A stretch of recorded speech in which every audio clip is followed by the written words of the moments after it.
enough of this palaver. Let's get the show on the road. Yeah, let's get the show on the road. Good morning, socialists. I love my mic. I love when it sounds like this. My mic sounds so good. I'm glad it was checked before the effing show. I was going to curse. Hold on. Is that better? No, a little better.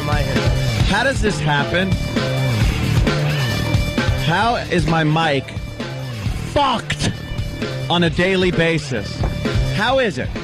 How is it? Every day. Change everything between the transmitter and my microphone. Well, isn't that a new module? Yep. Well, then, it's not the module. It's whatever the module plugs into. It's not a new module. Oh, my God. Module that's a good module. It's off. It doesn't work. All right. Hey, Opie and Jimmy do the show tonight. I'm going to leave. This is so stupid. I love talking like this, though. It is pretty cool. It's like I'm at that LOS portion of the flight of Apollo, going behind the moon. Come out, I'll see you guys on the other side. Holy mother of God. Was this checked before the show? Honestly. I want an honest answer. Was it checked before the show? So 5 minutes ago, what? I can't hear you. I do. I turn all the mics on before the show. Yeah? Real quick, and it didn't sound bad. It didn't sound bad. I mean, I yell from across the room. I don't walk right up into it, but, you know. I think every mic has to be like, hello, hello, hello, with headphones on, with whoever mic we're at. Because this is silly. This should happen for 3 seconds if it should happen at all. And then it should be fixed. It shouldn't like happen a professional radio station in the #1 market in the country. Our flagship station. I'm just going to talk like this now. I don't even care. I want the world to know that this is how a radio station is run in 2008 when they cut back on everything and we're left with crap. We're left with garbage, and this is what happens. This is what a radio host sounds like in the #1 market in the country. This is it. There's a college in Iowa where some douche kid is sounding 80 times better than this. Hello. Check 1 2. Check 1 2. Should I be doing a check 1 2 like a junior high school band? Can we just go to our other studios? Yeah. Can we just go to our XM studio where at least the crap works? We have 2 studios. At least the other studio, we still have, engineers and people that are working on the equipment constantly. Oh, Jesus Christ. We don't have oldie time, like, radio equipment in front of us. We got all brand new digital stuff over there. Look at this crap. This is so ridiculous. This doesn't happen to Rush Limbaugh and talk show hosts that get respect from their company. There's no reason to do this. And I apologize to the audience that at 6:02, I'm screaming again about some kind of crap. I know the audience just loves hearing nagging.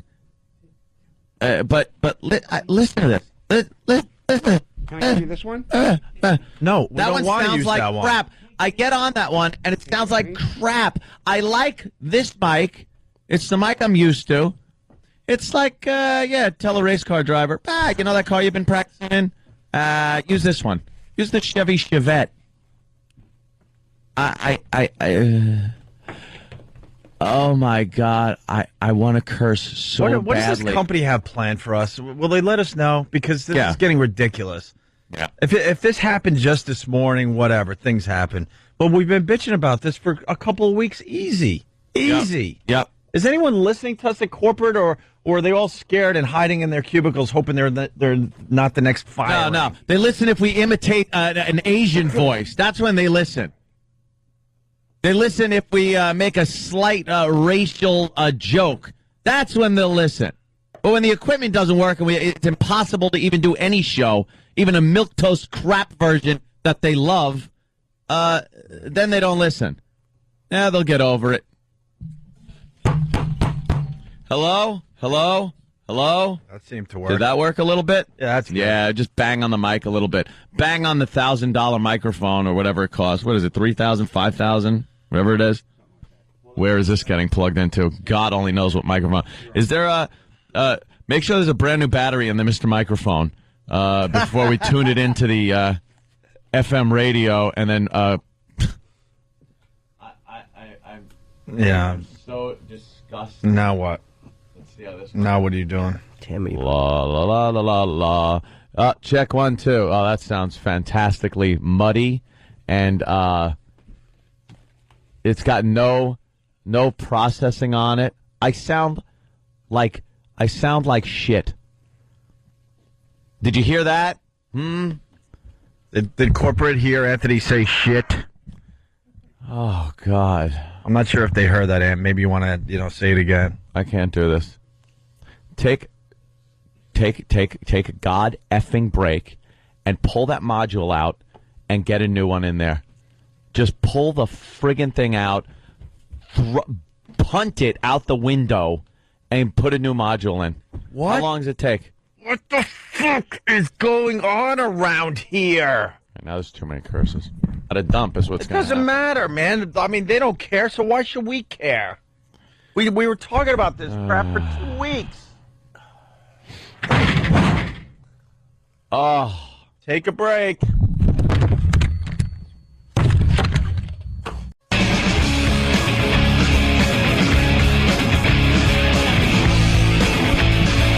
Perfect song to come back to. Breathe in, breathe out. just breathe in, breathe out. Okay. Well, I think I'm fixed. I got it. Good. Opie and Anthony. Good morning to everybody. We were just saying that, we understand S happens, but when you're talking about something for a couple of weeks easy and it's Yeah. still not fixed, there's a major problem with the company you work for. And someone needs to step up and do something about it. We don't know what else to say. Yeah, it's one of those weird situations. Well, it sounds much better than it has in quite a while, at least in my headphones. I sound wonderful, Good. which I should. 877-212-0-A. Let's say hi to Steve in Jersey. Steve, what's going on? Steve. Hey, yeah, I do weekends over at K-Rock. I was in there on Saturday night. There was an engineer that came in at 2 or 3 in the morning, and he was fixing something. He had to do it while I was on the air. And I said, O&A always bitch about this type of stuff. And he goes, yeah, well, I'll be amazed if they even notice what I did this time. Well, we did. Yeah, we did. That's for sure. I'll be amazed if they even notice. Let me just take a ball peen hammer to Fader 2. I mean, we're this board is really old. I mean, Yeah, we're in New it York is. City. We're a radio show broadcasting from New York City, and this thing is really old. Dude, there's wood on it. In Hofstra University radio station. Yeah. This board has buttons that are labeled Jackie, Howard, Fred, Robin. For real. Billy West. Billy West. That's how old it is. Right. I mean, it's a really old board. Yeah. It's ancient. And I don't understand why they don't have updated equipment here in New York City. And this company's the one that insists that we broadcast from here for the first half of the show and then go to our other studio for the second half. It's So if you demand that, then you got to have everything right for us. Is it true that they rope it off at night and bring tours through as a museum of old radio stuff? Exactly. Like old tube equipment, and it's just ridiculous. Talon, the trucker, how are you, I blame Talon? Obama, by the way, for all this. Morning, guys. Yeah, I'm gonna thank you. lose One moment, but maybe they want you to use your old-style radio voice. Yes. Bye. Thank you. We're broadcasting here live from Lakehurst, New Jersey as the Hindenburg comes in. What's a bigger disaster, the Hindenburg or this studio's equipment? Oh, goodness, get out of the way. Opie's throwing something. Yeah, great. Now I got to get another x-ray. My effing toe. And my shoe fell off. That's pretty impressive. Yeah. Oh, what? You get the metal garbage pail? No. Give a little punt? And puns. Yeah. Let's say hi to Bob Bland. ain't working. Why ain't it working? Ain't working. Bob Bland. Good morning, boys. It's Hey. Bob Bland from Baltimore, and I'm calling to congratulate you. I love the bit about the fake and faulty equipment. It's really edgy, and it doesn't offend anybody. I'm punching in. Well, thank you, Mr. Bland. Wonderful. I liked our little bit, our little skit. Yeah.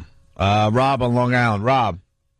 Hey, what's up, guys? Hey. Yeah, if anything else goes wrong this morning, I think you guys should just call it in for all that stuff on CBS and just walk over to XM and do a, full-length XM show. It's been a few years since we've gotten, 4 hours of, uncensored material. So. Well, I'll tell you that. I'll tell you this much. We got a really nice state-of-the-art studio over there. CBS is the ones that insist that we're here every day. So all we ask, if we're going to be here every day, is we have nice equipment that's not going to go bad on us. They just That's keep all. cutting and cutting and cutting. It's just amazing. All right, boys. Well, good luck. That's all I got. Punching out. All right. It's this new climate we're in, where it's just every company. It's not just radio either. They just cut back, cut, consolidate jobs for people, and it's just. And I do hate to make this political, but you think it's going to be any better when they're just taxing the living hell out of these companies on top of all this? There's going to be no money left for them to do anything. They'll just fire more people, more engineers. They'll be like fire extinguishers here, just for when things spontaneously combust, we can put the fires out ourselves. Yeah. Can you imagine just, yeah, put out the fire, chief. Yeah. Just grab the fire extinguisher and start spraying it on the board. By the way, there's still a hum, but we gave up on that a while ago. I like it. Yeah, It's sort of there's a it's nice a calming hum. I feel like Pete Townsend. I just figured I spent too many It's tinnitus. Yeah, you think? I figured I just spent too many years touring the world, and I'll just deal with it. I'll make believe I'm Pete Townsend. Yeah, don't talk for a second. Let me hear. Wow, yeah. Oh, that is a good one. We bitched about that a while ago. So make sure you have his laptop. Yeah, we gave up on that one a while ago. See, we have to give up on stuff, but we at least need Anthony's microphone to work. And now it just throws off the whole. The radio guys and a radio station is like a very delicate ecosystem. It really is. It really is. You need all the equipment to work. You got to settle in, and you got to eat and have a cup of coffee and just get yourself set. And when this stuff goes wrong, it really messes up a lot of things and takes a while to get back on track. It's like tripping on the starting line, Right, and then for a race, and then you're trying like, to and try to place in the 100-meter dash. It's just not going to happen. Wow. Let's say hi to Brian in Philly. Brian. What's up, boys? Hey, Brian. Yeah, I just want to say bad equipment plus ants bitching equals great radio. Yeah, I'm loving that Thank ant you, bitches. Brian. I'm loving the. I just get all anguished. I love that. I get anguished, but I'm resilient. I'm adaptable. So what's gonna be done there, Stunt Brain? Like, what happens now? We leave here at 9, and then what? Are you going to go right up to corporate and start, strangling people for us? I've already started the angry email. That's good. And, Right. Sending that out. But, yeah, I'm going to go knock on a door. What do they do? Well, part of the problem... What do they do up there, really? Well, the problem is this board has apparently been on since we got here. So it hasn't been shut down and maintained, which you should do. And the age of it has something to do with it. Why does this board have to be on? We're basically the only show that uses it. We have no. another studio that the rest of the jocks use for the most Well, part. since we've gotten the new neighbors here, Right. studio allocation has changed. Right. So it's not always, we have Nick Carter is in here, and then occasionally other talent is in here during the day. All of them are in here, apparently. So this thing is never maintained properly. It's old. Needs a little downtime. Yeah. This thing is really old. It needs a nap. Nap. It has a look Fred button. I mean, this is old. Does it have a look, Fred? Yeah. Yes. Two of them. It has What two happens look when Fred. you press it? Does the light go on? No, they There was a light. There was a light. Building. There's a light. Fred's Yeah. looking Right now, Fred's going, what? Wait a minute. What? Sorry, Fred. Fred's trying to do his job from at another studio, and we're shining a light in his face, I guess. Yeah, then it says, there's a button that says hoo-hoo, Jackie, Fred, Robin. I mean, this thing is old, man. Look at the dust on it. Yeah, it's very dusty. All right, well. Yeah. Okay, where were we? Well, we were before we were funny rudely interrupted. That somebody would hit a button to get somebody to look instead of the way we do it, which is, hey, stupid, look. I know. That is true. There's like, yeah, let's just press a button, and then you look over here so I could give you a signal. Which is like, hey, dummy. Yeah. It's like, hey, fatso. Hey, drunk. Hey, idiot. Whatever. And also the same person. Where were we? Well, we were going to start the show, and that's what we'll do. Yeah. What happened last night? Let's see. Well, you got the Rays beating the Red Sox. I didn't even know they were just called the Rays anymore. That's how much I don't care. I went, so the Devil Rays, and then I was reprimanded by Travis. Right. That's just the Rays now. I go, you know what? I'm calling them the Devil Rays still. What's wrong with the Devil Rays? Why did they change that? Oh, did they actually, the team change it? Yes. It's the Tampa Bay Rays.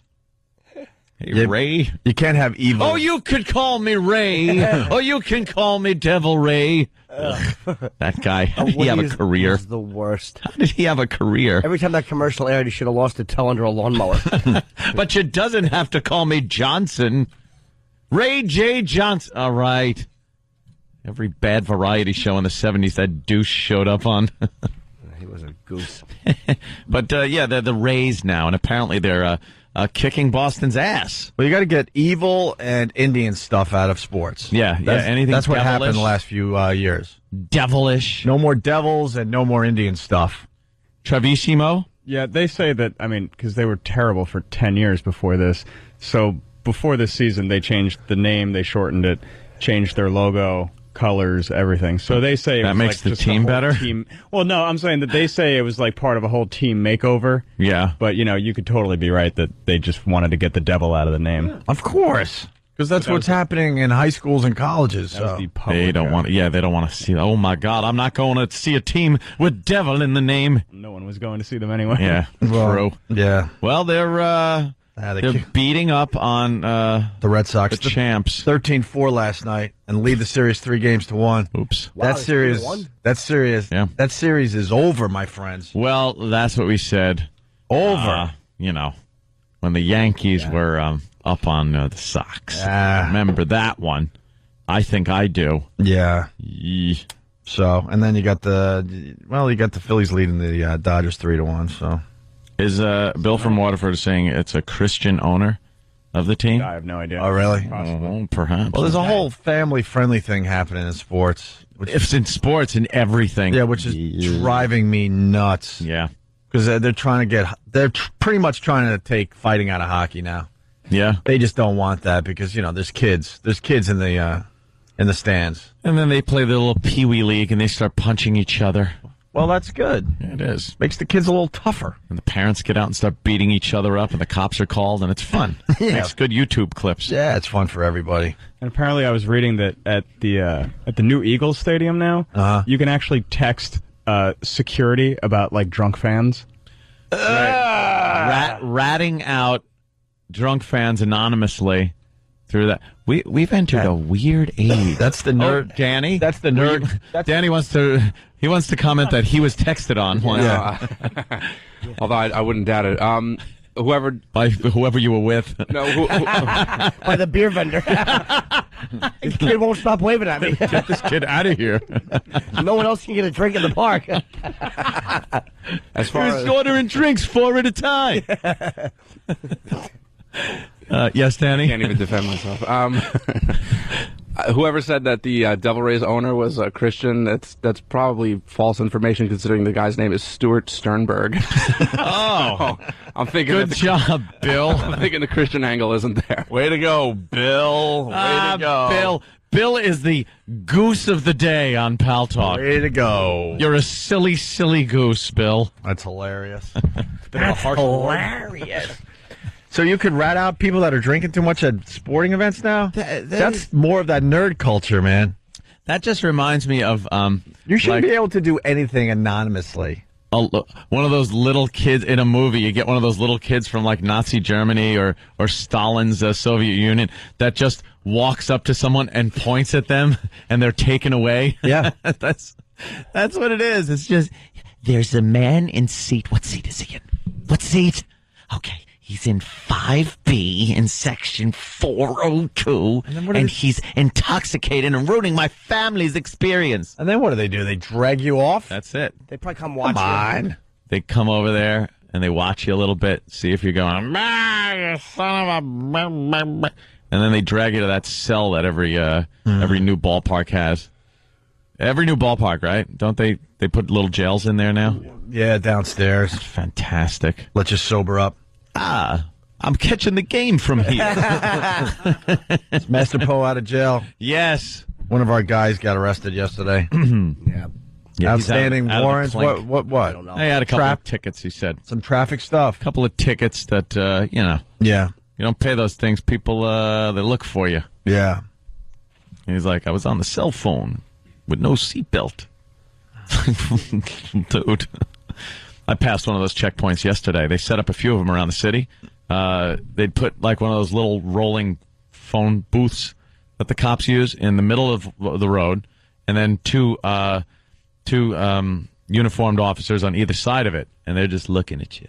Just looking. Seatbelt, you on the phone, you Reggie, inspection ain't, up to date. Yeah. It's like, oh, God, could you just maybe leave that alone? It really is sad. Ugh. But, yeah, he was here this morning, so. I'm looking at this Dodger loss.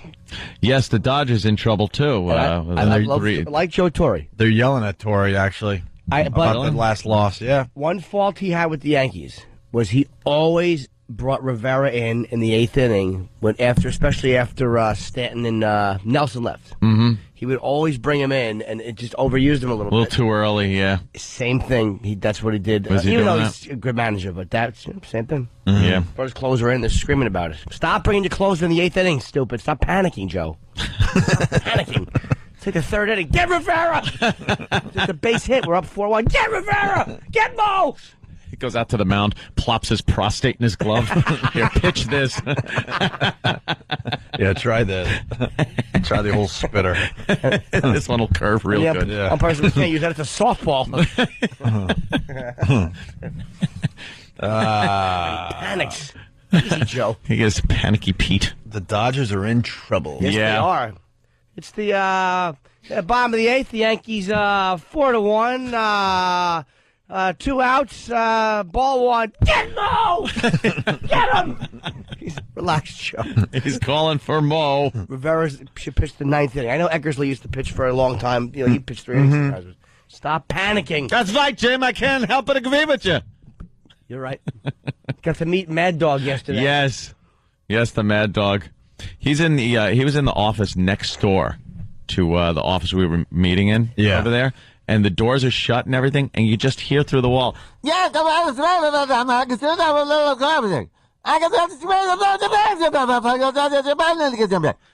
Does the guy sleep, you think? No. It was, I swear, I thought he was doing his show from his office. He was just, he's such a hyper guy. He is a really good guy, though. He's just very fun.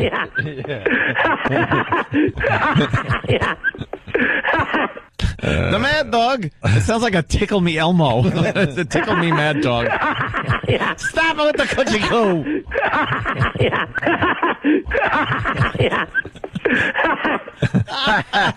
I bet you in his personal life he's an abusive drunk.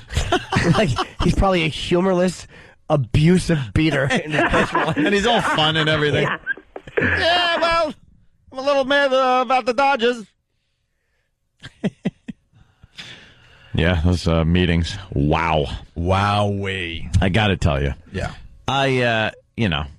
We're in the getting to know you phase of a lot of the brass over there at Sirius. Because, it was a nice equal merger. Sure. Which means everyone from XM gets fired. Yep. And everyone from Sirius stays. Yep. I don't know how that happened, but it's just the way it is. And we go over for meetings, and these post-show meetings it's like some kind of competition for me to stay awake. And it's no reflection on the content of the meeting or who's speaking or anything like that, usually. No, you're being polite. It absolutely is. No, because I think these guys have to justify their job, so they feel like they have to have FaceTime with you. It's like, just let us do our thing. You do your thing. We'll communicate through a BlackBerry, and that's it. It's the future. We don't need to sit in an office after doing 5.5 hours of radio. I think if you could turn in drunks at a ballpark with text, right? You could carry on some business. Yeah, you could get a lot done through the BlackBerry. A few little things there, but I can't sit in a meeting, and it's always been like that. Like even in class, sitting in class in school, I would just doze. And if I had a great night's sleep, it wouldn't matter. It's just this whole thing of somebody talking and me having to listen. Yeah. I guess that's why it's a perfect job. I could just talk. I don't have to really listen. And if you listen to the replay, you could tell because a lot of times I repeat things people said already. Well, because you're thinking ahead. Yeah, that's what it is. You're thinking ahead. But I get so drowsy. Yesterday, I just started yawning, one yawn after another. And I felt bad. I'm just like, oh my God. You had wobbly head too. Yeah. I was just I'm looking down at my shoes. I'm kind of looking up at the ceiling. I'm just trying to stay awake. Yeah. And I get in my truck and it's a 2-ton, 90-mile-an-hour thing guided by someone asleep. Yeah. I'm convinced the two companies want to just turn us into zombies. Yeah, well, good job. Do the first half of the show here. Do the zombie walk to another studio. Continue your radio show. After that's done, walk 8 blocks or whatever it is. 8 blocks. 8 city blocks. Go through security. Go up 40 floors and sit in a room for a while. Yeah. What are they trying to do to us? It really is just... We had to be in 3 different locations yesterday. No one has to be in 3 different locations for their job. Ridiculous. It's just ridiculous. I was out of there so quick, too. Yeah, I was out of there. Like, I wanted to wait for Jimmy, but I think, was it your tummy, Jimmy, or did you have to go wee-wees? I had to tinkle. I wouldn't do anything else there. And then, No? No, I don't need... Oh, well, there's serious people coming in and checking it out. Let them get to know you. Listening to the sounds. Sense. Yeah. They could smell you. Yeah, because I wanted to wait, for a little while, and I just got the hell out of there. Went right downstairs. I didn't expect. I was in the bathroom. Ope walked in, and probably 10 seconds later, I'm like, "Where's Ant?" He's like, "He's on the LIA." Oh, hell yeah! I was gone. He hit down on the elevator bank quicker than I've ever seen anyone do that before.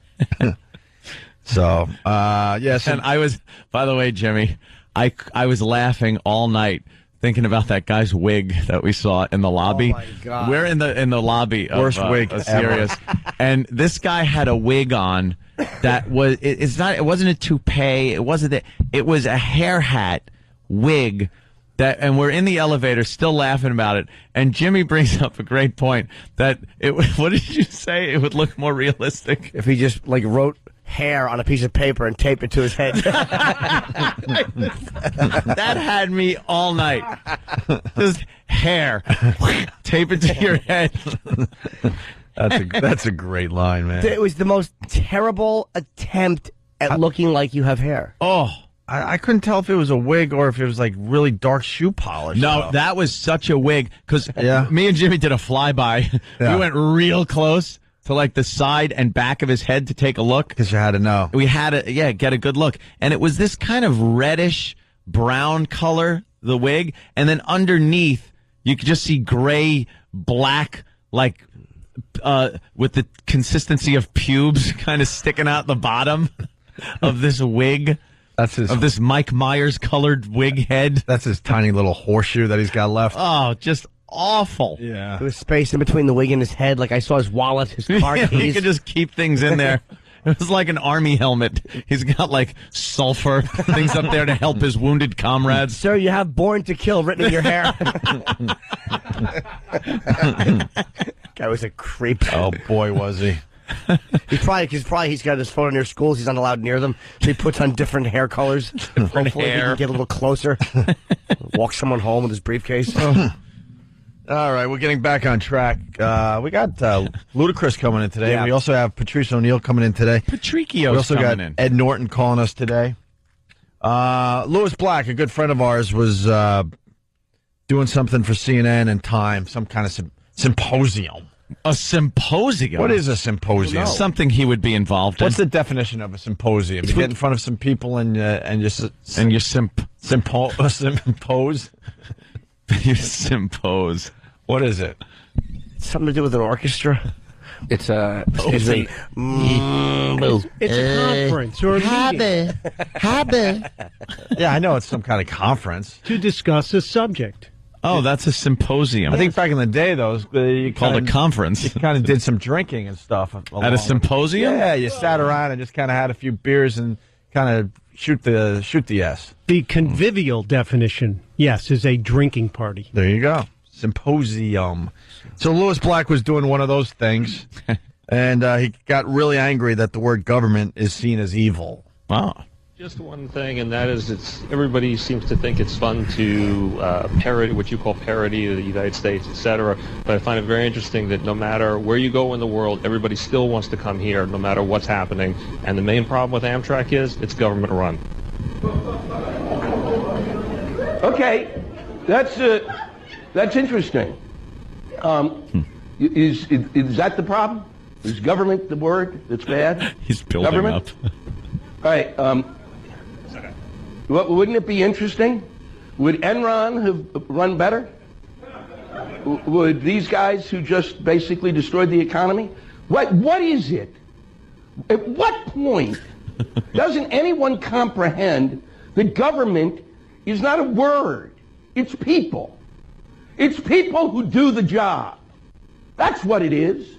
And whether you're working in a business or you're working in government, there are rules. And you follow those rules. And it's the people in those positions who are responsible for it, not the government. Holy Jesus. He's not happy. Lewis, I was just doing a train joke. Yeah, right. Lewis sounded. I was slouching in my seat listening to that, like I was being yelled at. Yeah. Lewis has a way of doing that. You knew the guy was in trouble when Lewis said, "Is that the problem?" Is that the problem? Yeah, he built it up. Oh, so that's the problem? You never want to hear that. Oh, it's so people. The jackass who was in charge, who decided, wait a second. Because if we're going to get into that, you're insane. Because to say it's Clinton's fault that he picked a schmuck, then look at numbnuts here and the amount of idiots he picked. They both pick them. But it's sad that we reached a point where government service is a dirty word, where it's shoveled behind. I come from D.C. My father worked for the government. He did a hell of a job for them. And I'm sick of people demeaning it. If we're the greatest country on earth, maybe we could have the greatest government. Lewis is running for office, I think. I want to vote for Lewis. I don't like the fact that Lewis is doing this pro-government thing because the Democrats are about to step in. I don't like it. If that would have happened 2 years ago, he'd be going, "You're right, the government's insane." Exactly. Dumb Lewis. The government. He's a funny bastard. He really is. A lot of what I anger directed at you mostly had to do with some went through today. It really didn't have to do with you. Just so you know. I'm serious. I yell a lot, and sometimes I step over the line, but that had to do with I'm getting okay. So it wasn't. I apologize. Oh, then he apologizes. Wow. Waddle doodle.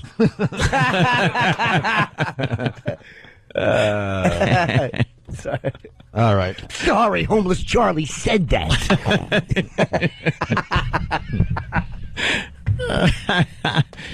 Yeah, this is what we're gonna do. We're gonna take a break. We're gonna regroup for real. We're gonna get Patrice O'Neill in here, and we're gonna rock the rest of the morning for everybody.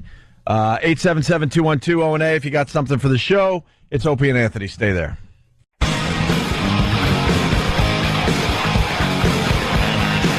It's the Opie and Anthony Show. Good morning to everybody. Patrice O'Neill in studio. Good morning. Good morning, Patrice. Good morning. Are you playing Catch a Rising Star in Providence, Rhode Island, my friend? This week, yeah, man. Nice.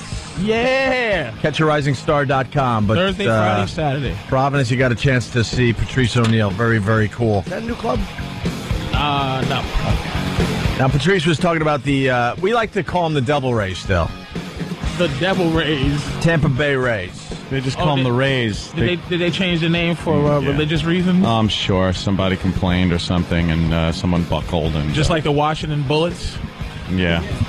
They are the Washington Wizards because the bullet is very makes people deadly, nervous. Yeah. You gotta love that a team called themselves the Bullets.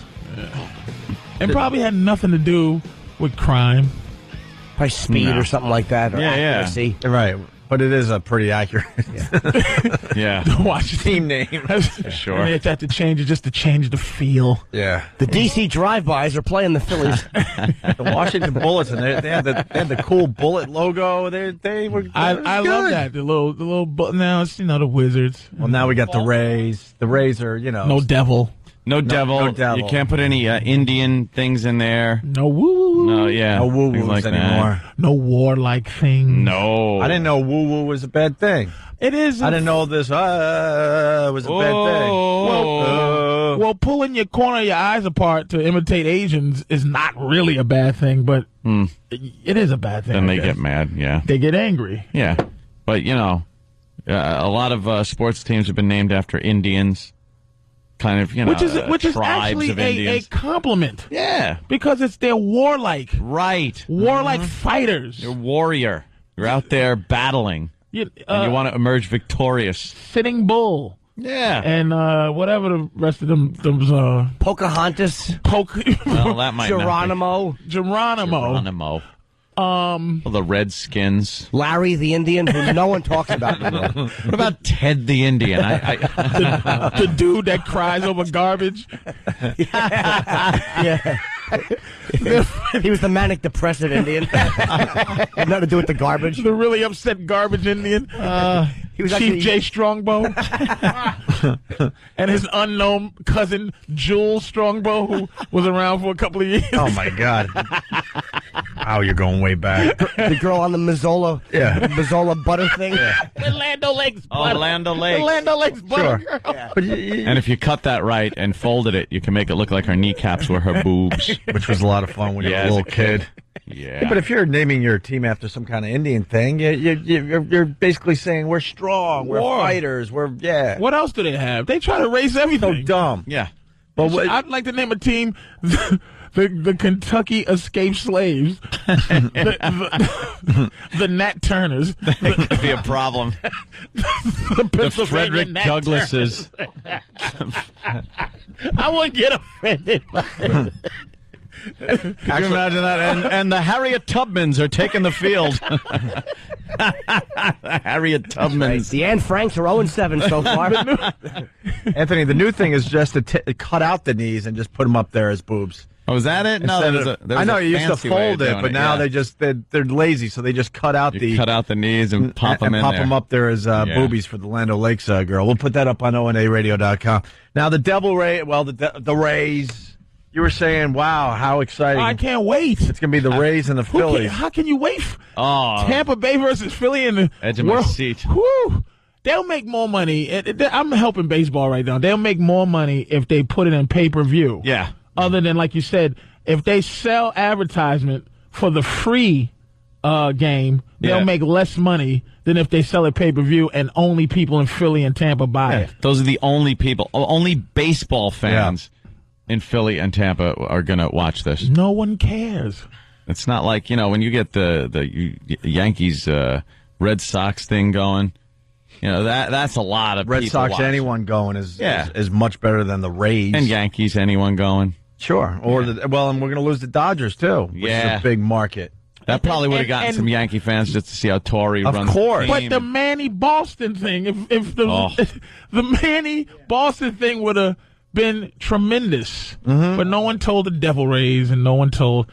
Did you see the thing though? The Red Sox, and I love anything racial, of course, that makes white people look bad. But I was reading it, and I couldn't even understand. I didn't understand what they were trying to make me be, angry or informed. MSN has a thing about how the Red Sox have no black people. Like is they racist or something? I don't. Wait, what are you trying to say? I don't know what I'm trying to say. You're lost. What happened? Wasn't that about the lack of Latin players or something? No, like the that? lack of black players or something. The lack of the Sox. Latin, they did at one point too. They did a story on Latin. Nah, it wasn't Latin because everybody on the Red Sox is Latin. They did it after There's white Manny people in Latin. There's no black people. Well, I don't think the black athlete wants to play in Boston for the most part. Oh. But they Is said Jimmy black the Greek? people. All right. Is this Jimmy the Greek I was stuff? just going to say, okay, Jimmy the Greek, why don't you enlighten us? You see. You see what they did back in the old days. All right, Jimmy. That was such a Jimmy the Greek Take a bath. We don't play baseball anymore anyway for some reason. Look, I don't know what's going on. what do you mean? Black people don't play baseball that much anymore. No. No, the numbers are dwindling. They kind of went down and, Dominicans and That's a smart. If I had a son, I'd make him play golf or baseball. You can play baseball till you're 49. Yeah. No injuries. If you get a baseball injury, you're a sissy. What'd you do? You twist an ankle? Really? What happened? You ran against the wall going for a fly ball, stupid? The bridge of your nose hurts now? Yeah, look at these football players that are rolling around in wheelchairs. They call football players old at 32, like, what's the boy name? Tony Gonzalez from Kansas City wants to get traded and they go, well, we don't know if we can get full value for him. He's 32 now. It's like 32. Do you know that's a young man? So if he retires at 35, what is he? Yeah. He's a young, he's just a big, young, old man. What do you do in why your life at that point? all those guys just open up car dealerships in some crappy little town somewhere and hope that pans out. Shakes hands with people. Hey, I'm the guy. Remember, there's pictures of him like on the walls of his office in the car dealership playing football. And if you weren't training yourself to be a dude who knows how to talk at the end of your career, you can't even get a job. No, because that's why, again, I'll go with the car dealership thing. You go to, we've traveled around a lot, and you go to some of these markets and you watch TV, and you see these guys that used to be sports figures, and they're selling cars because they own the dealership now. It's like, you'll definitely score when you come down to my car dealership. We have touchdowns and savings. Lynn Swan Ford. Lynn Swan Ford. They're just trying their best to blurt something intelligible out. Like, come down. You'll be driving like I used to drive over the goal line. It's like, all right, we need another analogy. This is Jack Tatum's Chevy. We break high prices back. Oh, God. You won't be able to move if you come. If you come on down to Jack Tatum. Oh, that's awful. That's awful. But some people aren't prepared for the end of their career. Lawrence Taylor Chrysler. Come take a crack at our prices. We're breaking the legs of high prices. Oh, no. Oh, no. Oh, God, I'm so happy I don't know his name so I don't get in trouble. There's an O.J. Simpson slashing the prices.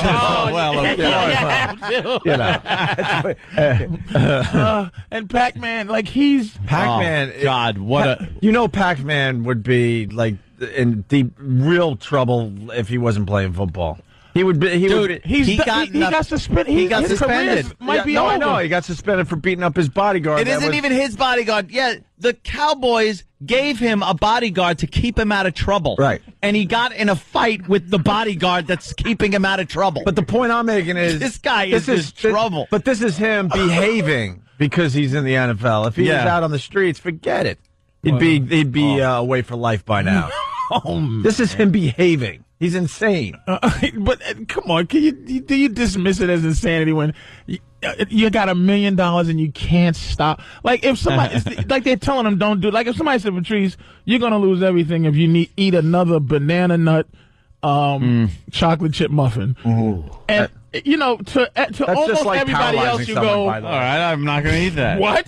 But if you said, Patrice, you'll risk everything for a nice, Dunkin' Donuts flatbread turkey. If you eat another one, it's over. Yeah. And you're just like, everybody else like, okay, so it's like Pac-Man. Hey, look, man, don't stab nobody else. Yeah. Or you're going to lose $10 million. Hey, someone wants to defend my Jimmy the Greek statement. Good. James in New Hampshire, help me out here. Hey, Opie the Greek. I just want to give you some little support. I know Tim Duncan of the Spurs actually has a clause in his contract that says he cannot be traded to Boston. There you go. Proving my point. Why would he have that? Because he doesn't want to play. in Boston. That's the old school Boston. This is not the Bill Russell Boston. Maybe it's the Celtics thing, though. He maybe hates the Celtics. Which Celtic did they pull over because he was driving a really nice car? D. Brown. Was it D. Brown? I know all the race. I know the racist timeline in Boston, starting with my earliest memory was me, and then and then the next one was Charles Smith. What was D. Brown? He was on Route 9. He was on Route 9 in Wellesley. In Wellesley, I was going to say, like, what was he doing in Wellesley? Exactly. He was just driving through. Did he have like a nice Mercedes or Jag or something? He had a really nice car, and the police pulled him over, going, "There's no way a black guy can have a nice car." And Bill like Russell that. called him he said, "Stop crying." They used to egg Bill Russell's house on a regular basis as he's winning championships. He won him what, like 15 championships? 12 million championships. Right. And they egg his house and break his windows and stole his rings. Did they steal his rings? They stole his goddamn rings. They stole his rings. Is that true? Yes. Stole his championship rings out of Boston. Oh, that's great. My God, am I going to scream about that November 15th when I'm up there doing that show at Wilbur? Oh, Jimmy. Love Boston. So wait a minute. Are you doing... Wait, that's Comets Come Home that time. I'll be up there. Uh-oh. Comets Come Home is the same day. I believe so. Oh, good job, agents of mine. Wonderful. I wonder I'm not sold out. We get back to the Bill Russell thing. So he's winning championships. They're egging his house. He hates Boston. And how do they for that. steal his rings? They went in his house They were because he robbing lived in it. Wellesley. The doors are open. It's against the law to have locks in Wellesley, so they just walked up in his house. How great is it that he's on that court with his blood and the sweat? Yep. And the robber's like, well, we know he's not coming home because he's winning the city another championship. Went in there and took his damn rings. Oh, my He God. took one of his 11 rings. Damn. His thumb ring they stole. Those dirty, rotten sons guns up there. We got more on the Duncan thing. Dennis, helping out my Jimmy the Greek thing. Go ahead, Dennis. The reason Duncan doesn't want to play there is because Bill Russell wasn't allowed to live in certain areas in white Boston. Yeah. When he was winning 11 championships for the city. And the Red Sox were the last team to have a black player like 15 years after Jackie Robinson integrated the game. Yeah. This is where I grew up. Do you understand why I'm angry? Does it make sense? So what's great about the Jackie Robinson thing? Like, all right, Jackie Robinson comes around, and then then there's a bunch of teams like, we'll give it a year or two, but giving it 15 years. 15 years Boston waited. It's amazing. You want to be a little careful, like, I don't know, but 15 years. That's like, First black player was Jim Rice. I don't get it, man. Is that 15 years after Jackie Robinson? Yeah. Okay. After they broke the color barrier. That's a whole career for somebody. Another black dude started his career and retired before Boston. And Boston's like, all right, I guess it's going to be okay. And y'all call it the Babe Ruth curse. It really is we're a racist town curse. So some black person put a curse on the thing until, I don't know what happened. Yeah. Write it off. I guess because Manny and Ortiz finally kind of made it. Yeah. All right, let's say hi to... I had a good joke, but No? I filtered it. Yeah. Instead of Curse of the Bambino. Woo. Curse of this. Yeah. Yeah. Are you loud and clear? Very good. Let's go to D.C., home of the Baltimore Bullets. Baltimore Bullets. Washington neighborhood. Yeah, but it used to be the Baltimore Bullets back in the day. I didn't know that. Oh, yeah, it was. Was it? Steamer, what's up? Hey, guys, good morning. Good morning. And, Patrice, this one's for you since we're doing the racial card thing. The racial card? I'm sorry. Could you not dismiss this as a card when we just was stating facts? Do you accept You're those just facts? playing the race card. Do you accept those facts that Bill Russell had his ring stolen in Boston, D. Brown got pulled over in Wellesley for no reason, that the Red Sox didn't put a black player on the thing till 15 years after the color line? Well, look that up. Is that a race card? Did somebody get out of jail? What are you talking about? The race card. Bill's rings, though. What are you talking about? No, hey, Patrice, I'm on your side, man. I'm sure you are. Go ahead. I just wanted to share with you that when the Boston Braves moved to Atlanta, they were considering naming the team after the original baseball team in Atlanta, which would have been the Atlanta Crackers. Really? Yeah, but...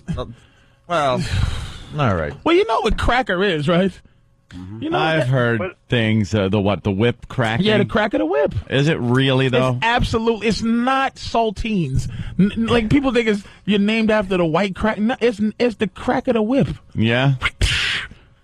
That was the guy. We call a that was whipper. him. We got the story on the black player for the Red Sox. The Boston Red Sox, this is hilarious, I'm sorry, were the last Major League Baseball team to integrate their roster. In 1959, 12 years after Jackie Robinson broke the league's color barrier by joining the Brooklyn Dodgers, the Red Sox brought infielder Pumpsie Green up from the minors. Pumpsie Green? Pumpsie Green. Come to Pumpsie Green Chrysler. Because that's what was in his back. All kind of pump shotguns. Pumpsie. Big Pumpsie. He survived all Pumpsie the Green. shootings. Oh, my God. 12 years. That's where I grew up. 12 years after Jackie Robinson. That's where I grew up, man. I understand a year or two you're not so sure Pumpsie how it's going to Green. play in your city, but 12 years later? And the new Celtics, all black. And I like to sit down with a nice card-carrying white person from Boston, one that'll have a real conversation, ask him how he really feels about that. It was a big parade and everything when they won, but I'd like to just sit down with a nice dude from Sully. From Sally or from something. Savin Yeah. Hill and go, what did you really feel, dude? Not one white dude was significant, on the team. Like if it really does mean that way. Yeah, I'm curious. I don't know because I can't really get a nice.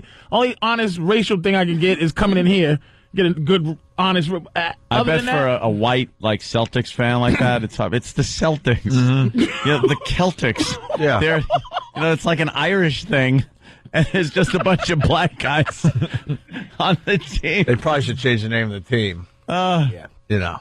It's like they really should. That is. It's like glory be. I'm part of the Boston. It's like that doesn't make sense. A bunch of Irish guys running around. See, they're keeping their racism alive up there because they really should change that name. Black coach, all black. I don't know if it was a white. I think the one white guy on the team, I think is he was a center. I forgot his name. But he wasn't even on the playoff roster. They had, I think Scalabrini was on there. And another dude, and they weren't even on a playoff roster, so it was all black. What about Pumpsie? Pumpsie Green. Pumpsie. Good old Pumpsie Green. I love the fact that the first guy they get is named Pumpsie Green. Yeah. Like, they wouldn't have just held out for some guy with just, I don't know, Bob Smith. Pumpsie Green? He only played 5 seasons in the majors. Yeah.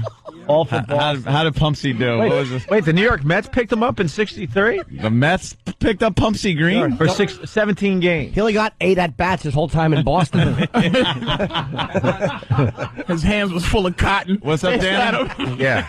You got some Pumpsie Green info, Danny? Yeah, I was just reading up a little bit. Jimmy's not too far off. They pretty much used him as like a pinch runner and used him as like a day off guy. So when one of the other guys wanted a day, they would put in Pumpsie. And they really pinched him. That's what they would do. They would sit there and pinch him as he's trying to hit. He's a pinch hitter. They would hit him and pinch him. They would talk about him right in front of them. Oh, you ought to see him run. We throw him on the base. He runs right around. You got to put your hand up for him to stop. Old Pumpsie's sitting there. Poor Pumpsie. Can you imagine being so insignificant that no one knows who the first black player for the South? He only had 196 hits in his career. And they picked up a sucky black guy? Yeah. Pumpsie. They just did it because they were probably starting to get some civil rights pressure. From who? Them. Back in 50, what was it? 59? I bet that's late. There was no civil rights started pressure. Cranking. Just started cranking. It was no there was no political correct pressure from back then. It was money pressure back then. No one goes. Then why'd they pick up black Pumpsie? people into the? I have no Why would they get clue. Pumpsie? Pumpsie sucked. Sucky ass Pumpsie. Pumpsie stunk. Sucky Good old Pumpsie Green. Oh, whack ass Pumpsie could run. Let's say hi to Scott in Big Boston. Scott, what's going on? How you doing? Hey, I had a friend of mine. His dad worked in the clubhouse back in the late 70s, and they segregated back then. They had George Scott, Jim Rice, Louis Tiant, and I'm not sure who else, but in separate area of the clubhouse. Segregated them, put 4 lockers together. Come on. And had those guys, I swear to God. When Jim Rice was playing? Come on. Oh, yeah. Maybe they Yep. just chose to I'm hang out telling you. together. I'm telling you. That's no lie. All right, I don't know if that's true. Mikey, what's going on? Fascinated with Pumpsy Green. Oh, it's all about Pumpsy now. I am fascinated with Pumpsy Green. I want to know everything about all about Pumpsy Green. Where he came from, where was Sure. he born, what did he do? Yeah. You know he was born down south. Oh, yeah. No way he wasn't born down south. Oakland? Oakland, California, Pumpsy? Oh no, man. That's a southern name. Oakland. There's no way he was born in Oakland. Pumpsy. What do you mean, Oakland, Missouri? Yeah, Oakland. His name is Elijah. Elijah Yeah, Pumpsy. but How why did he get Pumpsy? Yeah, we need to know everything about him. Why Pumpsy? It must Why have meant Pumpsy? something awful in Boston, and they called him that I'm when sure. he landed, and they It's a nickname his mother gave him when he was a little kid. Yeah, What but are you writing his why? biography? How do you know this? He's stunt brain. That's Wikipedia. You can get anything. Mikey. Pumpsy brain over there. What do you got, Mike?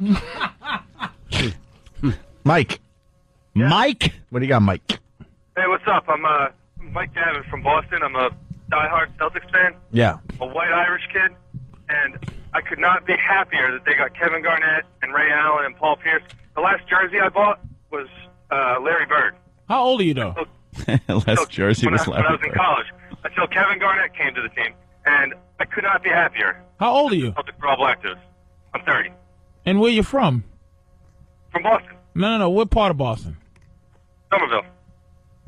Oh, yeah, he could be a car carrier. It's a decent story. Car carrier. Because Somerville is near Cambridge. A lot of salad eaters in Cambridge. You know, that's the intellectual more part of town. open-minded. Somerville is the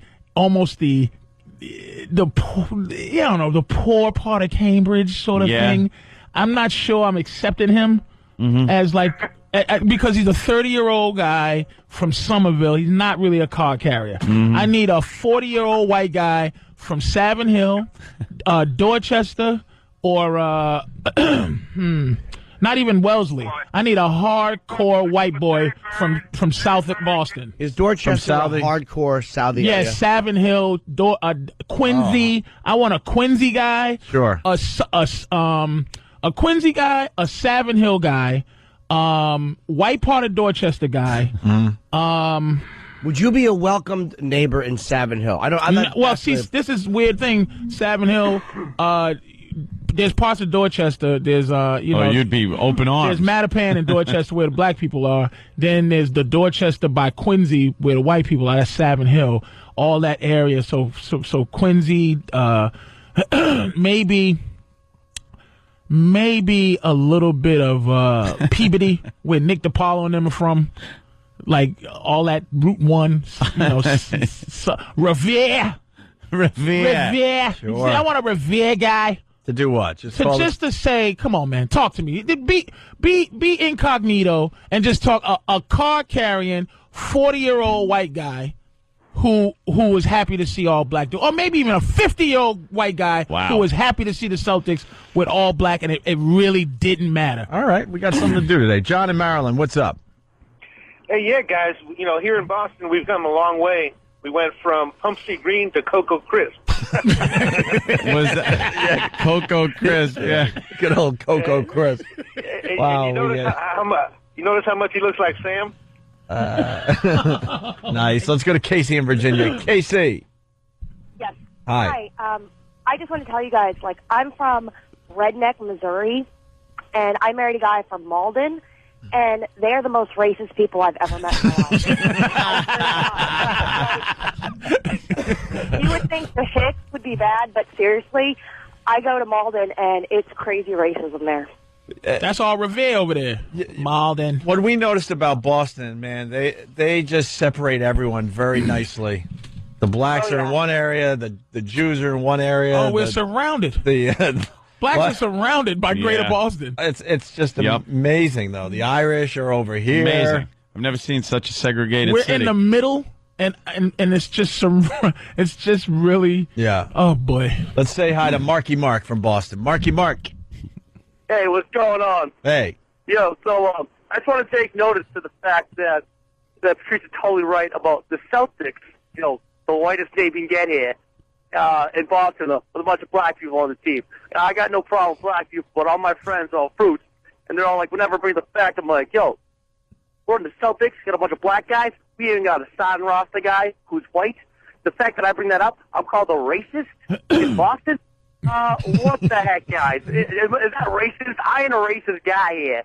But come on, that's bull. That's bull crap. Yes, you are. You sound very open-minded. Yeah, no kidding. Am I racist? Yeah. I'm not a racist guy over here. We got Larry in Boston. He's saying he's a card-carrying white guy. Okay. Larry, what part of Boston?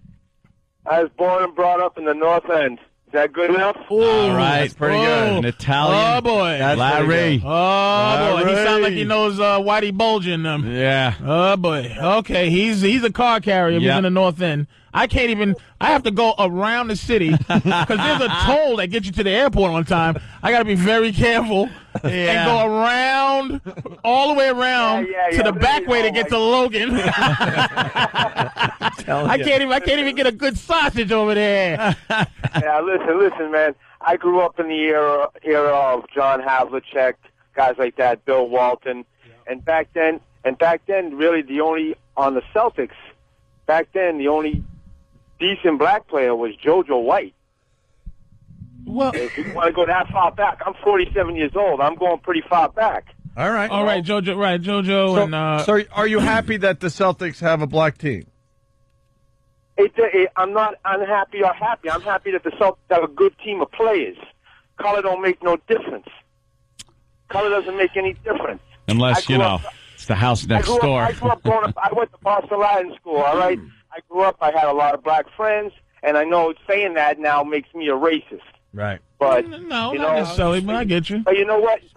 I was brought up in a different era. You know, back then there was a lot less tolerance than there is now between the races. Maybe Tolerance. there's a lot of. Let me ask you a quick question. When did your day of tolerance happen? Like not the fact that the law made you tolerant, but the fact that you said, "Man, I'm tolerant now." When did that happen? I was never in that situation because I'm colorblind. I was never in that situation. That didn't affect me. This is amazing that everyone from Boston that's calling is just so progressive and open-minded. And there's not one guy that's just like, hey. I'm not saying that. Hey, listen, I'm not saying that. I hung around with guys from Southie, man, where nobody of any race other than white could walk through. Never mind, not just black. Nobody of any race. I hung around with guys like that, but that just wasn't me personally. Right. All right, Larry. I mean, my neighborhood was like that, but that wasn't me. All right, Larry, we got to get to a couple others. The phones, everybody wants to talk about this. We got, I'm white, I will talk to Patrice. I'm from South Boston. We got Nikki. Nikki! Hey, what's up, guys? How you doing? Pretty good. Yeah, I grew up in South Boston, actually in Old Colony, and that last guy was a real sweetheart compared to... Wait a minute. How old are you, and did you live anywhere near D Street Projects?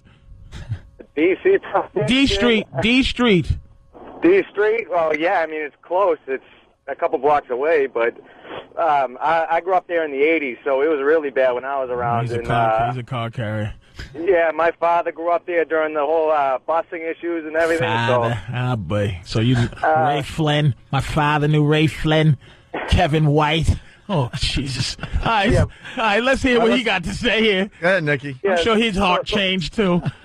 See, the whole Celtics thing, I mean, people don't even pay attention to it anymore because it's sort of a black sport, so we don't even really pay attention to it. That's that's a real car-carrying rationalization. Yeah. This guy's a real white guy. It's like, that makes sense.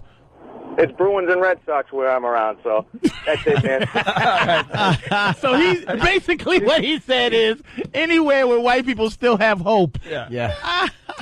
Is the sports where white people still dominate. That's the ones they pay attention to the white guys. We root for the astronauts. He just wrote off basketball on the whole, just the whole It's theirs now. sport. You can't acknowledge Whatever. You gotta pick your battles. It ain't like when Larry Bird played, and boy, he was smart. He was much smarter then. Now it's a bunch of running and jumping. All right. Let's do one more. Steve in Boston, how are you? He's very happy. What are you happy about, Steve? Now I'm a little confused here. Well, I'm just very happy that Larry Bird is one of the greatest Celtics, and he's white, and Kevin McHale. Larry Bird's my favorite basketball player of all time, but it still has nothing to do with it. Threes all day. I love Larry Bird. Are you were happy when the Celtics were white?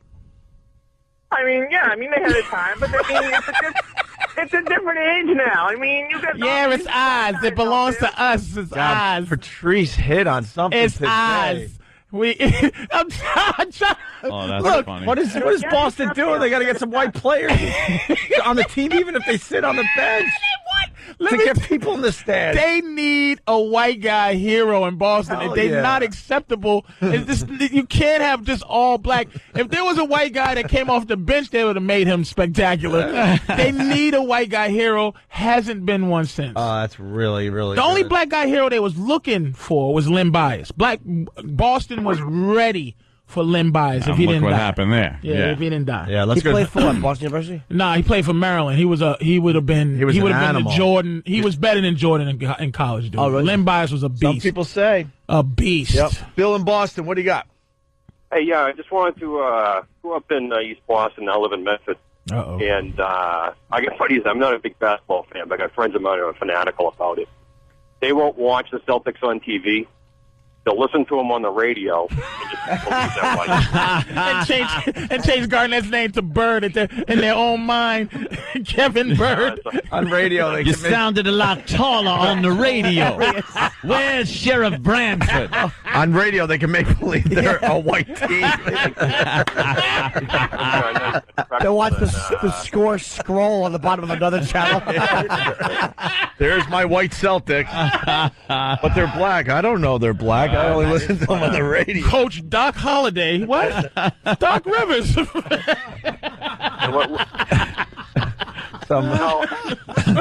Some white sports center where they just change all the names to make them nice and white. Oh, God damn. Never have to hear We're not their all real names. retarded up there. Well, Kevin Garnett that's sounds funny, Irish. man. That sounds like an Irish name.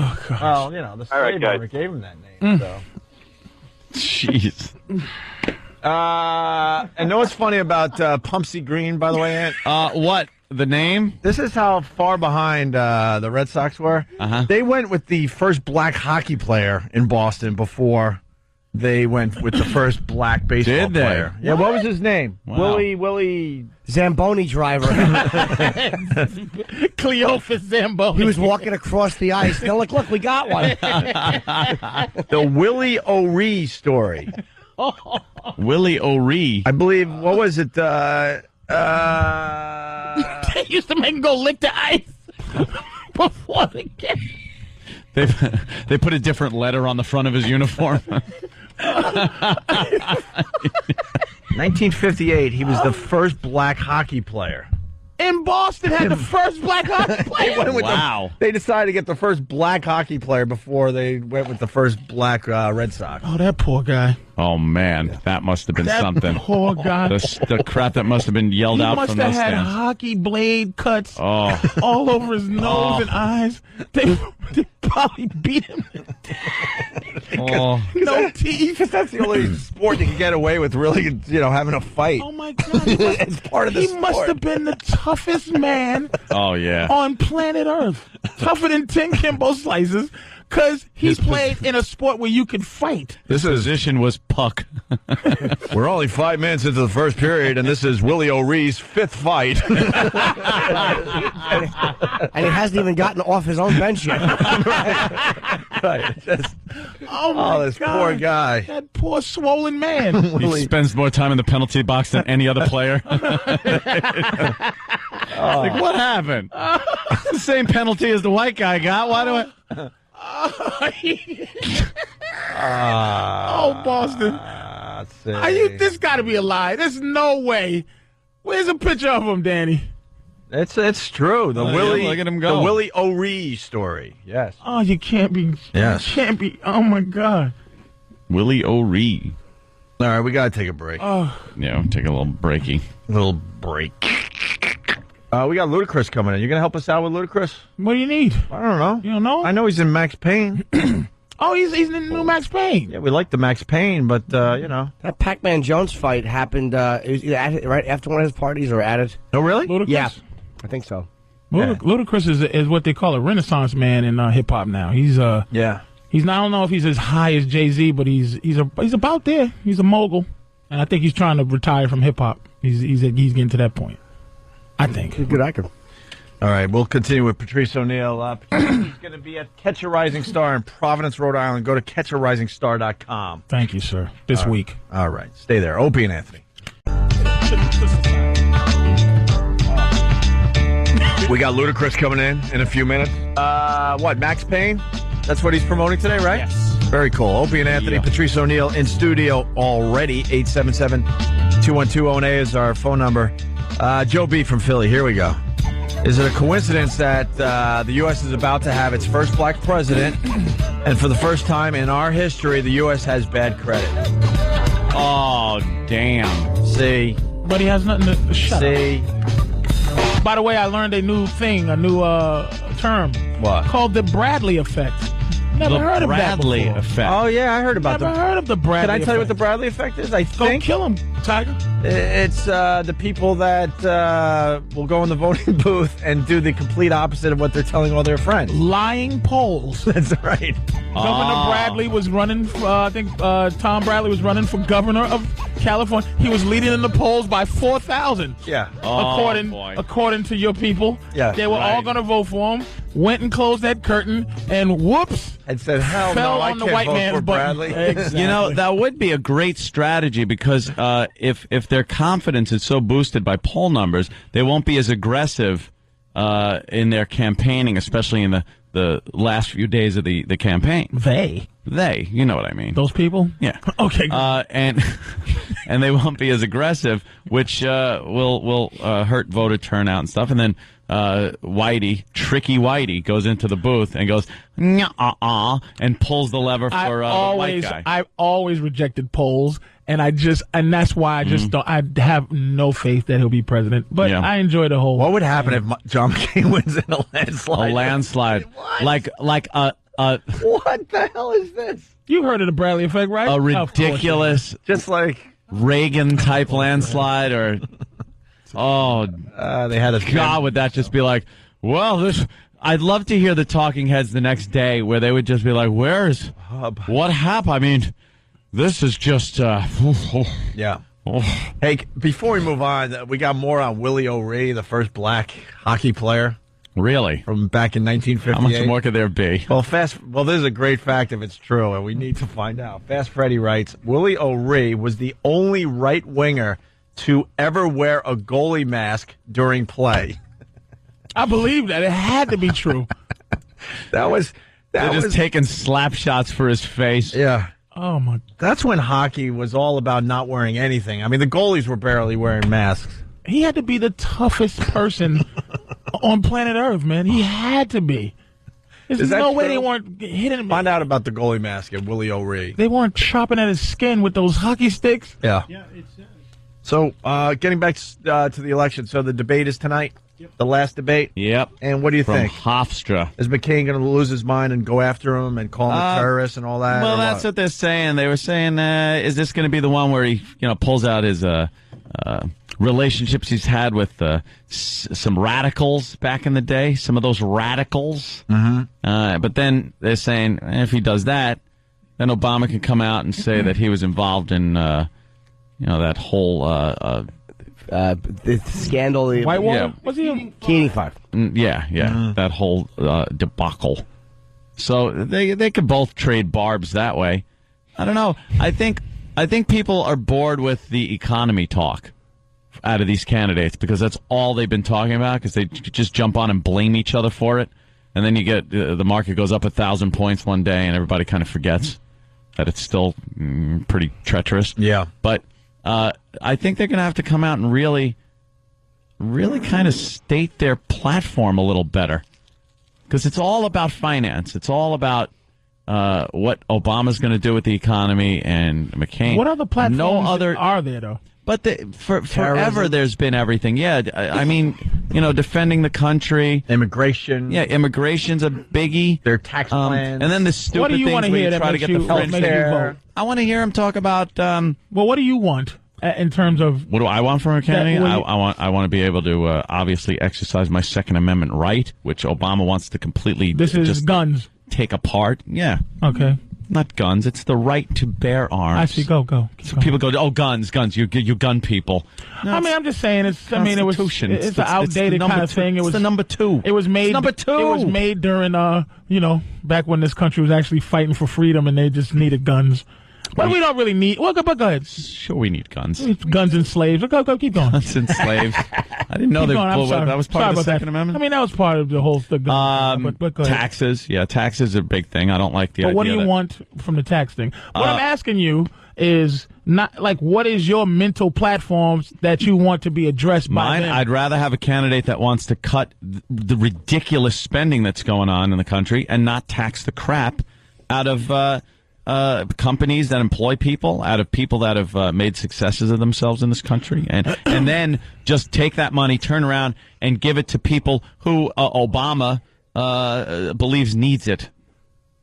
Based on his judgment. Well, his upbringing. I'm looking at this like McCain. Two things that happened. Obama's committing to saying he's going to help out the middle class, which is actually the poor class. The lower class he's helping out. Now, Let's McCain is dancing around the fact that he's going to try to help rich people keep their money. Mm-hmm.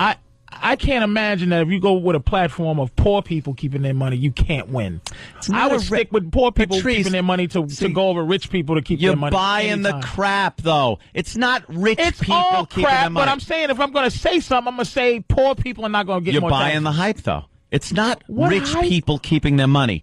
It's employers of the country keeping up more of their money so they don't have to fire But it's not more it's people. It's not the corporations. Yes, it is. It's middle class, low business. It's those small businesses that we're not even concerned. You're talking corporations, but when you're talking about businesses, they're middle class too. Some guy that owns a Subway franchise, he's not talking about that. Yes, he is. He's not a rich guy. That guy's not a rich guy. According to Obama, he's making enough money to be considered one of those taxable rich people. Look, if you're making $1 million and somebody else is making $100,000, the $1 million person needs to come out of their pocket. If everybody got to come out their pocket, $1 million come out your pocket more than a guy with $50,000. It does. We already give, man. Do you know every quarter it's a ridiculous amount of money? It's already there. Yes, it's they do. already there. We give the a lot. The rich and the corporations are paying a lot more taxes than the middle class and Let me the poor. ask you a question. So, 33% of $10 million and 33% of $60,000. You think that's a fair? It's not 33% for who? For somebody making $1 million? 33%. 33%. We'll take that deal Listen tomorrow. To him talking 30%. We'll take that deal tomorrow. I will Patrice. kiss the ass of the politician that lets me pay 33% tax. Oh my God. That's a dream. At least a 50-50 split with the government I'm doing right now. At least a 50-50 split. You don't have like a Cumia Incorporated or something to hide your money? There's no hiding it. But I'm incorporated. I have a corporation. I have that. Yeah. What about the plumber? Did you see the plumber talking with Obama the other day? Here's a plumber. He probably had his own business because he was in that bracket of making too much money as far as Obama's concerned. And he goes, why should I have to give up my hard-earned money for your programs and what you want to do? He goes, no, we got to spread that wealth around. And here's just some poor-ass plumber who made good. He's making a good living, but he's not rich by any means. He's still going out and humping his ass in someone's attic and basements every day. And Obama says, well, what about the people behind you? We have to build them up. Since when is everyone entitled to be built up on the money of other people that are working their asses off to make their money? But all right, I'm not far away from what you're saying. Mm-hmm. My thing is, all right, if we're dealing with like your story is I got a weird story. That's but I'm saying ridiculous. a lot of people have your story though. Bum made good. Okay. So I wouldn't quite word it that way, but all right. Still bum but rich. We're all bums made good, in essentially that's the American dream. Exactly. When I'm talking about this. I'm talking about Nike or somebody or General Motors or whatever, taking their money and going somewhere else outside of the country, to pay less money to foreigners to build stuff and taking American product. Yeah, you're right. That and sucks. leaving the country, I think, is what needs to be controlled. I don't think he's trying to control. So how about plumber. take care of that?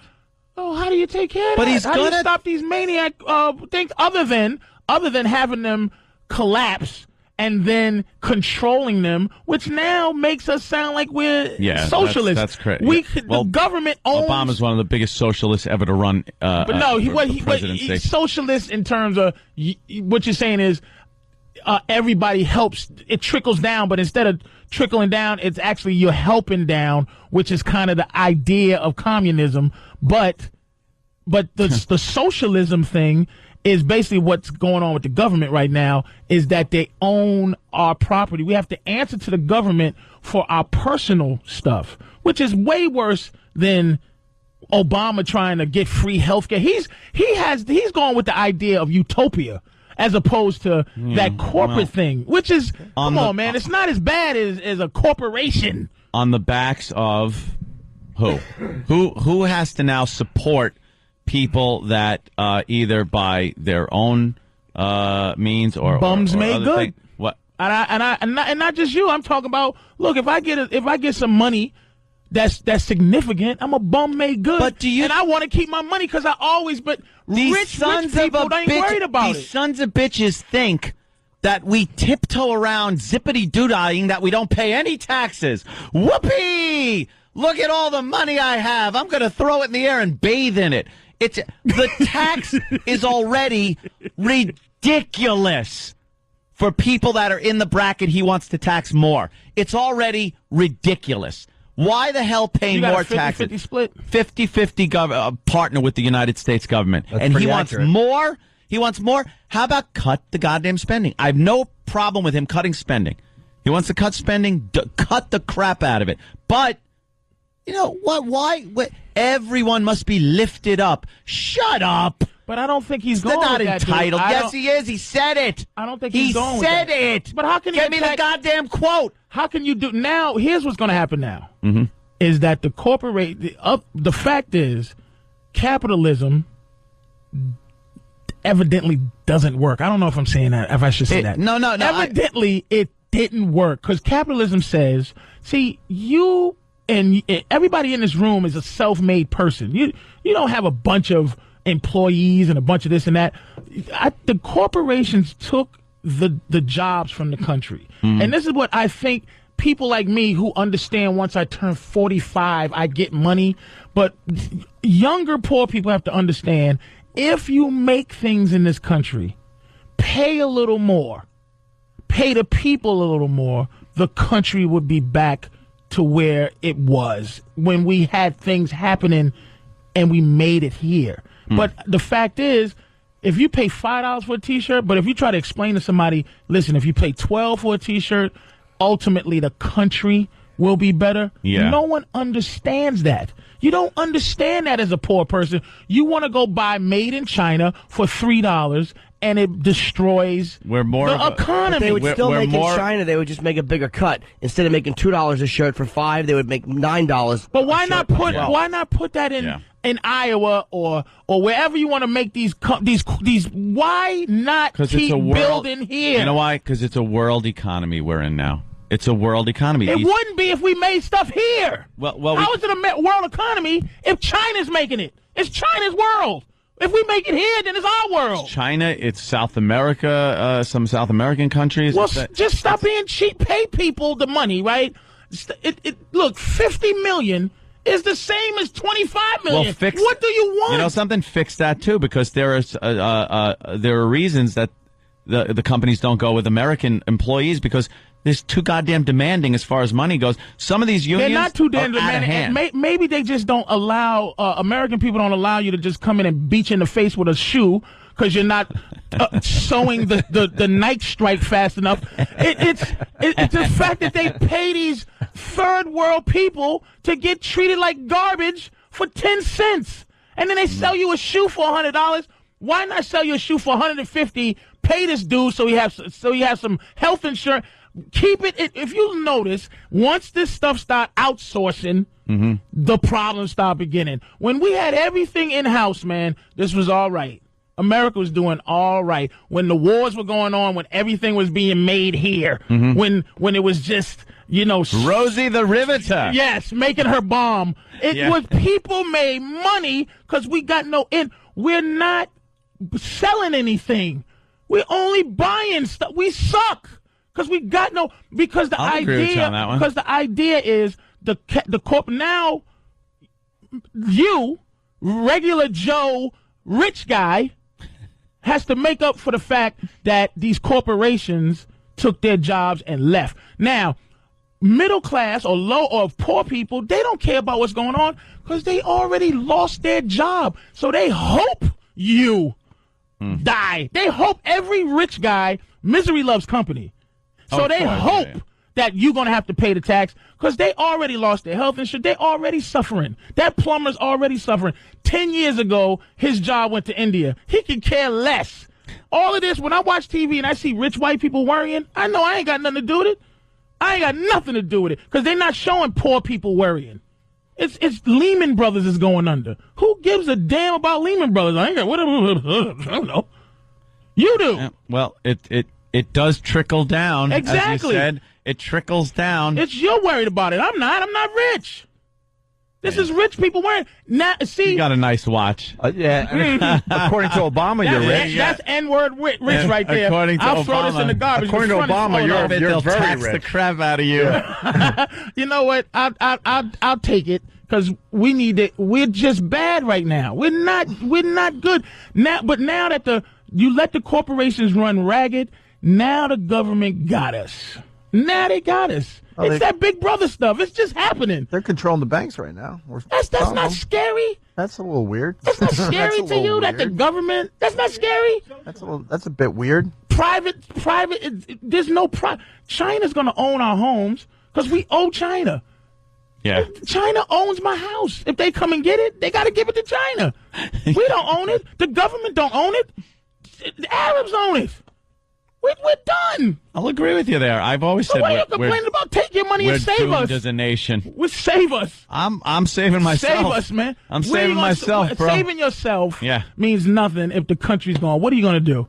Go in your bunker with your gun? Yes! Stop it. Yes! Stop it. I'll be the last man on earth. You're not Texas Chainsaw I'll be Massacre. I Am Legend. I got the car. I got the gun. All I need is the dog. Gotta get the dog. That's it.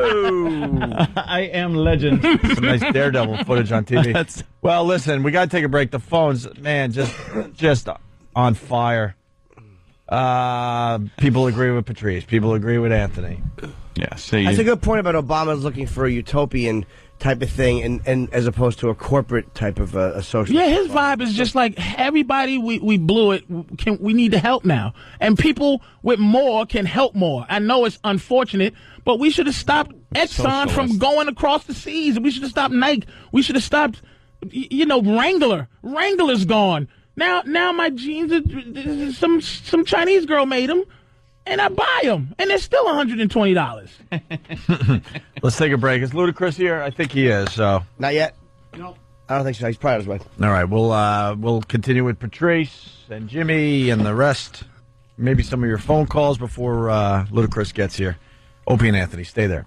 Right into this, it's the Opie and Anthony Show. Patrice O'Neill in studio, and Chris Ludacris Bridges has made his way into the studio. Yes. You want people to start calling you Chris, right? Man, for the movies, of course, Chris Bridges. Ludacris is a character within himself, so, every movie part, I don't want to be like, hey, that's Ludacris. Yeah. So, of course, we just making sure we keeping it all the way professional around here. That means he's retiring from rap. Nah, that's not. It's gone. It's done. He's fading out the Ludacris. Oh, it's over. He's fading that out. I Am Legend 2, Jack. It's coming. A year from now, it's going to be Chris Bridges. Out of here, Jack. Nah, man. I actually have an album coming out November 25th, so album number 6, man. I'm loving it. I'm still loving doing both, so we just balancing the two out.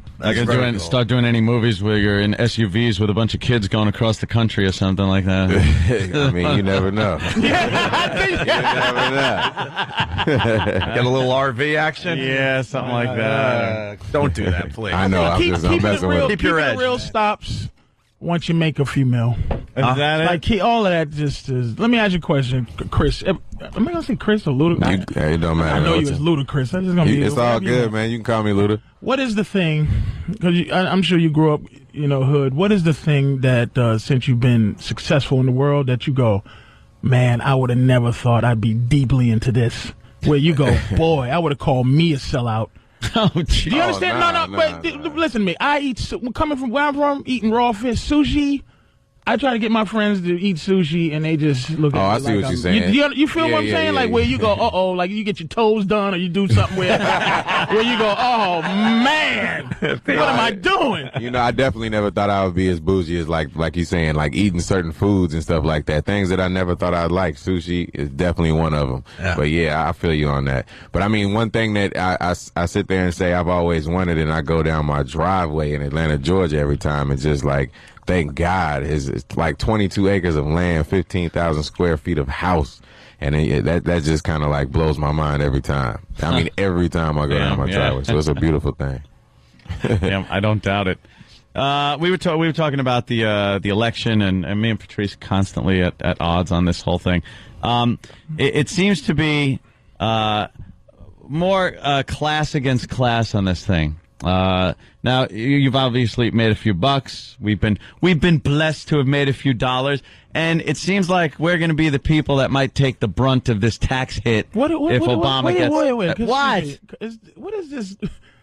What is this tricky white way into leading him to be us? Why don't you ask him what he thinks before you say, "Hey, we're because I'm not putting color I'm not going to let you. Patrice, I'm not going to let you do this." He's got an angle. I like that. I like Anthony's angle. I'll tell you like this, man. But I see where you're going with it, man. Sure.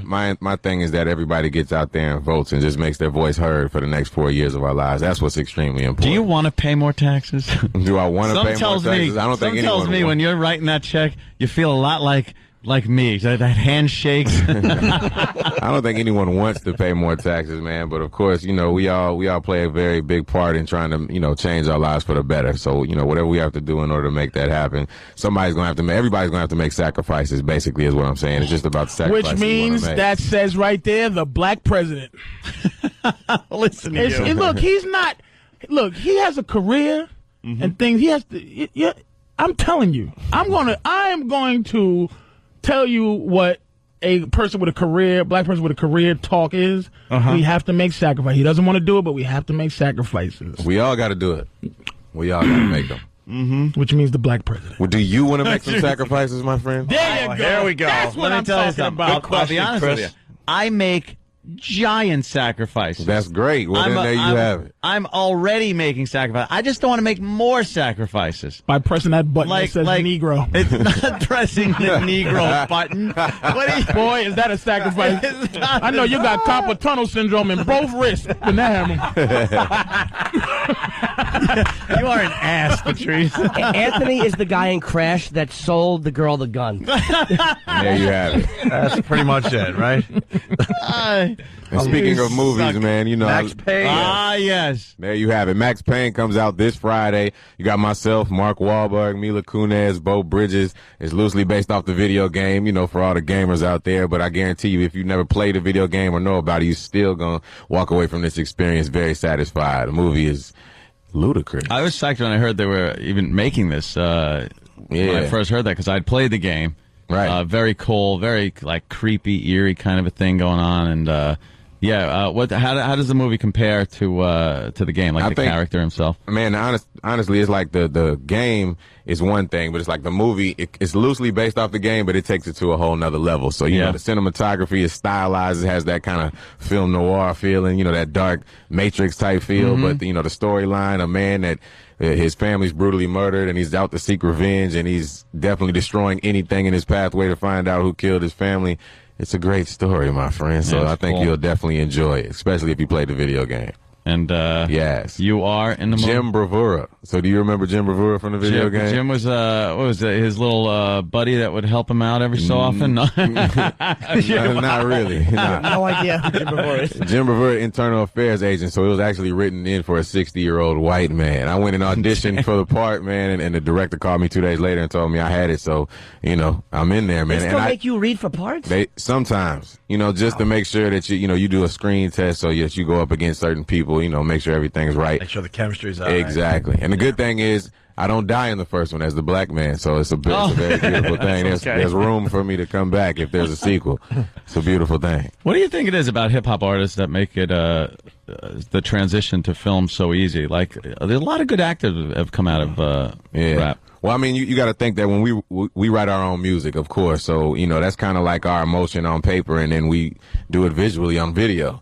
So when we do videos, it's already a form of acting in our own character, and basically the things that we've written down, like I said, as far as music is concerned. So it's a good transition. Half of it is being comfortable in front of the camera, in my opinion. But I think that's why so many artists, they make that transition because they're already doing a form of it anyway. It's just about taking on different characters. Now, is the change in the name, or going back to your, like Chris Ludacris Bridges, is that more the studio? Because like 50 Cent's doing the same thing. He's being billed as like, a Curtis 50 Cent Jackson, and it seems like a lot of the rappers, they're trying to get to use. Is that a studio thing? No, that's something that I'm trying to do personally. It's just because, like I said, Ludacris is a character all within himself. So, that's the music side. And when I'm Chris Bridges, it's me taking on other characters, of course. Satisfied, Jim Douche Norton? Why? It's a good question, Anthony Elitas Comia. How much did Bill O'Reilly cost you in 2002? Oof, he probably made me more money. So thanks to Bill O'Reilly. Yeah, in the end, he made you a lot of money. Absolutely. We were just talking about boycotts yesterday on our show because we're threatened with boycotts from time to time, and the special interest groups. What did you think of that whole thing with Pepsi getting rid of you?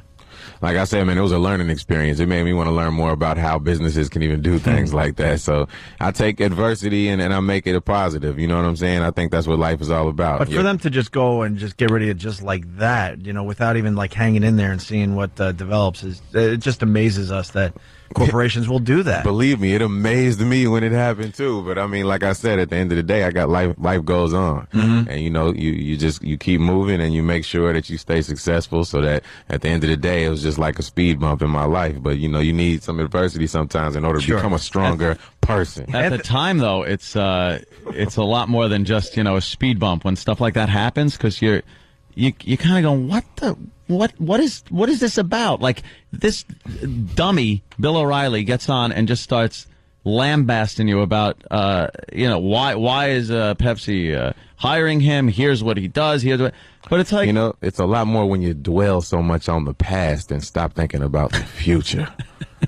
That's what it is. I'll be honest with you. Let's think about what's to come and forget about what happened. Unfortunately, that stuff is still happening, though. Yeah, that's why we bring it up. We're very passionate about it. We're saying, I don't think boycotts work. Yeah, like the people are all saying to stop drinking Pepsi. No, Pepsi's, right.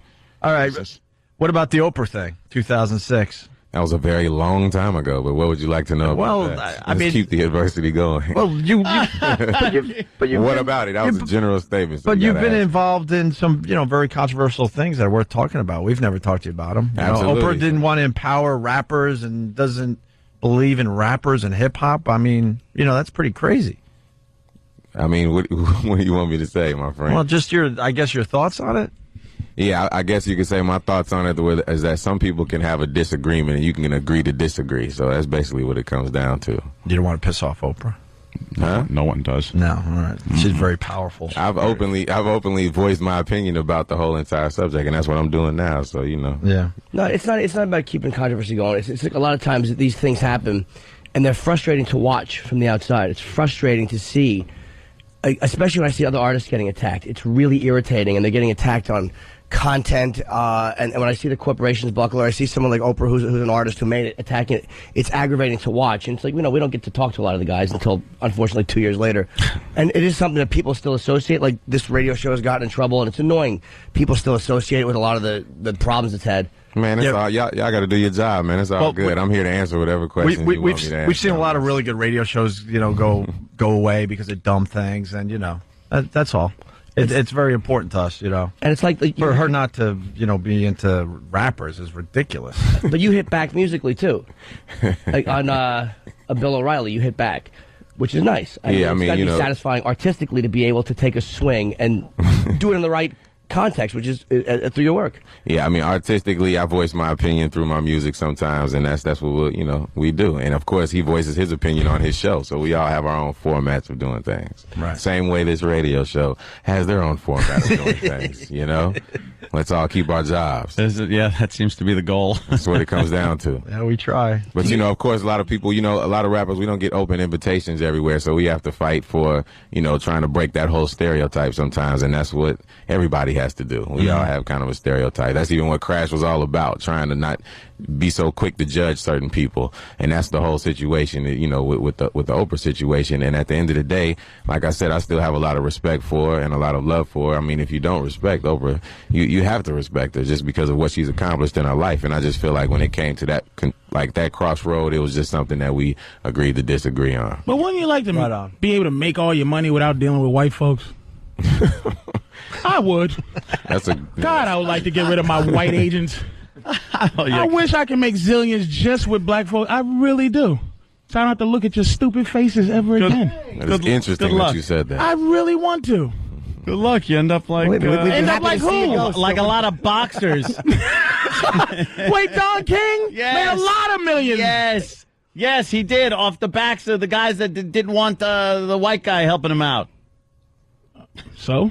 Look at answer is so. Tyson did give Rooney the boot. Good. That's what I'm saying, man. Not a good move. You can't just say so. I just want to see. So your pants. I don't know. Exactly. Can I talk about Crash for a second? Because it was... It's a long time ago, though. Yeah. Crash was a long time I know. Delving in the past. We better not. But that was such a great movie. It was like... It ain't better than Max Payne, though. I haven't seen Max Payne yet. And I'll be talking about Max Payne 2 years from now, but I haven't seen it. So I'm not going to lie. Max Payne is in theaters Friday, though. So I'll come back Monday and talk about Max Payne. That's right. Can't. Crash. We all loved Crash. It was about, it was about like stereotypes and not judging people, but it seemed like every character in that got redemption somehow, which was great. Like they show like the ugly, stereotypical side of every person, and then they also show like every person kind of getting redemption. It was just a great movie, man. Thank you, man. I greatly appreciate it. Were you surprised it won the Best Picture? You know what, man? To be honest with you, it was up against some really good movies that year, and I knew we had a shot. But, I absolutely, like the whole cast, we were kind of wondering whether or not it was going to make it. That's why we were so surprised when it did. But I knew it had a shot, and I knew it was a great movie. And it was kind of one of those word-of-mouth type movies that just built up over a long period of time. So I was real happy about that. But, no, I didn't know right away that it was going to get the Oscar. Did everybody get that money?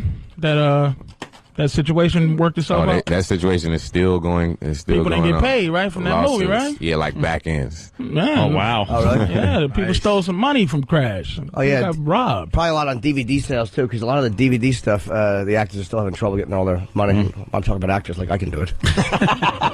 It's amazing how pompous I am, because I'm surprised that you had to read. Well, I've done some acting. I don't like to be called in to read. I'm like, they should just kind of offer me something. And I can't even get into a Dane Cook movie. So the fact that you're still reading kind of makes me feel better. Like, well, if he has to read after some of the stuff he's done. Makes you feel better? Yeah, but he wouldn't. Look, I have to read. It doesn't make he wouldn't have to read. Means you're going to be reading forever. Yeah, he wouldn't have to read if, like, in terms of rap, hip hop, royalty. If that had to do with any Hollywood, he wouldn't have to read a thing. But he's a rapper. Hollywood's crazy. They're not like, hey, Ludacris, you're wonderful here. You got to read. You got to read up until, I bet you every Negro got to read. It's probably except for Denzel.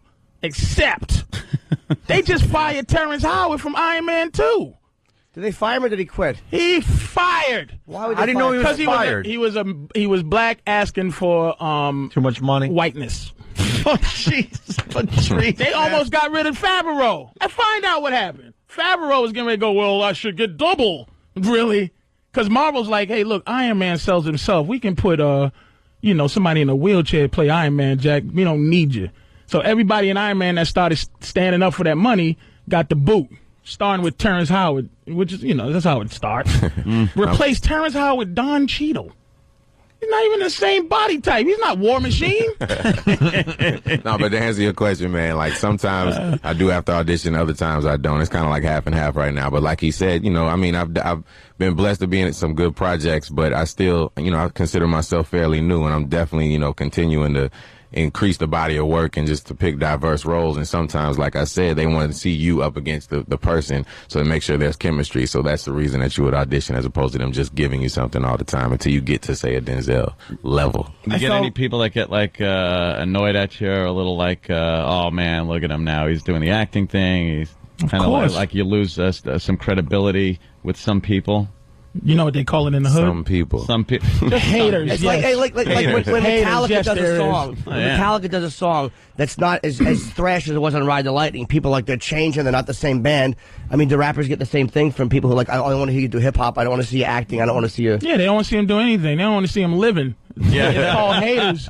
He can do anything. He's dropping an album. He's acting there. He is haters. Of course. In this day and age, you have a lot of entrepreneurs, or I call myself an entreprenegro. So, there's a lot of different things we do besides just rap.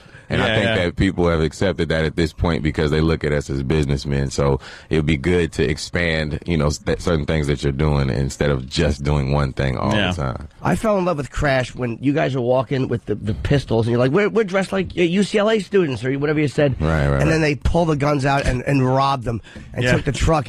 It was so great because Hollywood has gotten so bent on showing you every stereotype and then completely going the opposite way. Like you're crazy to ever feel uncomfortable, or you're crazy to ever be afraid of something. And Crash just put it right in your face. It was just, I can't stop talking about that movie. It was brilliant. And again, I know. Max Payne is, I know, but it's. Are you a good guy, bad guy, gangster? Max Payne? Yeah, what are you doing? Internal affairs agent. So, Max Payne is considered the anti-hero, I guess, or the kind of the bad guy. You're playing an internal affairs agent. Yeah, man. Just doing something different. We are acting now, Luke. Absolutely. I really signed on just to be able to point a gun at Mark Wahlberg and get away with it. So that's really why I did it. We got to get Chris out of here. So Max Payne in theaters this Friday. Yeah, and then Rock and Roller, a movie that Guy Ritchie wrote and directed. That's actually in New York right now, limited release. So go check that out.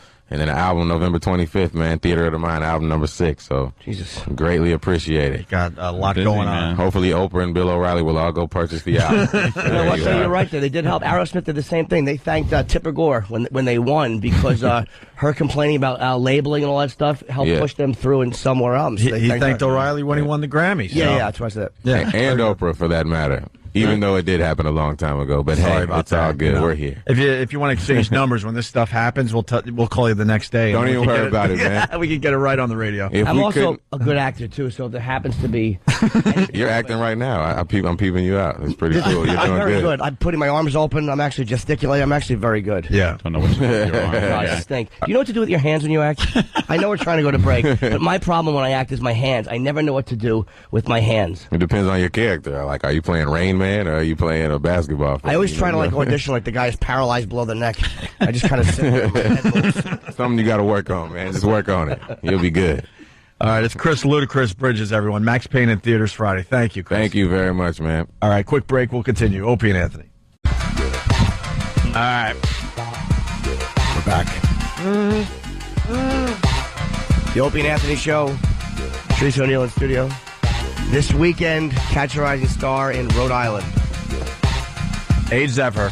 He writes, well, that was uncomfortable. Patrice checked out. Checked out. And it's not a black thing. Not at all. Because Patrice kind of tried to do a black thing there. Black, white, we get a lot of celebrities that do exactly what Ludacris does. Keep it very safe. What is it? You just don't I don't know. When you're, and this is, look, I've been guilty of it on a much lower level because I'm not that far. Look, let me say this, man. I'm not, all I'm saying is this. Look, I'm going to Rhode Island. There'll be 2 black people there, maybe. I'm saying, look, it's very difficult to entertain and this and that and keep your head when everybody has to be entertained. But I'm saying, in terms of, not every answer needs to be political, who is he hurting just answering something in a real... Oprah doesn't want to have anything to do with him. It just... On our level, it's like when certain comedy clubs don't pass you. This is for us. Whether it was Lucian, who ran the comic strip for many years, or whoever it is. And then you finally get passed at the club. And my anger towards Lucian, once he was a guy, he's dead now, but he ran the comic strip for years. I hated him. When I finally got past it, the strip, right, I really kind of stopped bad-mouthing him. Like, I was like, and this was not even in a public forum like this. My anger towards Lucian wasn't as bad anymore because good is good if it's good for me. You were happy because it was you. It wasn't phony. It was just I wasn't as angry anymore. Even though I would have been like a little more likely to bash him than he was Oprah. But again, it wasn't on that level and it wasn't public. But let me ask you this. Okay. I just want to say the whole Oprah thing. You made a great point during the break. You said the reason he doesn't want to even talk about the Oprah thing because there's a possibility Oprah will have him on, bring him back to promote Max Payne. Mm-hmm. Like the question I got for Patrice, how would you have liked that interview to go? Just what we were doing. You know what it was? Ready? Yeah. It was not going to. Here's what stopped me. Here's what stopped me from being involved. Because look, I'm on you guys' show, and it's just not for me as a black dude to challenge Ludacris, man. I'm just not going to do it on your show. It's up to you guys to challenge him. But when he said he segued into Max Payne, that's when I left in my head. When it went there because that's what he's here to do, and he has to go do it at this place and that. That's the job and everything. But maybe I don't. This is what I was saying off air. Maybe I don't want what I have to do to get at that level. Maybe I can trick this business into giving me a couple of mil, and then take it and hide it under my mattress, and then go back because I don't know what do I have to do. Do I have to be that way? I don't know, but man. As an artist, and that way is. It just wasn't nothing significant was going to happen, you know? But as a comic, you're always going to talk as a comedian. You're always going to speak through your work. I'm certainly always going to speak through my work. As an artist, he did his attacks through his... And I'm only playing devil's advocate because he did hit O'Reilly, and he did address that stuff through the work. And when you're out promoting a film... You're out promoting a film. He addressed it though. We're gonna get the Max Payne plugs in. But the stuff that has happened to Ludacris is it hits close to home with us, and we want to know. Hey, what do you think of this? Really, and what goes through your mind? And blah blah blah. How could Oprah not want hip hop artists on her show? And she says she doesn't want to empower them. That's crazy. What do you think? He addressed Bill O'Reilly, and he addressed on the bio. He addressed Barack Obama. He addressed Bill O'Reilly. He addressed Oprah. In what? In rap. In his rap songs. That was his what the interview should have been. Yeah. He did it in a rap song. Right. So here, it was like, there's the rap part, which is the whole Ludacris last name.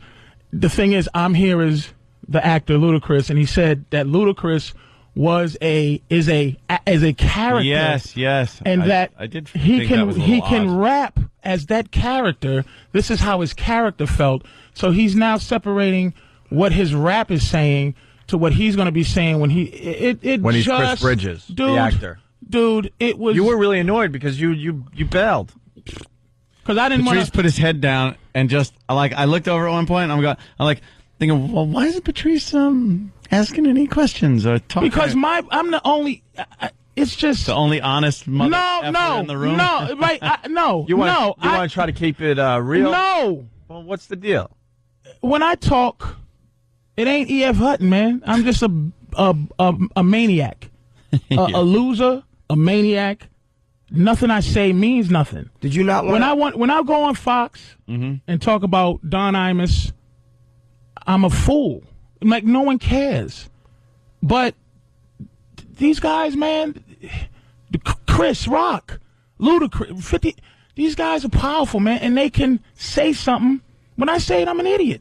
Nobody cares until somebody who's seen bigger in the business says something, But man. once they reach that point, they stop. And when they saying get to that stuff. point, it's like, I'm going to dance. Man, it's just... Man, who gives a damn? Max Payne, who cares? Mark Wahlberg will be talking about that all day. And if you ask Mark Wahlberg, I wanted to bring up the fact, he plays a guy who gets to point a gun at Mark Wahlberg's face. But it was a break. I was going to say, why? To shoot him for good vibrations when he was a rapper? Do you know what I'm saying?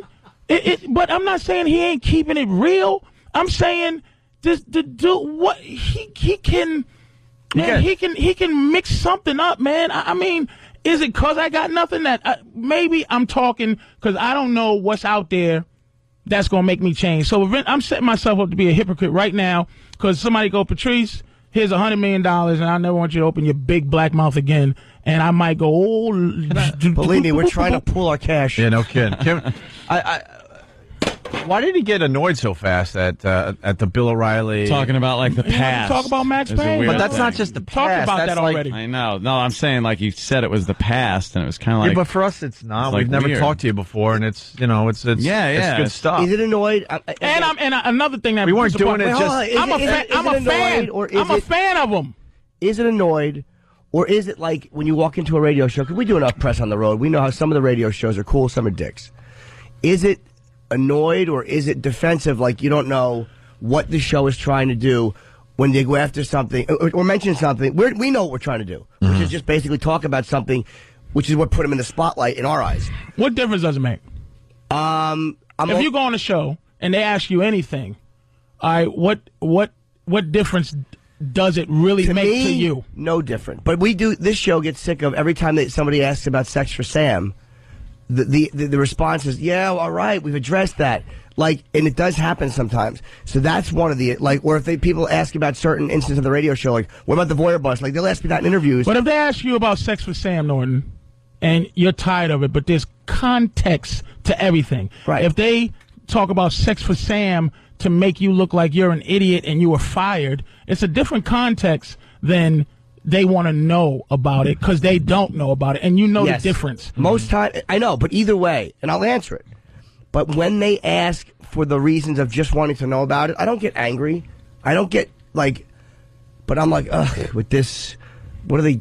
Because it does happen, or every time it's brought up in the paper, it's just a reference point. Right. But even though you know it's just a reference point, again, it's still a little annoying. I'm not saying he shouldn't. I'm a comic. I answer things differently. Why I checked out of the thing, I'm going to just tell you why I checked out.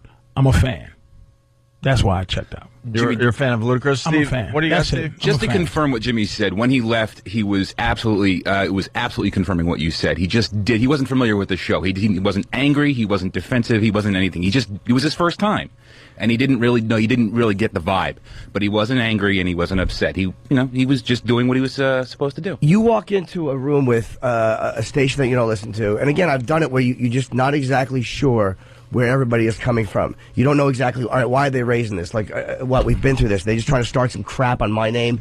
I'm not saying that, I'm only saying because I've been in those situations, you don't know exactly. And I didn't take it like, oh, he's trying to mother F us. I didn't get that vibe. I didn't either. Yeah, we were. It wasn't. That's not what I'm talking about. I know. I'm saying, dude, I had a million things I could ask. I wanted to ask him. It's just, he's royalty, really, in the hood. I mean, he's royalty. He is. So when he comes in here, for real, he's a big, big celebrity. But not here. Especially if I wasn't here, oh, okay, hey, what's up, man? I want to know some. But I could have drove it. And I was trying to drive it into that place where it's like more and more stuff, but it was just, I'm here for Max Payne. I'm not here to cause. But you already. This is what I'm saying. You already caused it. Like we're not embraced by Hollywood. It's just not going to happen. Who's weird though? We? Like, yeah. Niggas. But I'm saying you're making it that, and I'm saying that every celebrity on that level that comes here has nothing to do with that. And that's what I'm saying. Every celebrity on that level who's not black, that's what they do. Let me tell you, man, Chris Rock, and this is the thing, we're in the same world, so I got to be careful with that, but he found out that he wasn't one of them when he did the Oscars. And he found out that he really wanted to be one of them, which is, I watch MTV and he trashes. When you watch the MTV Awards, he trashes rappers and he got the funniest stuff you can think of talking about all the rappers because he felt like an outsider. He felt like, I'm a comic and I'm going to hit these guys. Yeah. And he's relentless and he's ruthless. He did the Oscars and Sean Penn gets up and says what he says to Chris, and it flustered him because he realized, oh man, I'm not an outsider. I'm trying to be an insider. And he let Sean Penn hurt his feelings. Sean Penn, if I'm at Chris's level, at that level, where am I going to go? Where can I go once I'm at his level? If I say, Sean, shut up. Yeah. Go play your little retarded characters and go ride your boat through Katrina. Shut up. You didn't think he was pretty brutal on some of those people, though? I thought he ruined their night. Yeah, but then he ruined their night. But what Patrice is saying, when Sean Penn stood up for a joke Chris Rock told about, we always forget his name. I know. What Patrice, I think, is saying, Chris should have got up there and hit him right back. Trashed him. Hit him right back. Because he's an outsider to Hollywood. Right. Yep. And we're outsiders. But as a comic, and I'm not saying I would love to attack Sean Penn or seen him do it. For whatever reason, he didn't. Maybe it just took him off guard and he didn't want to, for whatever reason, the one moment of him not attacking Sean Penn doesn't matter because it's not like the rest of it was polite. The rest of it was pretty brutal for an Oscars host. I mean, even me and Colin talked the next night. He really was kind of crappy to a lot of them. So it was almost like he came in as a comic, doing what a comic does, and it was only that one moment where he maybe not reacted. Because that was the one moment of confrontation that them said, "You're not us. You're them." Sean Penn, it was a them thing where he goes, his name is, what is that guy's name? Jude Law. Jude Law. I would have been like, both of you phony, shut up. Neither one of you have anything to do with me. Yeah, Jude Law is one of our finest actors. Get out of here. Today. He sleeps with his nanny. I'm kind of with Patrice. That deserved a beating because that was so ridiculous. But it was shocking because not he taking away with that, man. the edgy stuff Chris Rock was doing during the Oscars, but you have Sean Penn saying something as ridiculous as that. How do you, as a comic, not go for that? Only because and punch back a little bit. I don't understand that the more black people do get into I don't know, Hollywood, politics, things like that. Golden handcuffs. The more angry you get that they're doing this. No. You see it wrong. You see it as would you rather see fire hoses and German shepherds again? No. I mean, or this there's an acceptance with you twisted that up, Anthony. You're twisting that into me being angry about I love this is what's making me angry because I love there is no black hierarchy of us. There's a black hierarchy of me, and then we're in this. But Oprah is her, and Ludacris is him, and 50 is him. And but I'm not saying that I want everybody to have some money. I'm saying, what is it? And I said this earlier. What is it about that level that makes you not say anything? Fear of losing that level. Yeah. And it's all celebrities on that level. Yeah. You're looking at him the way a lot of guys would look at you. Even though it's a total, and you're not the typical case point because you're Patrice, but say most comics that are on your level who are like still brutal, but guys like us we're not stupid brutal. We know we'll tease people and this, and there's people who might have known years ago, why is he doing this? Why is he not coming that hard? And that, in a way, he's on that level higher than us. Right. That's what I'm saying. It's leveling up, and a lot of celebrities do it.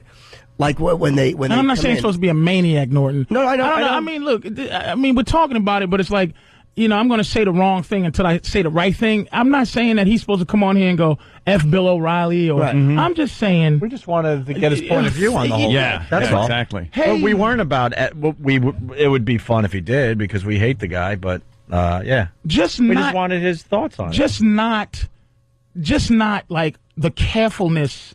I'm not saying all right. I'm not saying a maniac. I'm saying just carefulness of just I'm here for Max. Like just the careful. Just what? But he was being very safe. Yeah, and it's not a black thing. We've seen it with absolutely big white stars. Dude, you got a studio sending you out and they're saying promote this, and you make an X amount of million for a movie. It's almost like why go through the hassle? And we weren't saying attack Oprah. We weren't saying attack O'Reilly. We were really just asking about it. But if you walk into a situation where you don't know the players, it's not like we're a station the guy's been on. Like Kevin Smith comes in and he'll talk about anything because he knows us. He's comfortable and he's. when you're in a situation where you're promoting this major film, and in the last couple of years, it's not like he's been doing major films for 10 years. Where do you go with that? Like, do you attack these icons now that the storm is settled? Let me ask you this. I think he should have, because all we were asking was, how did you feel at the time? Yeah. You could be honest and say, well, you probably wanted to go down there and twist Bill O'Reilly's head off at the time. He cost you so much money. And that's why I said, and I said to him, I went, at that time when it happened, like that's when you can say, yeah, this is what I wanted to do. In hindsight now, it wasn't that big a thing. At the time, that was my livelihood this son of a bitch was taken away. Mm-hmm. That's honestly, we could talk about Bill Donahue. It's the same situation. At the time, I wanted to take his gray head and smash it on a curb. And now he's been on the show, and I'm like, all right, he's just doing what he does. I'm not kissing his ass to get advancement anywhere, but time, water under the bridge, whatever you want to call it. But at the time, and I could be honest, I could sit here and go, yes, at the time, I wanted to smash him. Okay, so you're right. At the time, I would like to have heard a little bit more about that. Yeah, but be a little honest. Once you get to a certain point in your career and you see how fast it can be taken away, or like he happened to rebound and do really well. But when you see how quickly one of these guys, one of these massive people, like when you see how the machine works and how it can just chop you off, like for you to lose a major endorsement just because stupid O'Reilly, you're probably hesitant for no reason at all. So that's considered a sellout. No, it's not at all. Technically, I wouldn't. You're just not disagree or not do it. I would do it too. Can I ask you about what you said? I think a sellout would be if O'Reilly attacked him again and he was like, that's just that to me. No, you said a thing like if he knew the show. And you said Kevin Smith knows the show. Let's say this. If he knew the show and then you asked him those questions. If he knew you, he knew what you were about. His friends, say his radio show friends asked him those questions. Then what would maybe you're just happen? more comfortable to go back there and know that if you say, man, I was really aggravated, I hated the guy, you kind of know that when you answer certain questions, you might not know where this show is going to take it or what we're going to. I don't know. I'm only speculating because I've been on different radio shows before. Right. And I know, you know how it is, man. Sometimes you walk in and there's a weird vibe. Sometimes it's a great vibe. But once you're on more than once or twice or three times, then you're more comfortable. I can't wait to get back to that show. They took care of me. They treated me right. I felt comfortable there. First time in any show, especially, look, the reputation for the show is very aggressive. I mean, I'm amazed at how aggressive this show is when I do other shows. Like, Jesus, we really do say some harsh things, even on terrestrial radio, where we really do address things with brutality. So a lot of times you're going on a show that, look, people are aware. This is what they know about Opie and Anthony. Oh, those are the guys, Sex for Sam, Sex in the Church. They know the crazy, outrageous stuff about us that he probably thinks we know about him. So I'm only saying, look, I would love to have had answers, but that's why I'm not mad about it. That's why I'm not, because I didn't feel like he was trying to be a dick to us. I think that a lot of times you're not 100% sure where someone's going. Yeah, I don't think he was. It's just always on my take. I don't think he was. It's that. It was just the let me get to it wasn't let me get forget all of this knowing, and it's just, so what did you feel about what happened in your life, and then it just answer it as opposed to I'm not.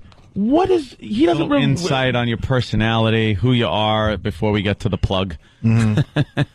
That might have been, and that's way more interesting to us than talking about Max Payne for 20 minutes. Sure, because people don't know it. There's a problem. We need to get our listeners into what we're doing, and we know that talking about Max Payne for 20 minutes is not going to get the job done. I'm sorry, it's just not. Don't forget, and that's why you look at these bios and go, "Wow, that's something that's worth talking." And he's about. had some interesting stuff happen in his career. And he might give us another. He might give us another angle. These guys don't understand our side of this. They want to come in here and just give us like very, very boring Max Payne plug type radio, and that's not going to do him any good or us any good in the end. See, I know that as a comic and stuff, and I'm sure he's done a lot of radio stations. But a lot of the guys, a lot of celebrities do TV, and when you're doing TV, it's a very set way of doing it, where you're on for 6 minutes or 7 minutes. You get a little clip of the thing shown. They talk about the movie a lot. It's very, you know what I'm saying? It's like you know exactly what the drill is. You know exactly what the routine is. when you walk into a radio show, you have 15 minutes, and all of a sudden there's 5 guys, and they start bringing up stuff from the past, and the studios, you just don't know exactly where it's going to go. I know why we do it. Yeah, we get to go long form, you know? I call that what you just described, who gives a crap TV. It happens all the time. I couldn't agree more. And that's why I don't watch any of that stuff, because I know nothing is going to happen. Dude, I agree. No, I know. I'm with you. I'm just reiterating. And I would just like to, look, if I ever got to the level of respect and money and glory, I would love to just let every other black person who knows what happens on that way, what you got to do and got to deal with, and explain even the fact that he had to do Max Payne. Explain that. Just tell me what it's like to be at your level and be black. Let me know. Yeah, he didn't seem to want to be black at that moment. Are you voting for Obama? He just wanted to be the guy. Yeah, I know. You voting for Obama? Well, I just got to tell you, it's just important to get out there and vote. But most celebrities on that level would say that. Most celebrities, it's not a black-white thing. Most celebrities on that level promoting for a major movie with Mark Wahlberg or any. We're not talking about phony white people. That was a little odd. That's what white people do. That was a celebrity thing. It's not a white-black thing. That's a celebrity thing. But I didn't even catch that because, you know, if he says I'm voting for Obama, then everyone voting for McCain might not. Some of these people aren't going to go see Max Payne now. Yeah, or it might just open a political argument. I'm not saying that. It might open a political argument that you don't want to get into when you're promoting a film. Well, you know something? You're promoting a film. You want people to kind of like you, know you a little bit. I think it would have been good. It would have been compelling radio to hear his point on you know, a guy that is successful, making a lot of money. Why are you voting for Obama knowing that more of your money's going to be taken away? Just things like that. And then you get that answer, well, the important thing is just get out there and vote. I agree. That was kind of a It's answer. obvious he's voting for Obama. He has a rap song about it. Yeah, he loves the Obama. Yes.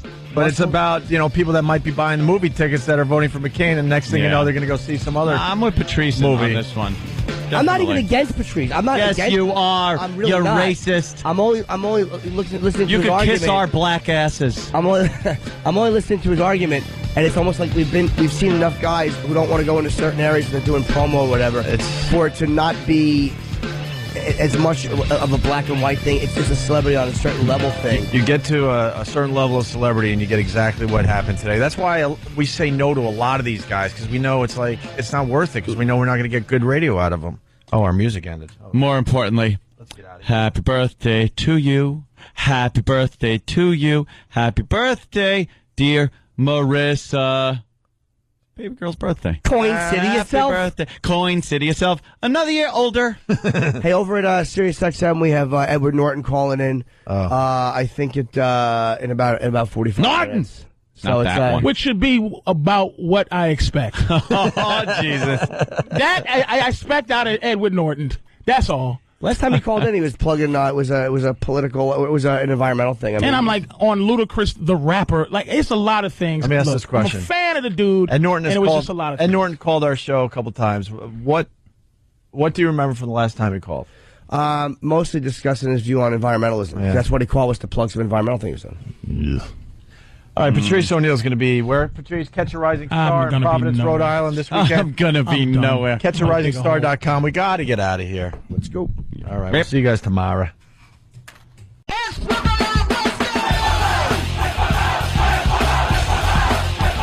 Wednesday.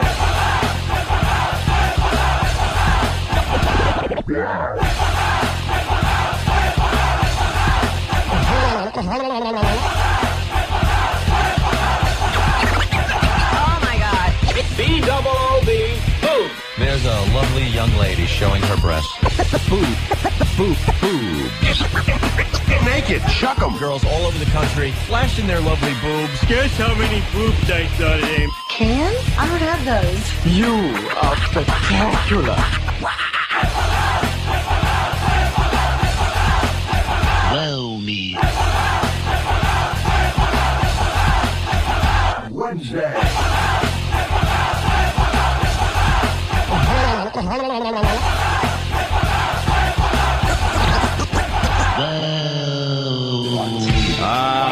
And here we go. Like, he doesn't know where that's coming from. The show continues. And the discussion continues. It's all right. That's what we do. We're on the radio. We discuss what's going on around us. Why? Fuck. It's all good. All right. It's all right. It's all right. Fuck it. Fuck it all. The discussion continued down 57th Street. To the elevator bank. You forgot the elevator. Across 6th to the elevator, down the elevator. 57th. Yeah. Yeah. Well, we're not even in that a real disagreement because as comedians, I love comedians. A guy, Colin, who's a guy on a bigger level than we are, who will say almost anything to anybody. I love comedians for that reason more than I love any other performers. And what you just said, I think there is just an attitude. It's you're anti-establishment kind of person, or you're not. And Colin is big enough or Nick DiPaolo is big enough to not cause himself problems. And I always look at white guys that cause themselves problems, and I go, he doesn't have to. He doesn't have to. But white guys that will cause themselves problems. Look at Lewis Black, that interview you played with him. He's causing them. He was going to cause himself problems at some point if it dug into him too much. Look, it was a lot of things, and like you said, you guys have seen it all in terms of interviews, and you've been disappointed by many. Yeah. My thing is, he didn't disappoint me. All I just was like saying is, man, what the fuck happens in please school me. That is completely what legit. The fuck they do for you to not say fuck Oprah. Not saying, nigga, you a sellout, you didn't say fuck Oprah. It's like, I hear it, man. I hear it, Louis Chris. I hear it. And that's why I was like, you want me to call you Louis Chris? I'm just trying to keep him happy. And I just want to know, please tell me, what the fuck is going on? Please. So I can know if I'm ever going to be there or not. Yep. Please tell me. Are you a Scientologist? Are you what goes on? It ain't talent. And I'm not saying Ludacris is not talent. I'm saying it's not talent where you go, I'm going to just make it because of talent. I used to believe in that shit. And I go, goddamn well, you got to be friendly with somebody. Yeah. But at what point, if I have 20 mil in my pocket, I figure that I can, like, I always said this about Mel Gibson and that whole thing where they would try to make him an anti-Semite. Yeah. And I was like, wow, didn't he make $500 million from that Jesus movie? And I go, how much money do you need before you can be an anti-Semite? Let me tell you, if you have $500 million, you want and feel you need $1 billion. It's just the way it is, Patrice. Look, are you satisfied with what you have right now and what you make? Man, it's not even monetary though. It's creative too. End of the world money, dude. It is creative. $500 million, man. Like you don't want to be out. But let me tell you something. Creativity, and I'm not saying this to sound fucking conceited or anything. Creativity will just fucking come out of you.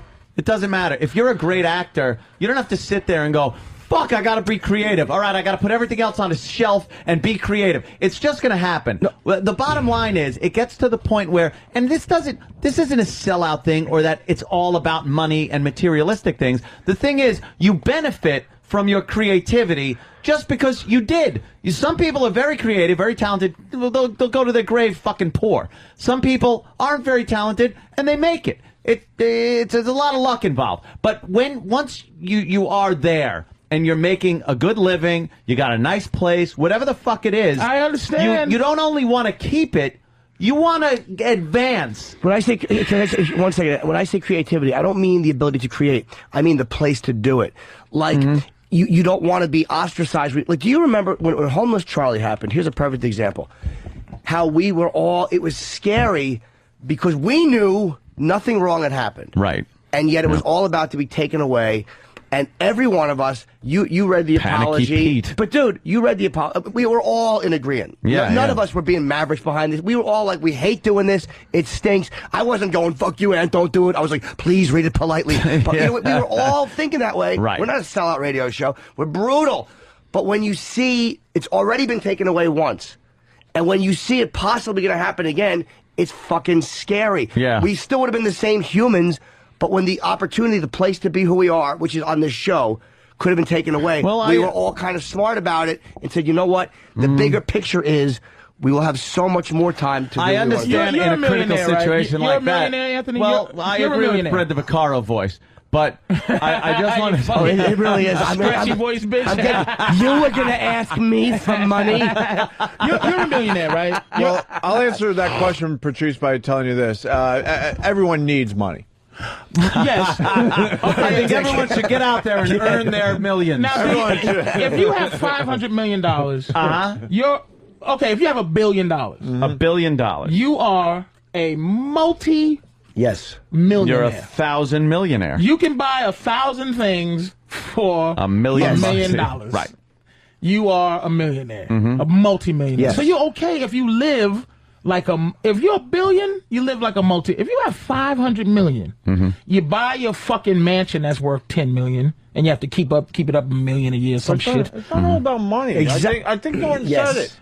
You want to still do your thing and be creative, and you know, I mean, the fact is, let me tell you something though. I'm not going to sit here in front of a fucking microphone and live back in the apartment I was in fucking 1990. I of course not. I don't want to fucking do that. I don't want to be that. I could be just as creative and sit here and do that shit, but I don't want to fucking live there again. But it's about also like cockroaches and fucking shit all over the place. Fuck that noise. It part of it is about the goddamn money because that seems to be the measurement of success in this country. No, when you have enough, like Mel Gibson has, more, let's be honest, more than the show. Mel He Gibson probably has enough doesn't think he does. to do what he wants. Mel Gibson, That's what I'm if he wanted saying. more money though, Mel wouldn't make movies like Apocalypto, which was brilliant, but he would make movies that were more mainstream. He wouldn't make The Passion of the Christ, which is not looking like it's going to be a mainstream hit. Mel is on an artistic That place. made him It did. millions. But he could be making Lethal Weapon 6 knowing it's going to be a hit or another movie like they that. were just talking about that, and they backed out or something. But do you know what I'm saying? It's like for But him, he's ready to do that. he was one of the very rare cases who was, he's an anti-Semite, and a lot of the studios won't distribute his shit, but he's so big and so above it. He's iconic. Mel Gibson's a bad example because he's iconic. But some people are famous, and some people are, like Al Pacino, Robert De Niro, Denzel, Morgan Freeman. They're not famous. They're not. They're iconic. Yes. You don't even Right. see them. Yes. Joe Pesci. You don't hear from a Meryl Streep. You don't hear. So if you're going to be a person that doesn't want to fuck with anybody, don't fuck with anybody. But then if you're going to be a person that's on something where you're supposed to be saying something, and look at Sean Penn. He's a fucking maniac with what he believes But in. bring it back to us. I mean, you decide what you're willing to do. I mean, we can make more money than we're making now if we decide to go mainstream. We've had chances to Can do. we? Yes, we've decided. Hire that hole. Let's do it. And let's go. I don't want to get fired. But we've decided a long time ago that that's not our thing. There's a balance. We love money, but we also like having integrity with what we do with our radio show. We absolutely could be making a hell of a lot more money if we decided to maybe soften our delivery and go a little mainstream. How much money's the Abso-fucking-lutely. end? So what? How much is money? How much money can I give you? Right? Honestly, and I go. I go. Look, I don't want you around anymore in radio. How much can I give you to get the fuck out of radio? Well, we could. I'll take 10 grand. Yeah. I like what I do. I mean, the fact is, if we get kicked off the air again, I'll be fine. But I'm saying still no like amount doing- of money would get you 'cause off. I like doing this. You have a payoff for your rest of your career. I don't think so and not because of the same reasons. The thing is, like I said, if you have $1 million, you want 2. You become you get a lifestyle that then costs a little more. It's relative. It's all fucking relative. So if you have 10 million, it's rare chance that you'll live like a multi-thousandaire. You probably won't. No, I would Like if you live slowly like a start multi-thousandaire. spending money. Right. It's like Howard Stern, $500 million. Do you think he's completely satisfied and goes, I don't want to make any more money? Do you think? No, of But is course it he does. It seems like it's possible to be like Bill you go, Gates.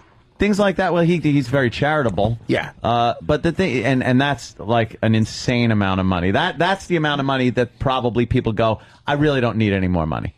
Is when you're in that thing where they list the top Where he 10 lost fucking half people, and still is it's the like richest in the more world. billions. Yeah. There are those people that are on the top 10 wealth list that probably a lot of them are like, but if I didn't make another dime, but to be truthful, if the career ended, and there was zero income coming in for me, no, I wouldn't be fucking happy, and I wouldn't be able to fucking live like I live. It's not, and I'm not spending a lot of fucking money relative to what I make. I'm not like overstepping my means, but so I got a fucking mortgage, just like somebody that's working a job making like 50 grand or whatever, or two people are working in a household. They're pulling in 80,000. They're paying their mortgage. They're paying their electric bills. They're doing this, doing that. They got a car. It's the same fucking thing, only it's relative. It's up a notch. I might have a better car, a bigger house, things like that, but I can't fucking stop working tomorrow. But what would make Bill Gates, like say if he did the radio? This is all this is me wondering. Seinfeld has 250 million. He can stop working because he probably can't have a lifestyle that exceeds that unless he goes lunatic. He's got 8 billion cars. What would Bill Gates do, right? If Bill Gates came on the show, but those guys, what would keep him from going, the nigga from Dell can suck my dick? Like, what would... You have to face those guys. It becomes a matter, I think, for those guys of social... It's like, you're socializing with them. You're not... Like, once we got to know Bill Donahue... we became less angry at him because we saw him in a different way, not just as this fucking guy, this thing, but he's a guy that has humor. He's a guy. You start to see them differently because they acknowledge you differently too. So to them, Ludacris is no longer just this fucking black kid rat. He's all of a sudden, oh, that's Chris. He's a nice guy. I had a drink with him. He's a funny dude. We had fun with him. They look at you differently too. Everyone sees each other differently. As you're saying this right now, I just realized something. I'm irrelevant. Oh, Jesus. I'm not of the new world. What do you mean? Your old world? I think Boston. Patrice? I think Boston has damaged me beyond repair. I just don't believe in white society like that. I just believe them. The reason I don't believe Obama's going to be the president is the same thing. What you just said made me realize that I just can't see a different fucking America. I can't see it. I think I'm being really honest, man. I just think I'm irrelevant. You're not irrelevant. You're not irrelevant. You just you don't want to get your hopes up and be hurt. That's not irrelevant. To not want to be disappointed, to not want to love something so much or want something so much that when it's not there it really hurts. That's not irrelevant. I mean, I don't consider that to be irrelevant. I think I'm not. I don't know. Wow, Patrice just had You a speak realization. your mind, Patrice. You've always spoken your mind. On Tough Crowd, you spoke your mind, and yet you weren't. You played the game in the sense where you knew what you had to do to be successful on the show, but you always spoke your mind. I just want to clear things up on Pal Talk. Patrice didn't say I'm an elephant, so don't say that. I'm lost. What? Seeing Ludacris is a big gentleman. like that. What does Patrice want for this country? Or for you? Like, what does seeing Ludacris like that do to you? Because it affected you in a way. It was like you're looking at it differently than I am. But it seemed like it hit you in a different way. You wanted him to hold true to who he is. I just want when he's hanging out with his friends and not hanging out with the Hollywood and the. I just feel like if I make something, it's more than I should have made, and if I make millions in this country, and that's what I mean. This is a world that, and I love America because there's nowhere else where a motherfucker like me could make money. Mm-hmm. Talking. Yeah. And, so this is not an anti-American. This is just, I think this country, niggas are villains, man. You'd think that. I think niggas are villains, and I think motherfuckers who make it are still villains. I think Oprah's a villain to this country. I think that she is trying her best. And I think Obama shows you how much a villain we are, because it's going to take white people to make him the president. It's going to take white people to put him where he needs to be, and it's real. I think being a black celebrity is not real. It takes white people to accept you or go into the movie theater and pay the tickets. Like, you just don't like the idea that white people have to put these people over. That's a numbers game, though. It is. I'm not. Percentages. It's the idea. It's the idea that I look. You think there's still a big control issue I over consider black people? more white guys to be my friend in this world right now than black people. I got 3 black friends maybe left because I had to leave Boston. That's where my friends are. Most people I deal with are white, you know. Yeah. And it's not, I'm not delusional about it. I'm just saying we're not accepted, dude. We're not accepted no matter what Ludacris does. And I just use him as a euphemism for all of us. No matter what he does, he gonna be a nigga, man. To the people who he's trying to not be a nigga to. But who though? And to whatever but magical, seriously, but like, to the great Oz, nigga. I don't fucking but it's know. a legit question, because like Louis Black was saying, people lump in the government and they look at the government as this thing. Entity, yeah. Who are the people? I'm a white guy, and I know I'm a typical white guy. I have no clue. So maybe that's what I'm afraid of. I don't want to look. If this business really is a beast, I would think Oprah's in the belly. She's as deep inside of the beast. Hell yeah. I'm not even in the mouth, really. I think I'm just still running around waiting to be food. And you're like a but bed she's bug. not a villain. A bed bug on the tip of the nose or something. To what she has done something, but all it will take is one thing for white people to go, naughty, naughty nigga. No matter what you do, you might as well just be you and make that money. And that's what he was doing. And look, I've been there. I understand all that shit. I understand not having a fucking dime that a motherfucker gives you. You know, my girl will tell you, dude. I used to sit up with headaches worrying about money. Yeah. But at the same time, motherfucker call me and go, Patrice, we need you to do this, this, and the third. Like, I stopped doing web junk because I couldn't talk about Chinese people kicking each other in the balls no more. I was done. And I said, look, for me to do this is how much money I'm going to need to continue to lie. The first 2 things at web junk, I was honest. The next thing, I was lying. And I said, this is how much you got to pay me to lie. And that money was goddamn good, watching it come in. Those checks every week, oh my god damn, look at this.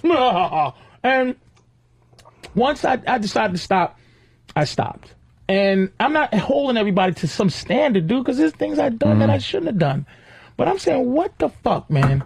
When you get to this level and you don't share with other black people, share just information. What the fuck is going on for you to be at the level that you are at? Will Smith, please do me a favor. How did you become this big? And please don't say it's just talent.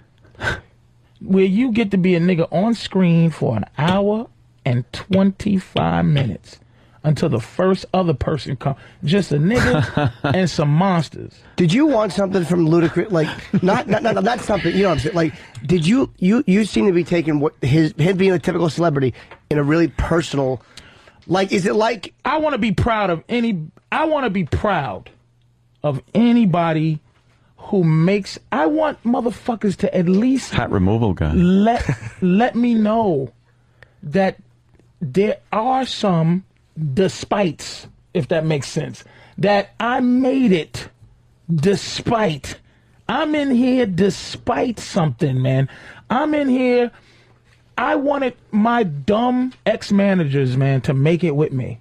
And it couldn't happen. I want black management, black eight. I want that. I want the shit. I want black people to be respected, man. And he's a respected black man. Respected. Loved. And I want the motherfucker to come in and say, this is how you get to be that. And I respect Ludacris, man, when I watch him. But then in this forum, I watched him, and I didn't respect him. But how is he not saying that by doing what every other celebrity has to do? It's not every other celebrity. But it is. We've had enough. How is he not saying that? This is what you got to do. People, it's different. Not when you're on that level of celebrity. They're all the same on that level of celebrity as far as the way they answer questions. And you're reading into it from a black-white issue.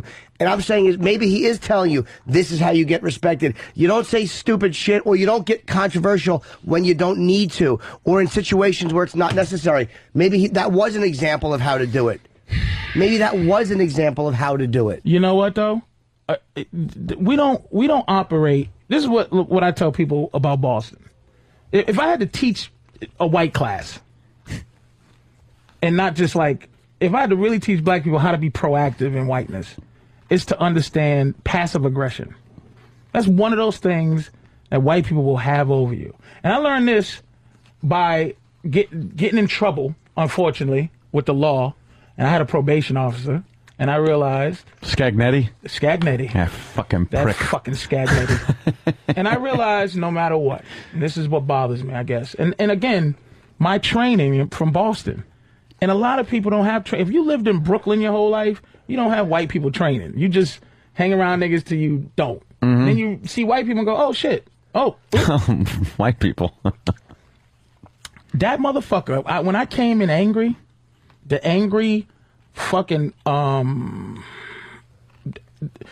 the victimized, angry, fucked over by the system nigga, right? When I came in there and I was being that, and I was fucking salty, and I was looking at him like I wanted to kill his whole family, things were bad. When I came in there, finally got just tired of it, and he sees, I go, hey, good morning.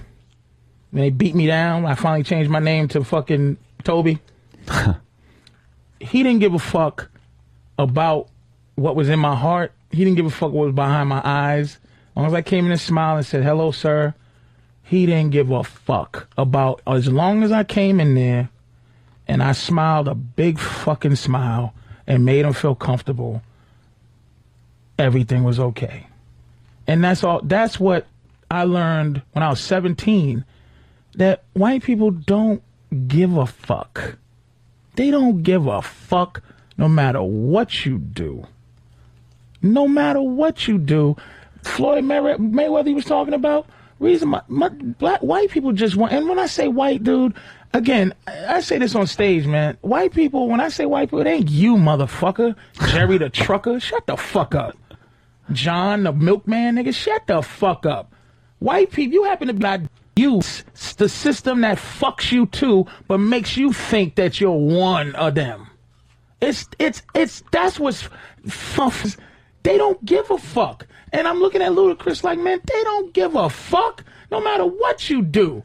You doing the right thing, yes. But it don't even fucking matter. Shit's changed. Did you ever think that the way you're looking at it, though, has been skewered and maybe... I just said I'm irrelevant. You know, no, but I'm not saying irrelevant, but I'm saying, without saying irrelevant or going all that way, does it ever, like, maybe the way you're looking at it is 50% right. But the other 50% that you're lumping in there is not right. Because, again, when you talk about Obama, how white people have to put... People like the guy. It's like, it's not... as black and white with every single issue. He's doing... Even though it doesn't exist. Let me tell you something. The only thing black he's being, Obama, and I understand this, because he needs to be the president. The only thing black he's doing is being black.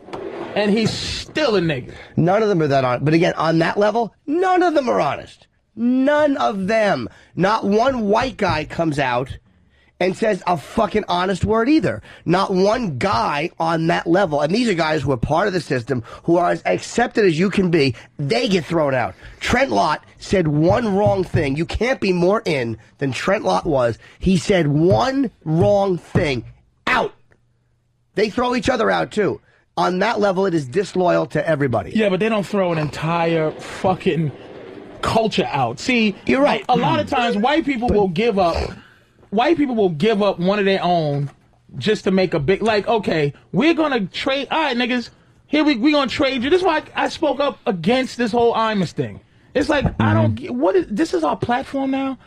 Don Imus, we will trade you one old white man saying nigga and an old television icon saying nigga for you never saying nigga. The fact that black people own language.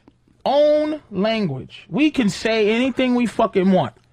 That was the reparations. Reparations was the fact that we can be honest about what has happened to us. And white people can't be honest. So the fact is, white people are sitting there going, man, I can't say nigga.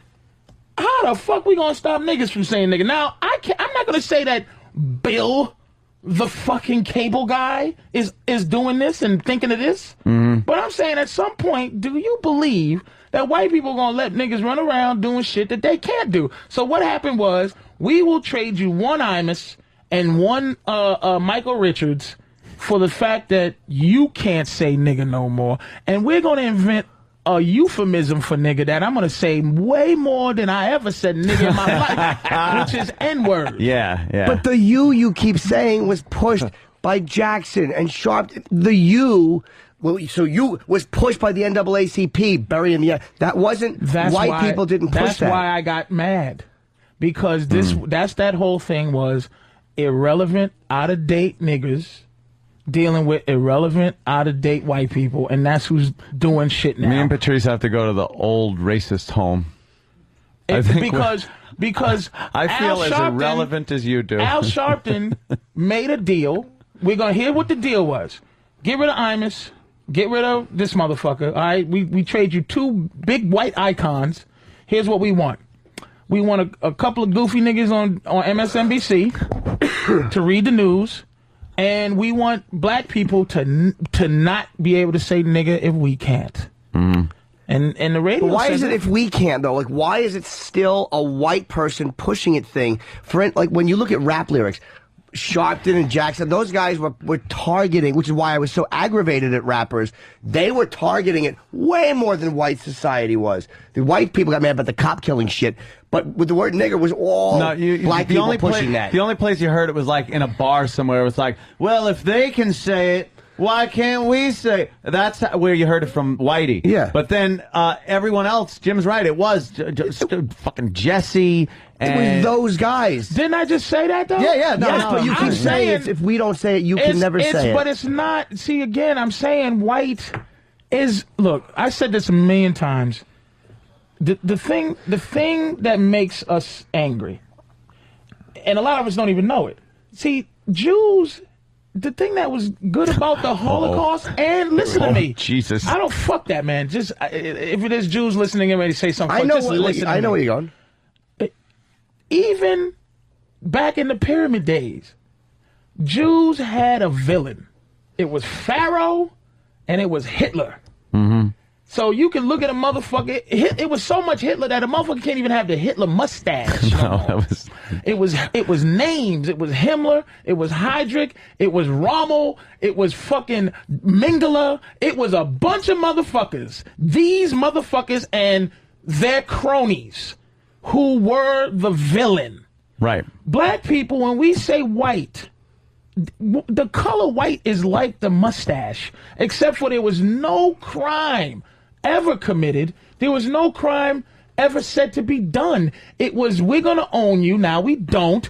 Goodbye. All we got left is your skin color. I don't look at you as an oppressor. White people, when I say white, it's vague. It's not even you. I wish I could move on. Not every German is looked at like a Nazi. Because Nazis were defined. Whiteness was never defined. And as far as the world changing, everything is internal, man. You have internal changes. When the fuck has there ever been an internal change in this country in terms of how we feel about each other? I I don't like being a villain, man. I don't like feeling like a villain no matter what I do. But there's been this huge change over time. Yes, in internally. your own lifetime, there's been a huge change that I see. I see it on the. Can I ask you a question? If you're a golfer on the streets, if you're a golfer, yeah. if you're a golfer, mm-hmm. a white guy golfer Right. from 1910, right, and then the fact is that somebody decided now niggas can golf. Where's the change, other than niggas can golf? The change is that it's not this thing where we need the National Guard to, every time Tiger Woods tees off. But it's legislation, people and that's love him. change. But people going, but you act like it's just someone puts down a law. Blacks do this. All right, let's just talk on call niggas. That's not. You said there's no internal change. When something like that happens, that's what I feel they do. But it's Tiger's embraced. White people don't look at it like that. I'm a white guy. It's not a matter of he was embraced by Fuzzy Zeller when he called him old chicken eating. Okay, that's Fuzzy Zeller. Yeah. Golf's a fucking shit example. You talk about internal change in a society. People having internal change. Do you really think that everyone is only going by the letter of the law? Well, we got to let them vote. People don't feel that way. The majority of people don't feel that way. The majority of people hate seeing that kind of stuff that's wrong. Here's my problem. There is no gray area. You don't credit that. No, I do. There's no gray area, white people, meaning this. Either I got to deal with, and not you guys, I got to deal with fucking nigger, or I got to deal with, I've never even heard the word. Yeah, I'll give you that. I want to deal with an honest fucking, I'm not a racist, wanting everybody to die, racial white person. I've never met a run-of-the-mill racial white person. Who admits that black people annoy him, but doesn't hate black people. Yeah, exactly. Let me tell you something. Fair enough. Patrice, I want the same thing. Patrice, from other white people. I'll be completely honest with you.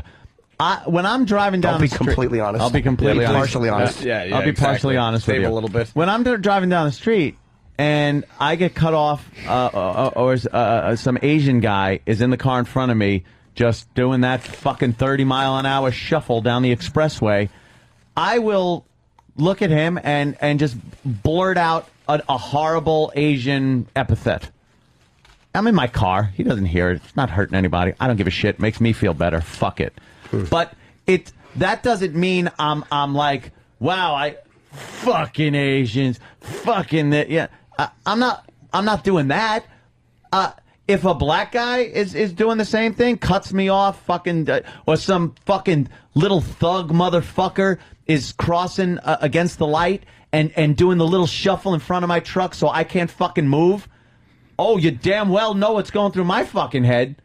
But I'm not going to look at the next guy on the sidewalk and go, you're all fucking. I'm not going to do that. I don't feel. Look, so what's I don't feel that black people like Oprah or I don't feel they owe money. I mean, I don't feel a motherfucker owes me their money or owes black people, but I do feel like I owe my mentorship to a motherfucker underneath me.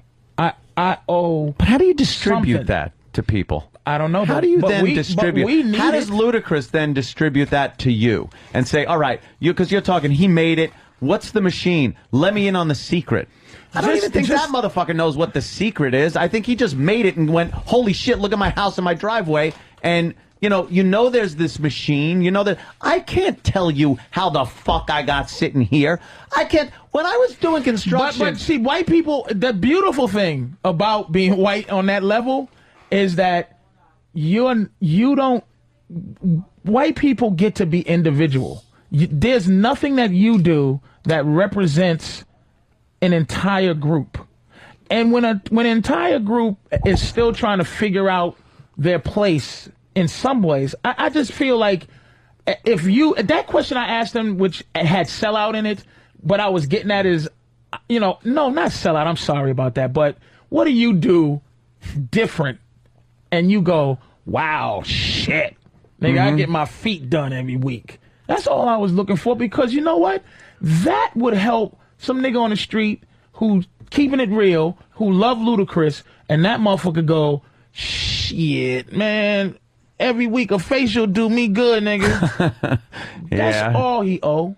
All he owe is to get this young man who's on the corner, man, who don't believe in nothing. Just to say, you know what?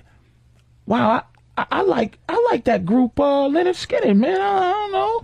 I like that music. I like the way that you think. I like some corny shit. Yeah, I watch Yogi Bear coming up. Just a motherfucker that you think keeps it hood.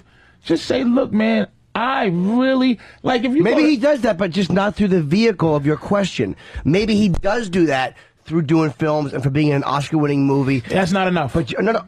But maybe, and he's also, again, I have to defend the guy because he has attacked in his work. He has attacked. It's not like he laid down and praised O'Reilly in his work. This is not about Ludacris, though. Don't play. No, I I'm mean, only going. It's just because he. All right. Do you think then Ice Cube is looked at so people could go, I could be in goofy shit and look like an idiot? Nope. Climbing up the ladder and falling down off the roof. No, you know why? Because Ice Cube doesn't go.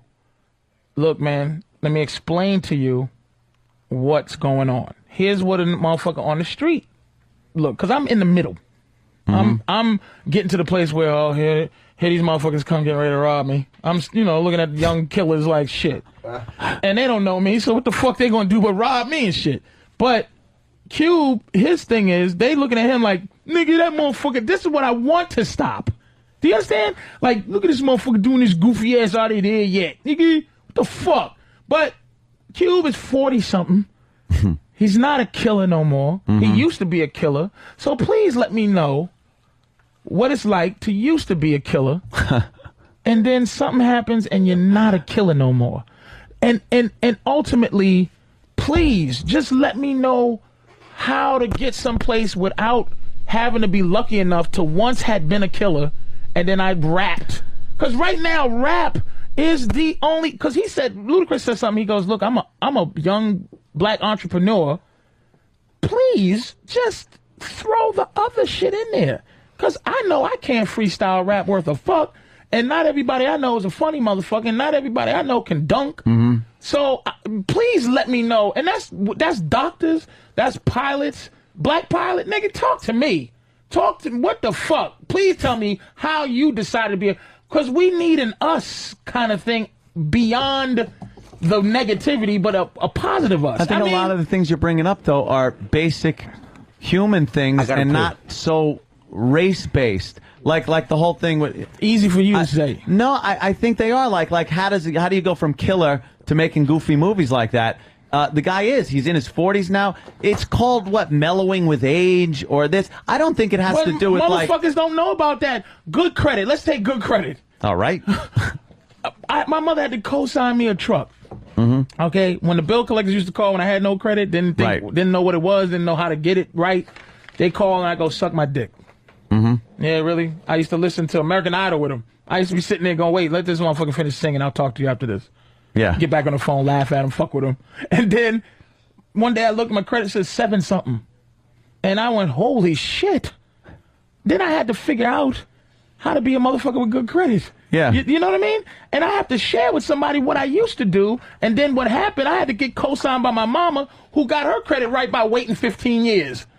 You know what I mean? But how is that? A little information, man. Again, that's a human thing. I fucking the car I slept in was repoed, dude, because my credit was shit. It's human experience, I know, man. But again, what white people can't do is, and what black people can't do either, is separate the color thing from the issue. Like, I know, dude, I know your story. I'm not looking at you like a white. You're like I said, you're a fucking bum made good, and I say that with all due respect, man. That's what this country is bums made good. But once you make good, dude, you owe somebody something.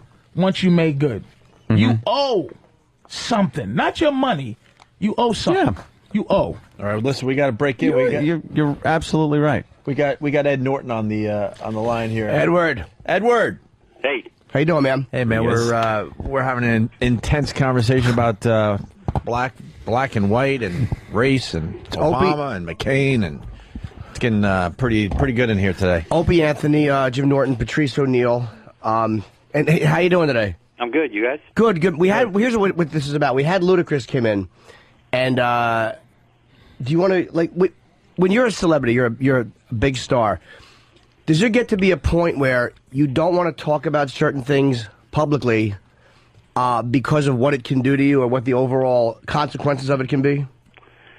You know, I don't worry so much about that, but I also like don't necessarily think that you know, I mean, it depends on how you talk about it. I think you got to sacrifice a bit of honesty. Is that No, I just think, you know, I don't always think that my opinion is necessarily what the world needs. You know what I mean? I don't take that. That's a good point. It's because there's this credibility issue, I think, is kind of what we were talking about, where people now Ludacris, especially now, working his way up to being in movies, doing movies, and it seemed to Patrice like he's kind of not being as honest as he used to be in order to keep that bit of celebrity and success going. Well, let me make sure you're not because this is a dangerous thing to miss. I don't. It's not that I'm saying he's being dishonest. I'm saying what is it that once you get to a certain level in this game, I just want to know what it is where you just can't say shit. That really impacts. And you talk about having an opinion, Edward. It's like your opinion does need to be heard because in this business, perception. So, cause I'm just a crazy, useless motherfucker talking because I'm perceived to be nothing in the game. But a man who got respect, Oscar nominations, this, that, your opinion is valuable. Valuable. I don't think it's less valuable than anybody else's. But I guess my point is, only thing is I try to make sure I'm actually informed about what I'm talking about. You know what I mean? Because people will ask you your opinion for a lot of things, and I think sometimes people reflexively answer. They'll like just answer just because they got asked, and not enough people say, you know what? I don't really know enough about that to speak with standing on it. But you know, things I feel like I know enough about, I'll give a perspective on. I mean, I agree. Like, look, you know, we're in some perilous times, and I definitely think it's not a moment for people to keep quiet. I agree with that. Like you're cautious because, like, you know, you're Edward Norton.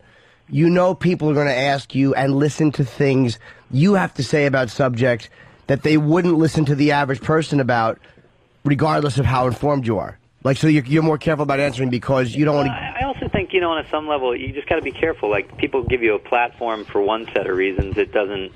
It's great. I think, you know, I'll tell you something I admire about Barack Obama very sincerely, which is I think he very sincerely holds within him the notion that people with a different view might actually have a point. And I think there's a I don't think it's a political posture with him. I think, having known him a little bit, I think he's a guy with a... It's really interesting to me that conservatives want to like slap the radical label on him because he's actually, if there was ever a quote-unquote liberal that conservatives should be comfortable with, he's the one, because he is a very measured guy. I don't think... I've heard him say, you know, you shouldn't go into politics if you think you're the revolution, and I think his... I think as a listener and as a person who genuinely takes in the notion that the opposing side might have a point, he's someone I think he's a real model to me of kind of listening with respect to the other side of the conversation. So you're saying that, like, just from what you know about him, he's not a knee-jerk reactionary guy. He will actually weigh options as opposed to a lot of politicians. The furthest thing from a reactionary guy. I think it's very interesting to me to hear conservatives talk about him as though he's a radical. He's a much more measured, I think, politician than what we've had. I mean, if radicalism is what's gone on for the last 8 years, that's radical. That's ideological radicalism. Do you think he's going to win? What's that? Think he's going to win? I do, actually. Now, I really do. Based on what, Edward? Based on the fact that I think that, you know, you can only sucker people the same way for so long. You know what I mean? And Americans, we may be complacent because we're comfortable, and that makes people lazy and complacent and kind of more inclined to just kind of go along with what's been going on. But on the other hand, Americans, I think, Americans, we may be slow to kind of perceive, the ways we're getting hoodwinked and bamboozled. But once we do, I think Americans have a real righteous kind of anger at being suckered. And I think that the emperor's clothes is off this particular set of lies that we've been being fed for a while. And I don't think he's going to win by a landslide, but I think people are kind of recognizing that we're not as dynamic as we used to be. And I don't think he's going to win. You don't think so? Based on the fact that there's 200 million white people in this country, and I don't think enough are going to vote for a black president. That's why I don't think he's going to win. And again, that's why I think maybe I'm outdated. I think that you need a lot of white people to walk in and push a button for the black president. I think it's easy. I think he's got that, though. I don't think he does. And I think that if you're in Los Angeles or if you're in New York, maybe Chicago, and I don't know, Alabama, where there's a lot of black folk. They took Barack over Hillary. White people had the choice, and they took Barack over Hillary very strongly. But this is based on the fact that you believe in this system. And again, some shit I heard that bothered me. That's why I'm trying not to pay attention, because I don't want to be bothered. I don't want to be upset. Is the fact that the Bradley effect. The Bradley effect, where motherfuckers lie. They say, I'm going to do this, but they're not going to do it. And it's 100 people representing the entire, like Nielsen ratings. It's one goofy family in Ohio representing what I watch. I think that there's going to be there's a lot of interesting things at play in this election. I think that there's no doubt that it's going to be a real referendum on how much the country's grown up or not. I mean, I think with conditions in this country as bad as they are, if those kinds of prejudices prevent us from making a dynamic change when we need it, it's going to say a lot about who we actually are, and how much we have actually grown up. And I think and that's true. I think it's going to be really interesting to see. It's going to be really interesting to see. I think it's going to be a very revealing. Which way, it's pretty wild. I mean, it's going to say a lot. Whichever way it goes, it's going to say a lot. Now, you know Obama? Have you hung out with him? I did. Well, I interacted with. Hang on one second. Mm-hmm. Okay. I interacted with him. I work on low-income housing issues and stuff like that. I interacted with him when he was first in the Senate on some of that kind of work, and I was really, really very sincerely impressed with him. I thought he was a very unvarnished kind of guy, very self-aware. So you knew him or had interacted with him before he was on the national stage? Very much so. I thought I was very, very, very impressed with his intelligence, with the measured way that he listened, and he was very, very. He seemed to me to be a very, very. Not even just a deep thinker, but a very good manager. He just seems to me to be a guy who knows very well, effectively, how to use the skill sets of the people around him, and I think that's a huge, huge asset for someone. I mean, people keep talking about experience. Like there is not a person on the planet who's ready for that job. That's just the truth of it. Nobody is ready for that job. It's that job is beyond anybody's experience level. I'm much more interested in somebody having a sense of the times that we're living in, and having and being able to articulate a vision for who it is we're aspiring to be in the years ahead. I think most of the best presidents have done that, have understood what the country needed at the moment that it was in, and I think. And is there a piece of you? I'm just trying to maybe catch up to maybe where people are. Is there anything in you that sees a black guy, Edward? Anything that you go, wow, it might be a black president, or is it all colorless? I mean, it both excites me for that reason, in the sense that I think, to me, I'm not immune to the symbolism of wanting someone to lead us who I think actually represents the diversity of who we are. But at the same time, it's irrelevant to me, completely irrelevant. So, I mean, it's weird. It's schizophrenic. On the one hand, I think the fact of it is it is there and it's historic and exciting. But on His but blackness, on a right? level, it means nothing to me. The fact that he's a black guy, right? Yeah. Okay, fair enough. Boy, you are a good actor. 'Cause- no, I mean from watching American History X.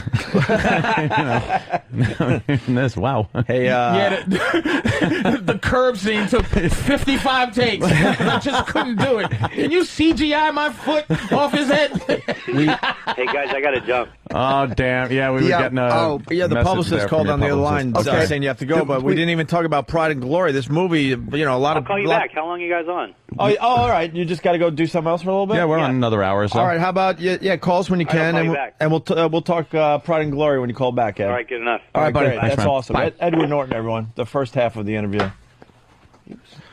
I don't agree with his politics or anything, but I think he's a great actor, and I expect that. I expect seems this, like- everything that's what I expect. But maybe it's Really? the truth, though. I expect. But what's my thing is, I'm not saying you're wrong to expect it, but what's phony about it if that's Edward telling the truth? Like he That was a the pretty guy who honest met him. answer about like, hey, you know, him being a black guy is part of it, you know, where it's like, wow, it's exciting and stuff. But here's the Like, thing. I think that him calling made me is helping me out. Is this when you say the same thing? He didn't say. Oh, this is what I mean. Do you see black? And something and something else. Yeah, I see that motherfucker's black. Yeah, that's all I'm at. That's why I asked. What But he did just say that in a historic. Don't forget, he's also a guy that knew him, and he was instead of harping on words like platitudes, like, "Oh, it's hopeful and it's great," he was saying, "Yeah, I think he's a really good manager. And he's a guy who manages people around him well." He was a guy that was actually giving you tangible reasons why he likes Obama instead of some phony. I think it's all wonderful. I want to hear is just the words that look. Fucking, you talk to me about, and just to let you know, you talk to me about Robert Blake, Beretta. This is old school shit. But the reason I thought Beretta never killed his wife. Yeah. Wrong, right? He goes. I think he did. He goes. Wait a minute. Yeah. But here's what made me feel that way. And then the reverse on OJ, what made me finally really believe he did it. Yeah. One is he wrote a book called If I Killed the Bitch. If I killed the bitch, this is what I would have did. Where I go, you fucking asshole. Robert Blake goes, my wife, I hated the bitch. I wish she was dead. The wish came true. That's just that's it. Is that an exact quote from him? But I didn't do it. Which I said, holy fuck. If you're a liar, you can't even lie like that. No, you'd be, I'm so That devastated. motherfucker said, thank God that bitch is dead, but I didn't kill her. A motherfucker to say that to me seemed as honest as you can get. Yeah. But I could be wrong, but I'm just talking about do you see that he's black? This is what I mean. Either as a white person, this is the frustration. You gotta be a fucking maniac with a hood, or Right. you gotta be a person who doesn't see color. But he didn't. I know what you mean. But it's like a lot of times you're expecting too much out of people on a phone interview for them to just come right out and go, okay, yeah, he's a black guy and I feel this way and that way. As opposed to when you ask him a question like, do you like Obama? He's giving you a genuine answer. When you ask the racial question, he was saying that, like, yeah, I understand in a historical context, it's great. But, I mean, it's not the main reason I like him. And I thought that was a pretty genuine answer. It's almost like... I didn't say he was being disingenuous. No, I know, but... Do you see a black guy, Norton? What do you mean? When you see Obama? Yeah, I see the first black president. And you see a black guy. But not in the... I don't know how you mean that in the sense, do I know he's black? Yeah. But when I started to like him was when I heard the answers he gave Matt Lauer, and I heard some of the answers because I didn't like him. Well, I want a black president enough to go for a guy I didn't like just to see a black president. When he started giving, like, really tangible answers, like, oh, yeah, he is specific. Like, you heard that, oh, he just talks in all these platitudes and whatever, and then I heard fucking Palin doing that. But what I heard him doing, I liked the answers he gave when I heard him answer directly. So that's when I started to like him. So do I see a black guy like I see you as a black? Of course I know you're a black guy, but I see Patrice. I don't see him as Obama on that level because I don't know him or love him. But it's. But I asked him on a level because I don't know him. Right. I just asked him on a level. Do you see a black guy?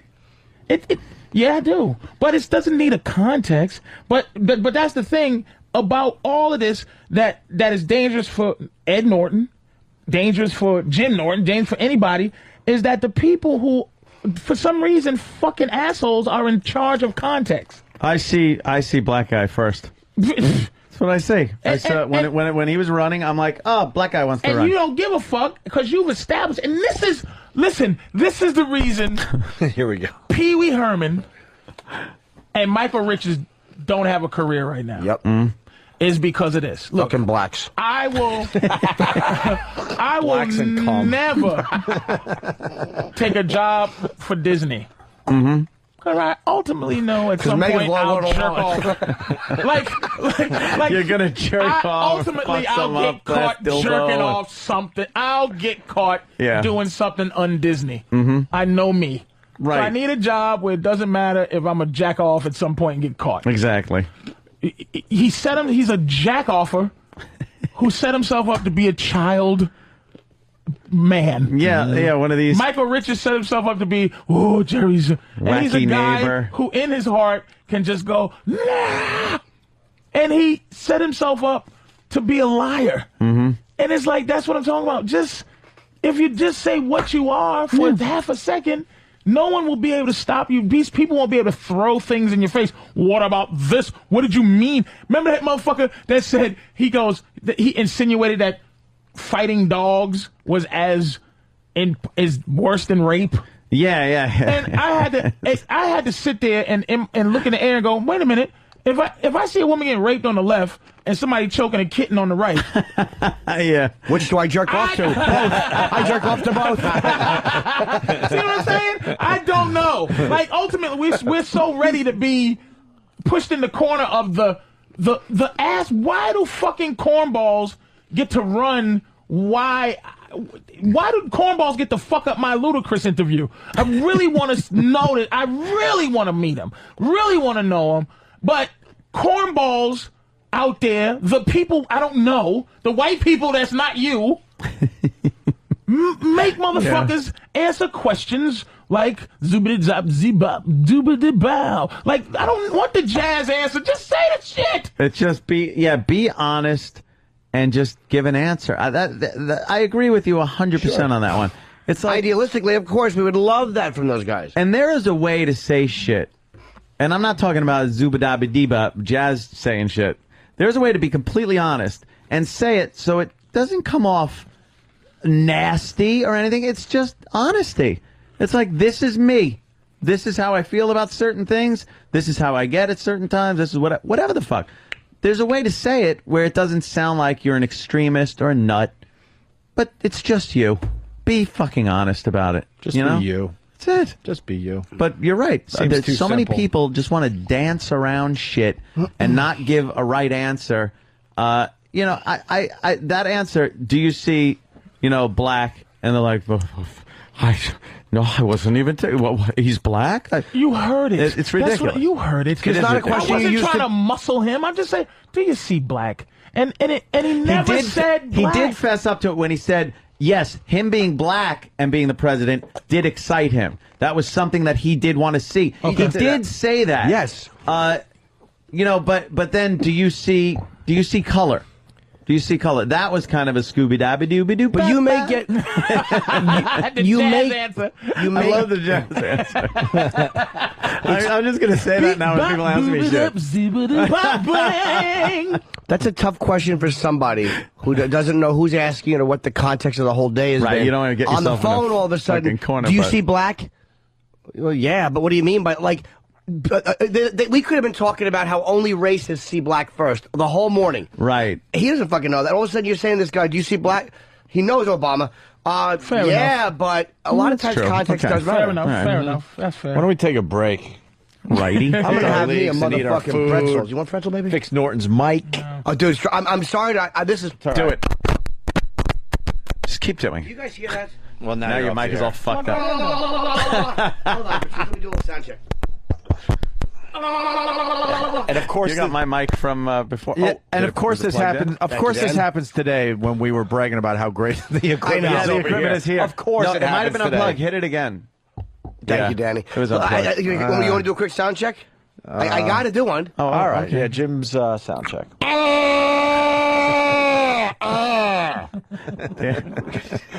Patrice, where are you going to be? Danny fixed it. It ain't got no gas in it. What did he call it? What did he call the guy's name? He called his Sling Blade over at so-and-so's what? At Operation? Oh, yeah.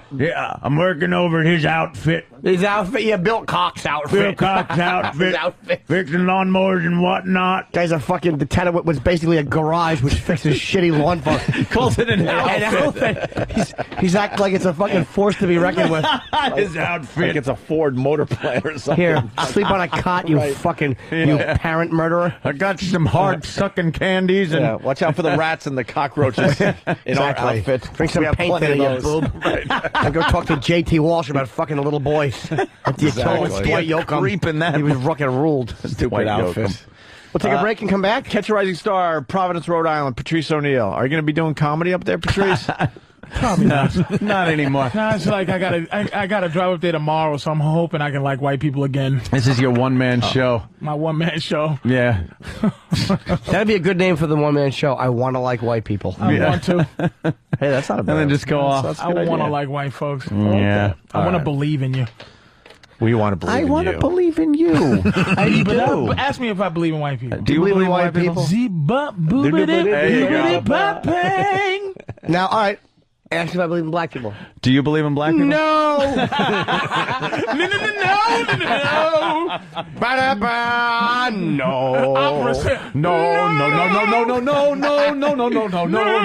No, I think we'd answer that question.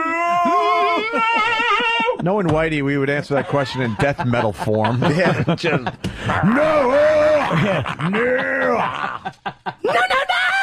I do have a Brenda Vaccaro voice. You are a fucking gravelly-throated ass today. I should be blowing John Voight while I'm on the phone with Murray. Or was it Maury and the cat? Maury and the little dog. You were going to ask me for money? Oh, no, wait. Brenda Vaccaro is the other one. Brenda Vaccaro's. She's the one that played, she used to do this commercial, and that's what I remember. It was like, hi, I'm Brenda Vaccaro. And she'd take this big inhale, and it was a horrific commercial. Maybe you could find it somewhere. It really is bad. Yeah. Listen, just a little taste. Rock. No! Mega Go. This is Mega Go. Mega Go? From Mega Go. Wait for it. Wait for it. Oh, I know where it's going.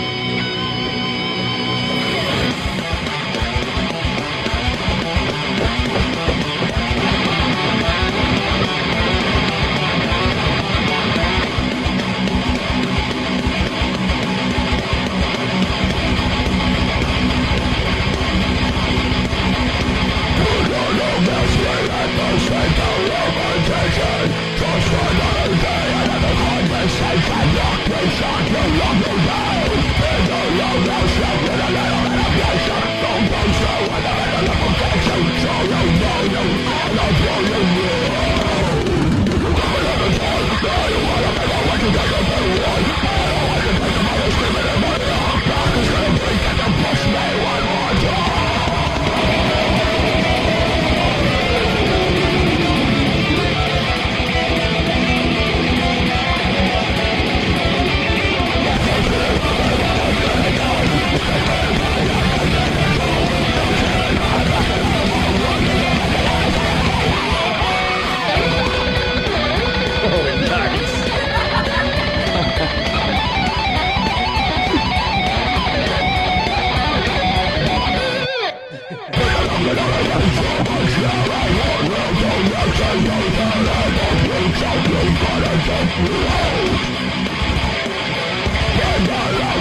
Wow. Holy shit. Now, see, Steve, that probably would have been the way to do it. Yeah, I didn't like the singing, although I don't like death metal, like the singing, but the music was very good. Dude, the distorted lyrics are where I, Yeah, because I like to hear them. In this case, incredible. I'm not a fan of death metal, but holy crap, was that good. We were going to just play like a little sample, but it just takes over you, man. That's mega goo. In this case, not understanding the lyrics is better. Yeah. Thank you. But you can hear it in there. You can hear the whole thing. Well, there is a version where you can understand the lyrics. Well, which is the exact opposite of that one. Well, we were going to just give you a taste of Real Wise Yuppie and then go to the one Ant's referring to. Just because this is a drastic difference in the Pendulum song. Yes. Penned originally by Steve's old band, Foundry. This is the same song you heard from Megago. Yeah. The dance mix version. A lot of dance mixes came in over there. A lot of dance mixes? I hope it. The lumber swinging back the other way. Are you dressed like Ziggy Stardust, motherfucker? Not quite. Oh, God. Baggy Stardust. I don't get it, I'm gay. This sounds like the beginning of Blade Runner. Yeah.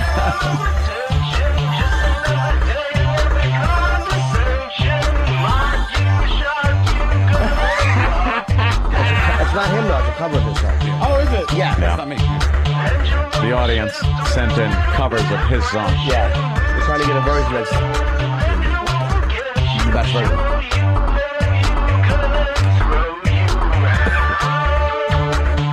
This song would have opened for Devo. Yeah. Exactly. Yeah.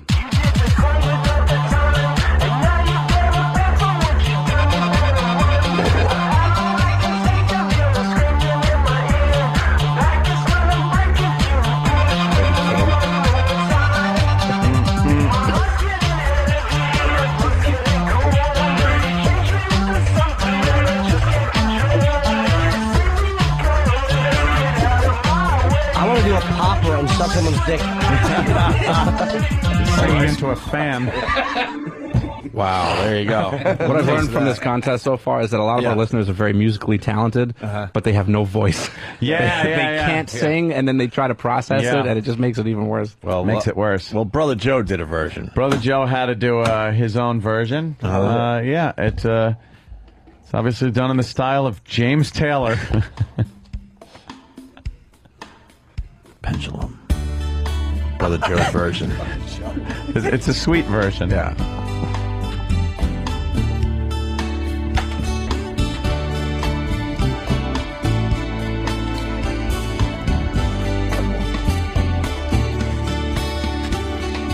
Pendulum will swing at the center of attention. Just another day, another condescension.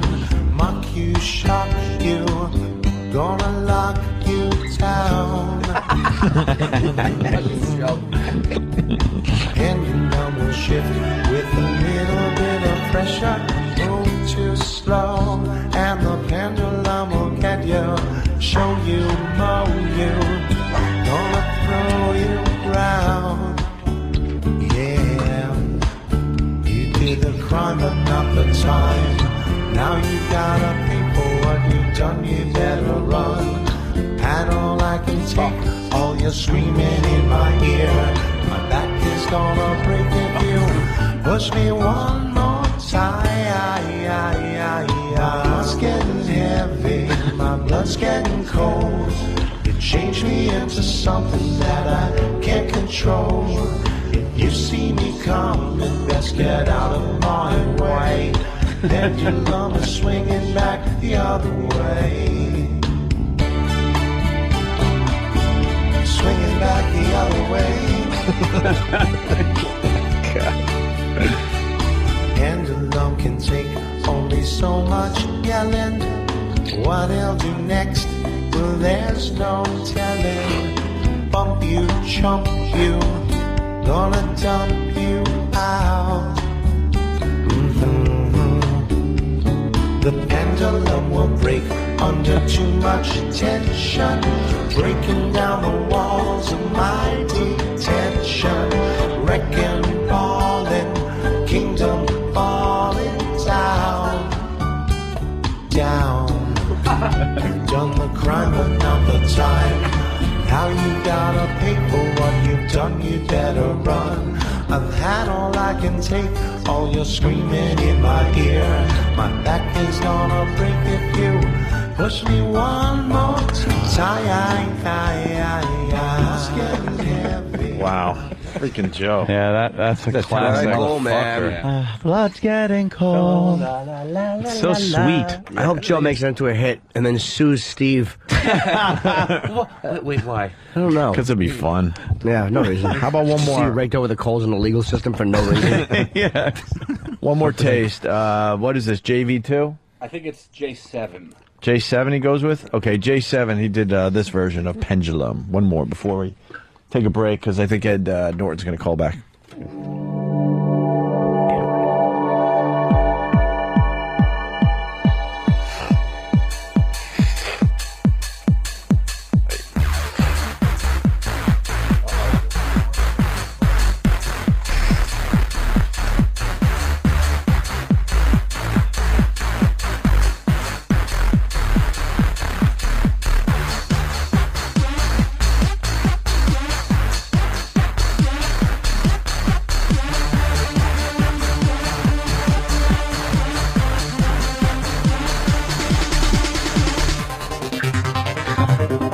Jesus.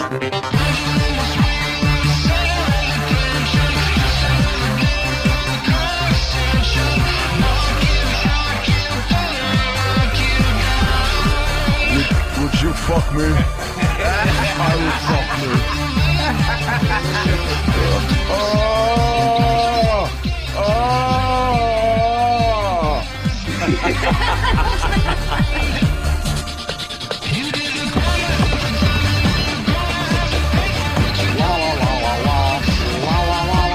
This is music to fuck another man in the ass to. What music is it? I like it.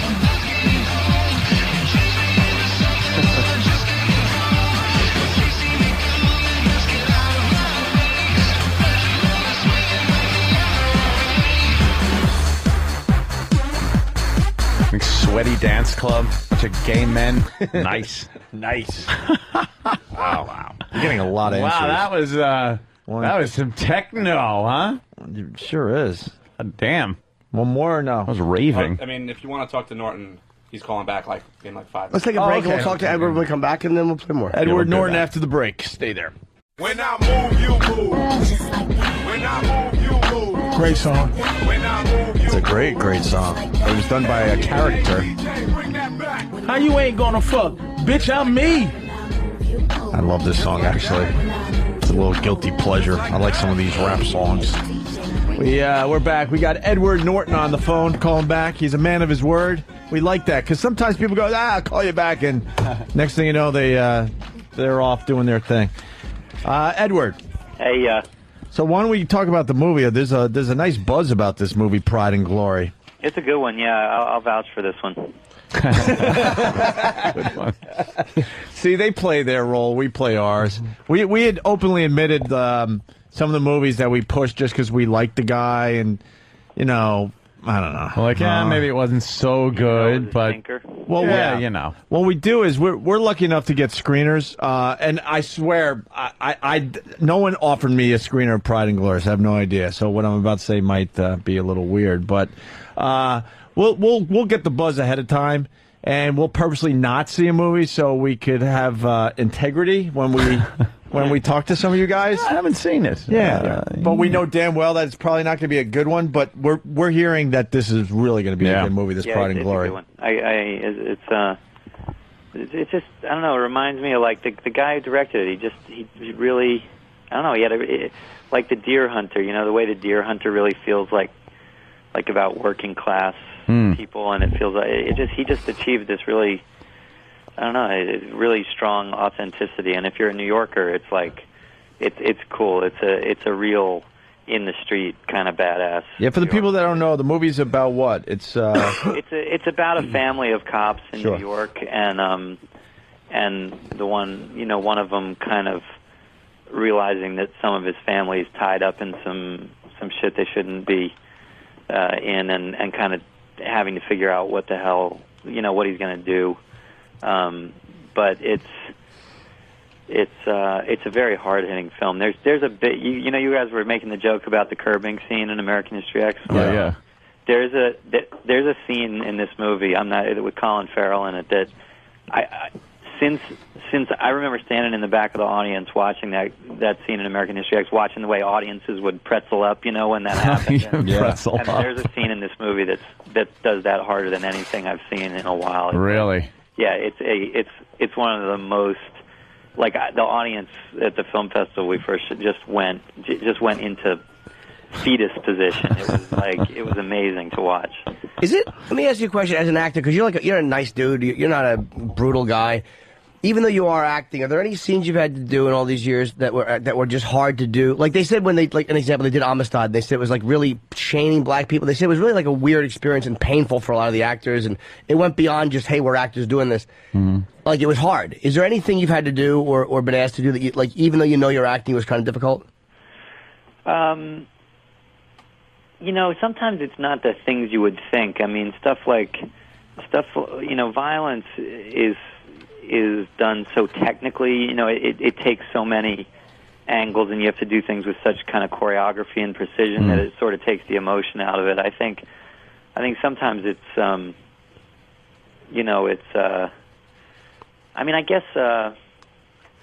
never had to do anything with like treating a kid really badly or something. I mean, I think that would be tough, but I don't know. You kind of gotta believe in the big picture on a thing. If you like American History X, if you don't believe in what the movie's about, then you're in trouble, because you're going to have to do a bunch of stuff in it that you're going, why are we doing this? I was thinking that movie in particular with the scene you do with Elliot Gould is pretty brutal. Right. Yeah. See, now that's an example, but what's interesting in that is like what makes that good is, like Elliot, we worked a while. We worked on the lines together. You kind of craft a scene, and then you're really doing it together, and so you're kind of all then going over and looking at it and going, is this, when you work on it with somebody, it kind of takes the it takes the edge off. It is amazing when you watch it, because as a viewer, you're just watching it for the first time. You see it and you just go, holy shit, that is brutal. That is brutal.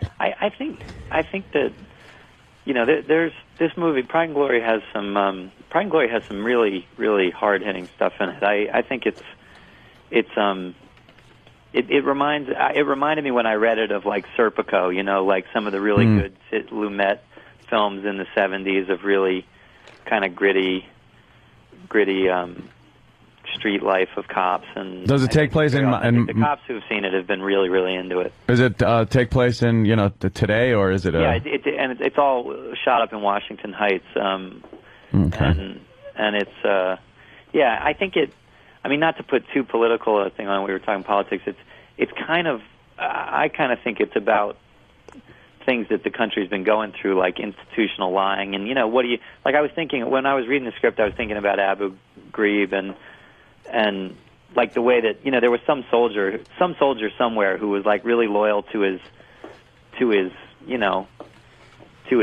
comrades and to his army and to the country and all these things. Somebody said, I'm going to mail these pictures because this is not what we signed up for. And I was reading the script and going, this is kind of about that. Like, how do you decide when it's that moment where you're going to kind of blow the whistle on an institution that you're loyal lying, to? You know what I mean? When do you start holding the institution accountable? Well, you not to interrupt you, but you play a cop who's you're kind of investigating a case that it says it reveals an incendiary police corruption scandal, and it involves Colin Farrell, who plays your brother-in-law. So he's kind of a guy that's in some kind of trouble, and you're investigating something that uncovers him. Yeah, exactly. Colin's amazing in it. It's a really down in the shoes performance for him. Does he have to do the whole thing without the accent, huh? Yeah, it's Jesus. great. He sounds like he's that's gotta be so goddamn hard. I don't know how they do it. I don't know. I could do it for a few seconds or a few words or a line or a sentence, and then it's just me. Yeah. Edward, we have a good brawl in it. Colin and I have a fight in the end. It was up there with the. It's tough. Who do you think would really kick ass in that one if you had to fight him? Colin's like compact and tough, but I've got reach on him. Yeah. I think I could do the thing where you hold him by the forehead and keep him swinging at air and then just. So what's your build in this one? American History X or Fight Club build? What's that? Oh, no, cops. I got Winter, Chunky. Oh, okay. They're thick. You know what? They're thick. Have you noticed that? A little thick, yeah. More toward Fight Club. Show me a skinny New York cop. Right. True. Edward Norton and friend Jim Norton. I mean, there's something about the ring of that. Well. Which I think a lot of people would a big buzz would be created. Would it? Should be a buddy film. Yeah. The Nortons. What if it just said Norton? Norton. Yeah, absolutely. Norton. Yeah. Edward and Norton. Jim, like both our names over it, kind of the way De Niro and Pacino have their names above a movie. Brothers.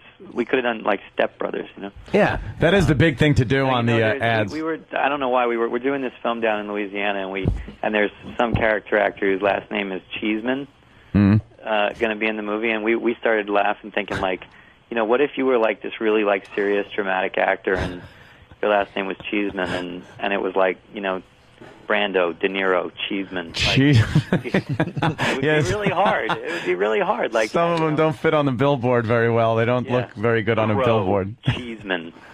Master and Commander. You know what I mean? Cheeseman. What if it was Jim Norton?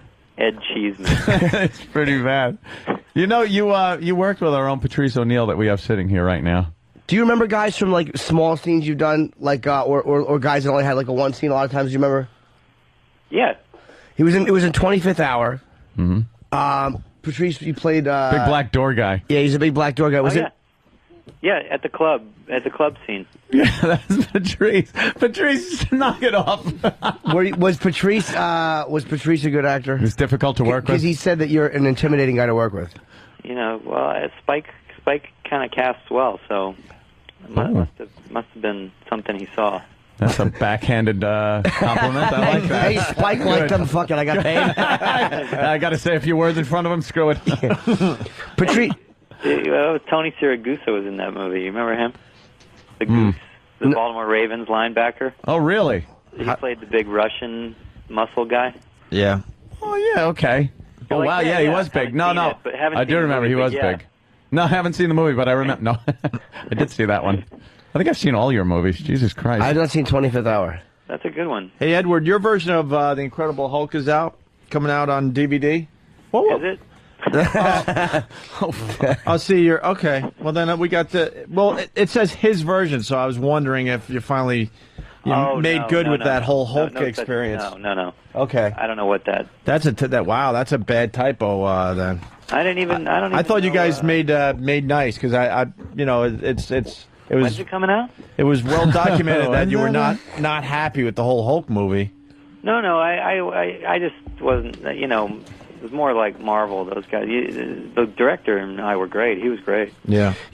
I like the fact that if you don't like a project, you're obviously not going to go out and promote it. But a lot of guys, you see, De Niro and Pacino just did Righteous Kill, and we all know De Niro and Pacino are they are who they are, and it wasn't a great film, and I'm sure that they knew that. They're not dummies. They've both done enough brilliant work where they know when something is a paycheck or. What's going through someone's mind, or as an actor, when you got to go out and promote something that is kind of not your best, or the film itself? Is there a frustration with that? At times I'm sure contractually they're obligated. I haven't had that experience really too much. I pretty much try not to work on stuff unless I think there's something in it that's going to interest me, to talk about. And I've had my differences with. On some, but I guess one thing is, I think one thing is you got to keep perspective. Movies are movies. It's not. We're not running for president. We're not. I think it's nice if. I try to keep an integrity. If I'm not going to go and sit and say a bunch of crap about something that I don't feel. Right. And I definitely will say to people if don't put me in you probably don't want me out there in a situation where I'm going to duck and dive around a question because I'm not going to fake it. But and so in a lot of ways I'll leave it up to them. You know, I mean, I'm a professional and I'll do my bit, but you know, the only problem to me is if people expect you to say something that you're not feeling in particular. I think that's always your right to kind of say, how about the Jets this year? We may have asked you this the first time you called. I don't remember, but I know that there was a big thing. Where I think it was Tony Kaye, who directed American History X, was really unhappy with the final thing. Do you know what it was that he wanted to happen that they didn't let happen, or what did he want to do that they didn't? That was all a kind of a tempest in a teapot. He got into. Tony was an interesting cat. He kind of, I just think, had what I would call like completion anxiety. You know, some people never want to let it go and let it be out there. He didn't ultimately have really specific differences with them. I think he just literally never wanted to keep working forever. But I know we have, you know, mutual acquaintances, and I know he is very proud of the film. Completion anxiety is actually a good way to put it. It's like when you look at like Chinese Democracy, Axl Rose doing Chinese Democracy. It's like sometimes I think people are afraid just to kind of let the work be done and just kind of put it out as it is. They kind of become perfectionists about it. Then it gets judged. You get to a point where you realize, like with these things, that you never, at a certain point, you let them go because you're too close on them, and you never really know how they're going to break across other people, and you gotta get out of the way. You know, you just gotta let it be what it is. But are you going to be on Entourage or what? Nah, you know, they're talking about you a lot on this. Hearing about it secondhand from everybody. Yeah, a lot of people thinking you're going to make an appearance on Entourage. For me in it? Huh? You know, is this a big payday? Can I get a huge fee for a brief guest spot? Yeah, a quick little cameo. Yeah. Hey, Jim, are you still doing The Cellar? I am, yeah. I'm there. I'm there sporadically throughout the week, and on weekends when I'm in town. What about like mid-November? Yeah. I'm actually in town. I'm doing book promotion starting early November, so I'll be gone probably like the first 3 weeks. But say third and fourth week. Be around home a lot more. Oh Jesus! Don't do it. Don't drop in and see him again because he won't shut up about it. Why? I didn't even mention it. If Edward wants to come and see a man of similar ilk, what's wrong with that? A couple of celebrities talking afterwards. But yeah, I'll have Roland give you my information if you want to contact me. And this is not good. Come whenever you want. Edward, you have no idea what you just did. A couple of not, mediocre-looking Irish guys hanging out. Jimmy's getting to know people. Jimmy's going to skip home now because of you. Why? I'm just talking. And he's going to be like zippity-doo-dah. No, a couple of friends that want to see each other's work. I'm going to go see Pride and Glory. Yes. And they'll come see me. It's the way we work, guys like us. It's such an ass. It's October 24th. It's in theaters, and I mean everything you do. You're obviously a great actor, man. It's a good one. I think your audience will like that movie. It's a good one for them. All right, so it feels like a thin fall too. I don't really, I mean, I'm trying to figure out what I'm really stoked to see. I can't really. Yeah, there's not really much. You should come in and see us one of these days, Ed. Yeah, that'd be fun. Edward Norton. All right, we should let him go. Yes, he's a very busy man. Pride and Glory in theaters October 24th. 9 days from now. Thank you, Edward. Thanks for the time. Bye. Good luck, man. There he goes. Edward Norton. Maybe one of these days we'll actually get him in the studio. Well, wouldn't that be something? I mean, it really seems like we do have good phone conversations with the gentleman. He's a good phone. He's conversational. He doesn't back off. I like him in Rounders too. I didn't see that either. So, oh fuck, you got to see that. He's really good. Plays a really good douche in that one. I will actually probably see that before I see him at the Cellar because I want to probably talk about that when he comes. Oh God! He asks about if he's going to be at the Cellar, and then asks, "Yeah, I'll be in town, November, maybe." What's wrong with that? Roland will give you my info. All of us just cringing. Believe me, I wanted to say, you don't know how much I wanted him to say, get my info from Roland, but I didn't think that was going to come. So I offered mine up. If he said, fuck Roland, I would have said, well, here's my number, and I would have given it out on the air. Right on the air. Just make sure he gets it. That's very funny. What is that, Roland? I went to Mr. Norton's house he threw a party. No, you did not. He means me. I had a party. No. None of you were invited. It was called a blanket party. It was me and a few Marines and Roland. We beat him with soap. No, but I did, though. You did? Yeah, he did. I was very bothered. I was like, Roland, why don't you bring me? He would have been so surprised and happy to see me. Were you just sitting in the corner by yourself, or were people talking to No, you? people talked to me. The whole Judd Apatow crew. Yeah. He threw a party. What did you sweat on? What kind of Nothing. furniture does he have? He has a Bruce Springsteen memorabilia. Oh, he does. Yeah, he told me, don't steal it. You had a... Oh, you... You're walking out of his house with some shit. He has a guitar, Bruce. Really? Does he? What were you telling me on the way home the other day? Elvis Presley autograph Oh, guitar? my dad has it. He's got an Elvis Presley autograph guitar in his family. Yeah, but it's bullshit because it's on 1985 calendar. They think that Roland, I expected more of that. Quick improv. Calendar. Said it was a guitar. We already said it was a Roland good... snored. Yes, he did. We already established that it was a That guitar. it was a signed Jimmy. guitar. And you said a calendar. Yeah. Oh.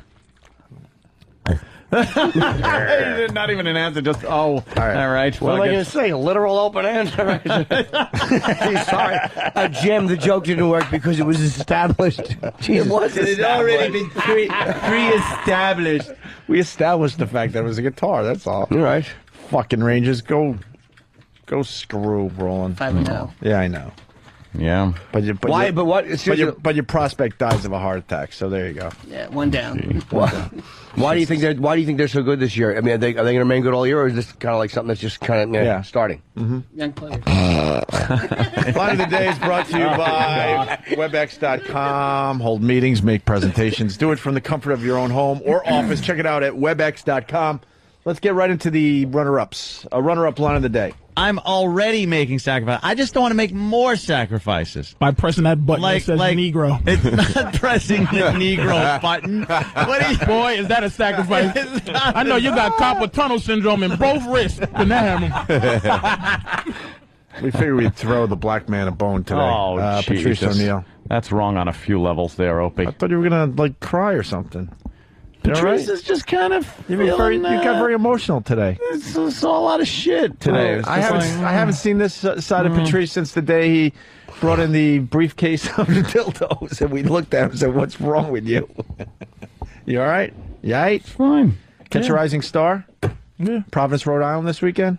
I told you about Edward Norton. What would happen if you said I was in a movie with him? But you didn't talk to him, so he probably don't. If you would have said, "Yeah, remember that scene we did?" He might have relayed. Of course he would have, but we got the real honesty, which was Spike made the choice. If Spike made a choice, I'm sure he was good. I don't remember him from a hole in the wall. Because you weren't connecting him to anything. Like, I know what you're saying, but if you would have said to him, "Hey, what about this scene we did?" He might have talked to him, and go, "Yeah, you were good," or whatever. You just one more guy. I wasn't good. That's why I didn't say anything. Oh. Because he said, "Listen, you tried it that way 10 times. Why don't you try it this way?" Did he really say that? Did he? Yeah, but But Spike told me that I did something different, and Spike said, "What the fuck you doing?" He said, "But I said, I'm the director." Oh shit.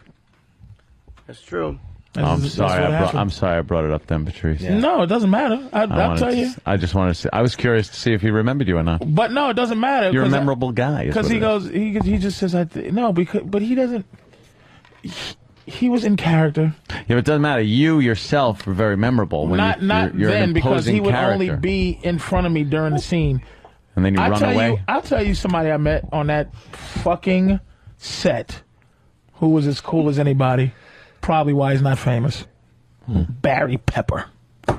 Barry Pepper? He's famous. That guy's fucking great. He's great. Who is he? But he's not an actor. You don't hear Barry too much. No. What's he? Well, who is but he? He's And what? really good. Barry Pepper. He's one of those sniper. That and fucking guy fucking used to sing that song about him. I want to be a pepper too. Everybody knows who Barry Pepper is. Barry Pepper was the sniper. Yeah. In what movie is that? Exactly. No. Not a big fucking Saving Private Ryan. Saving Private Ryan. He was a sniper in Saving Private Ryan. But he was up on the tower, and he's saying the prayer, and he's shooting motherfuckers in the head. He was the little dog in this boy's life.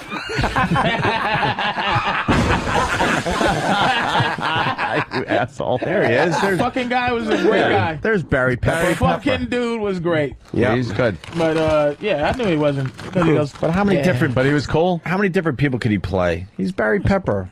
Jeffrey Pepper. I don't know. He was great. He's like he was a great character then. actor. He's He was good. fucking a great actor. Yeah, and he he was is. and he was a Very good. fucking human being. Was he? He was just talking asshole. some fucking great information. Bunch of Marion. Really? Oh, Good about inside that shit. shitty John Travolta movie. Which one? Oh, fuck.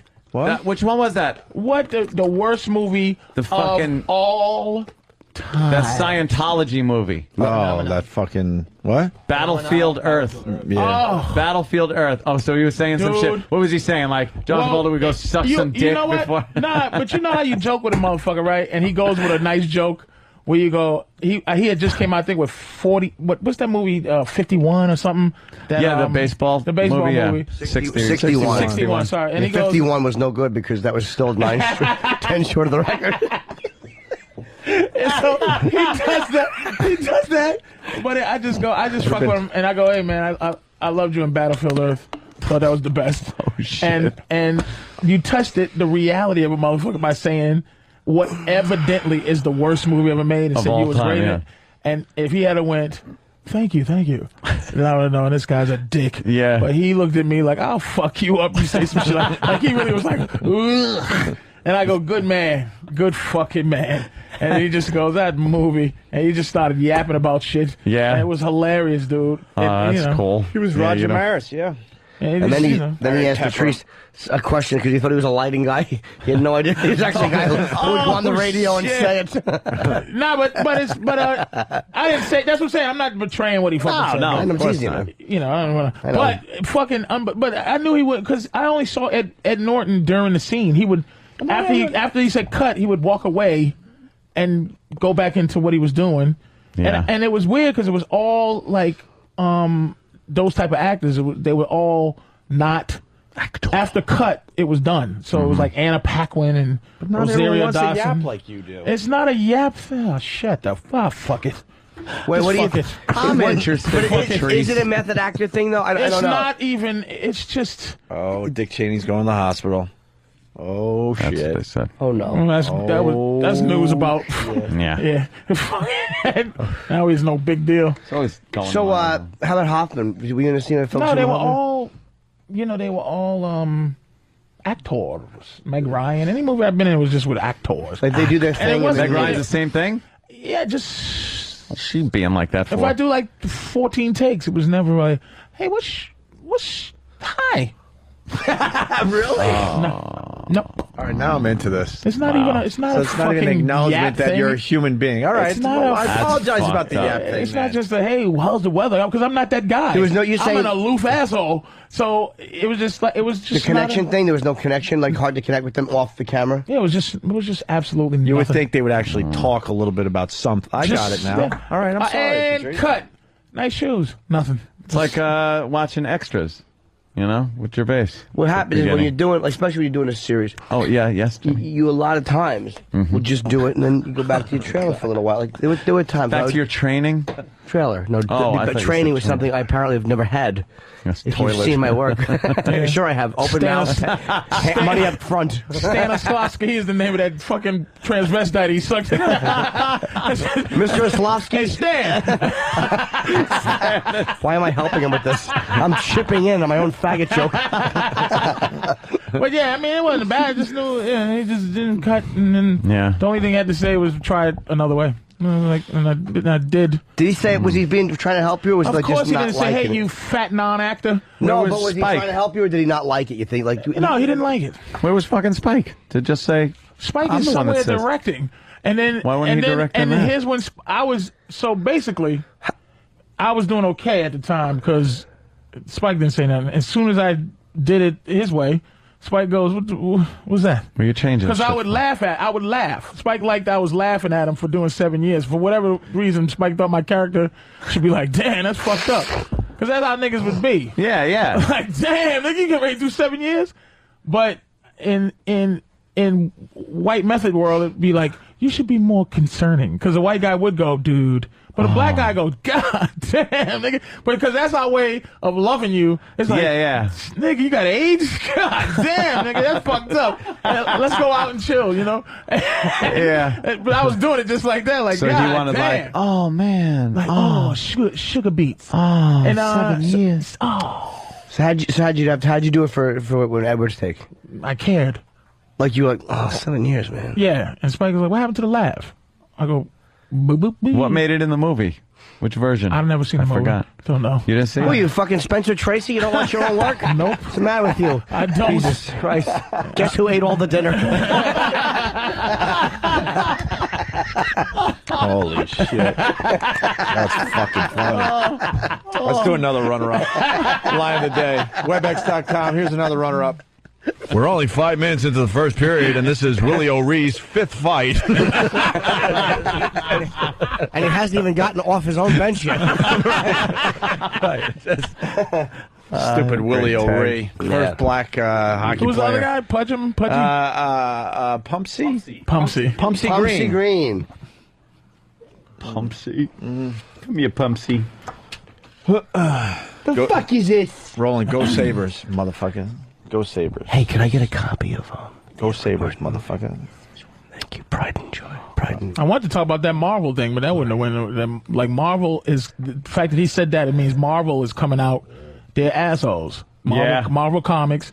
That's they like Jon Favreau not gonna get his money, and it's really anytime movie, a successful movie comes out, the sequel, motherfuckers get double what they made before, and they fucking with Favreau about that, and Terrence Howard wanted his money, and Marvel's like, motherfucker, the characters are the star. Yeah. Not you. Go fuck yourself. Who did Terrence Howard play? I didn't see the first one. He plays War Machine. Which War Machine is that? Well, it's Iron Man's sidekick. Is he critical in the movie? War Machine, if you're a comic fan, War Machine and Iron Man is like Robin. Here's why they said that about Terrence Howard, because they replaced Batman 50 times. It is the character. Yeah. They also replaced But look the at Joker. look at what happens. You know what though? X-Men. Look at what happens. Look at the Batman movies and what happened to them once they start going into changing. Yeah, but I didn't like You can't change like Wolverine though. I didn't like Terrence Howard in Iron Man. No. Okay. I was thinking To about be it. totally honest with you. You know, It wasn't believable.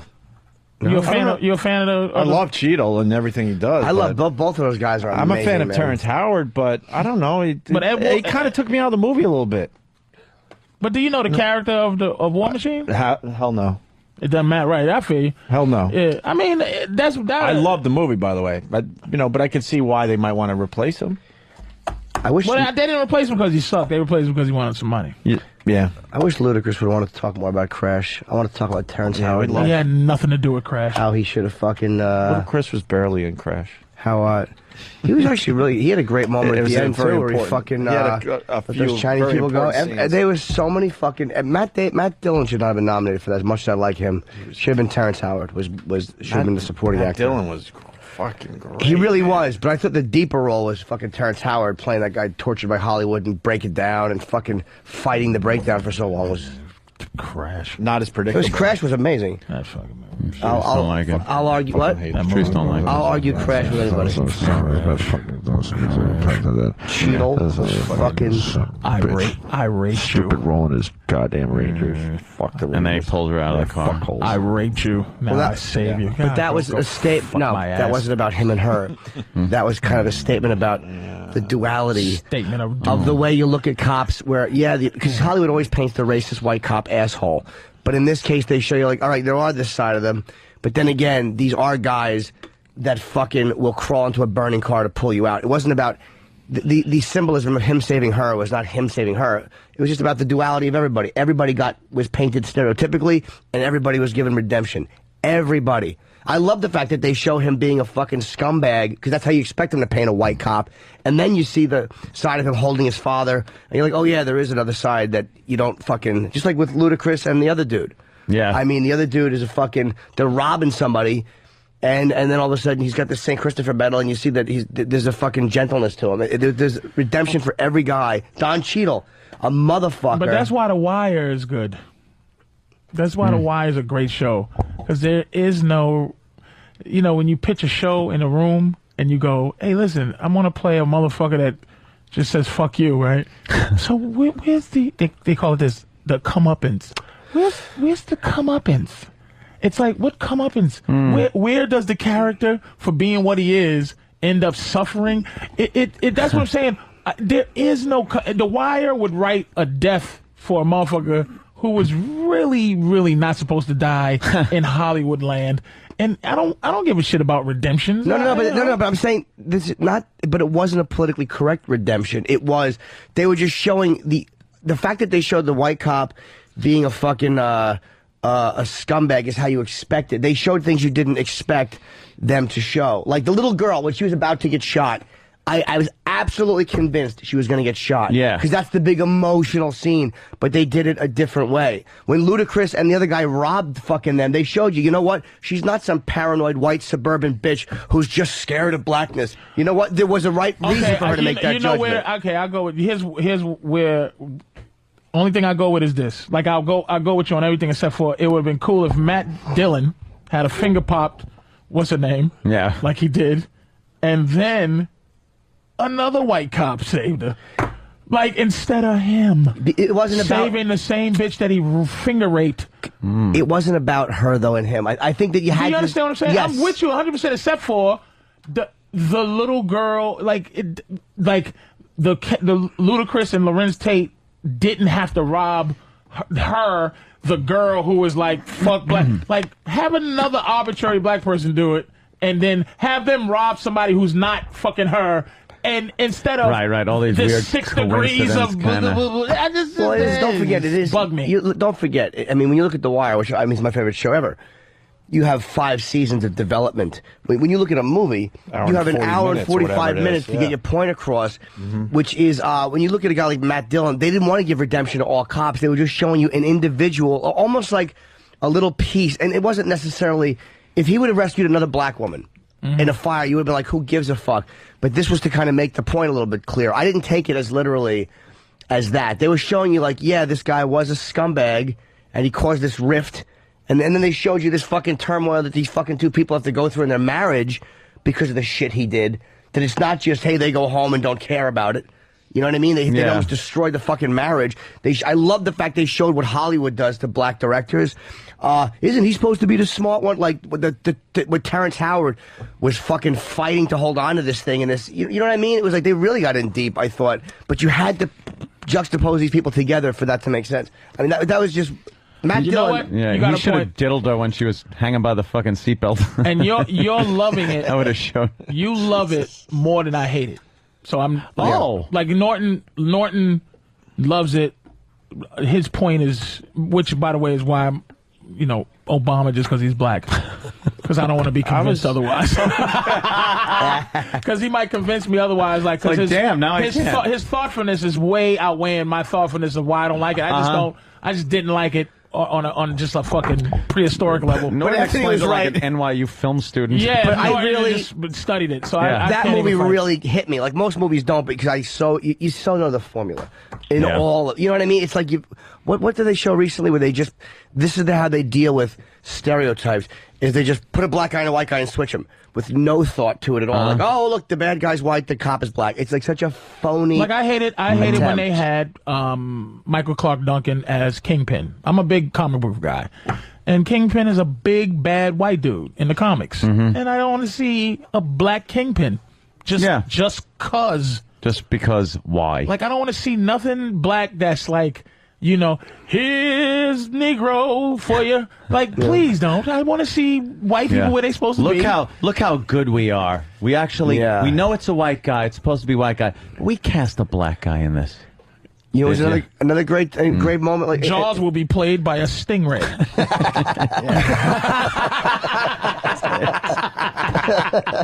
That's fucking hilarious. Fucking awful. Horse shit. That's right on, man. All right, with that, let's do another runner-up. That's a damn good one. Another runner-up line of the day. Slowly going through these.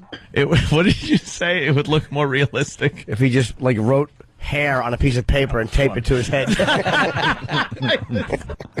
That had me laughing my ass off. That fucking wig was I've seen burn victims look better in baseball caps than that guy did. That fucking wig. I wish we took a picture of that. Dude, it was horrendous. We'll be back. We'll see. I tried to. My camera kept closing. I was embarrassed for him. The shutter wouldn't open. Paul in Brooklyn was winking. Paulie, what's up? Hey, Hey guys, I know you guys trying to wrap up, but I kind of wanted to just piggyback Jimmy's point about the duality of the characters because the guy that shot Lorenz Tate, is he Ryan Felipe? The guy who played the cop who was originally Matt Dillon's partner, yes. Right. So he was this, do-good cop and stop judging people based upon, what they look like. And then Lorenz Tate gets in the car and he's so afraid of the guy that he basically blows him away and he leaves him in the field. It was a good scene. I really liked the movie, and I kind of disagree with Patrice. And No, wait a minute, man. I'm not against. I'm just saying my problem with the duality of man is that it happened to all the characters intertwined in the movie. That's all. Yeah. I agree with you, the duality of man, but his duality had to be to shoot one of the it's like that affected him. If he did that, why didn't he just shoot any arbitrary nigga? That's what would happen in real life. I think they were trying to say that that's in each one of us, and I mean, it'd have been great if they could have just, had 50 million actors trying to portray. Hey, you two motherfuckers love that shit. You have deconstructed it. All I did was fuck this, and your deconstruction outweighs my fuck it. You guys like it more than I hate it. But you know what? Him shooting, that's one more point, that him shooting that guy was, again, there's certain anti-Hollywood things I liked about it, and they always make the idealistic guy like him the hero who is without flaw. And in this case, you're like, wow, even a guy who thinks like this is a fucking fearful, reactionary, little racist shit, too. It just reminded me of Pretty Woman. It's just like, it just reminded me of... No, Pretty Woman was so good. You carry the hooker. I love... Hooker make good. But I get what you're saying. Well, this guy gets it. Topper in Reno says you have a point there, Patrice. Topper. Hey, guys, how you doing today? Good. Hey. Patrice, you got a point in what you're saying, because in the first Batman, they cast Billy T. Williams to be, the black guy Harvey Dent, and then realized when they were making a second Batman that they screwed up because Harvey Dent turns into Two-Face, and it had to be a white guy. So Billy T. couldn't replay his role because... Right, because they added Mr. Black Guy. That's what I had. Here's the onion. Here, Negroes. Where it doesn't spawn. I'll put whoever's black in the comic. There's not many black comic book motherfuckers, but Spawn. And that movie sucked balls. And Meteor Man. They've made 85. Meteor Man. They made 85. Punishers. Meteor Man. They can make another Spawn that's better. Yeah. Or Power Man. They didn't care. No one cared about Spawn. A lot of and they will not let Punisher suck. No. Thomas Jane did it. Shitty, what's his name did it? Dolph Lundgren did it. Dolph? Yeah, he did the original Punisher. And Thomas Jane did it, and they both stunk, and they're doing another one. Wow. Because he's white. That's right. Well, maybe not. Ain't no second nigga characters there. They'll have a green motherfucker come back for a second movie, which is the Hulk before a bad nigga movie.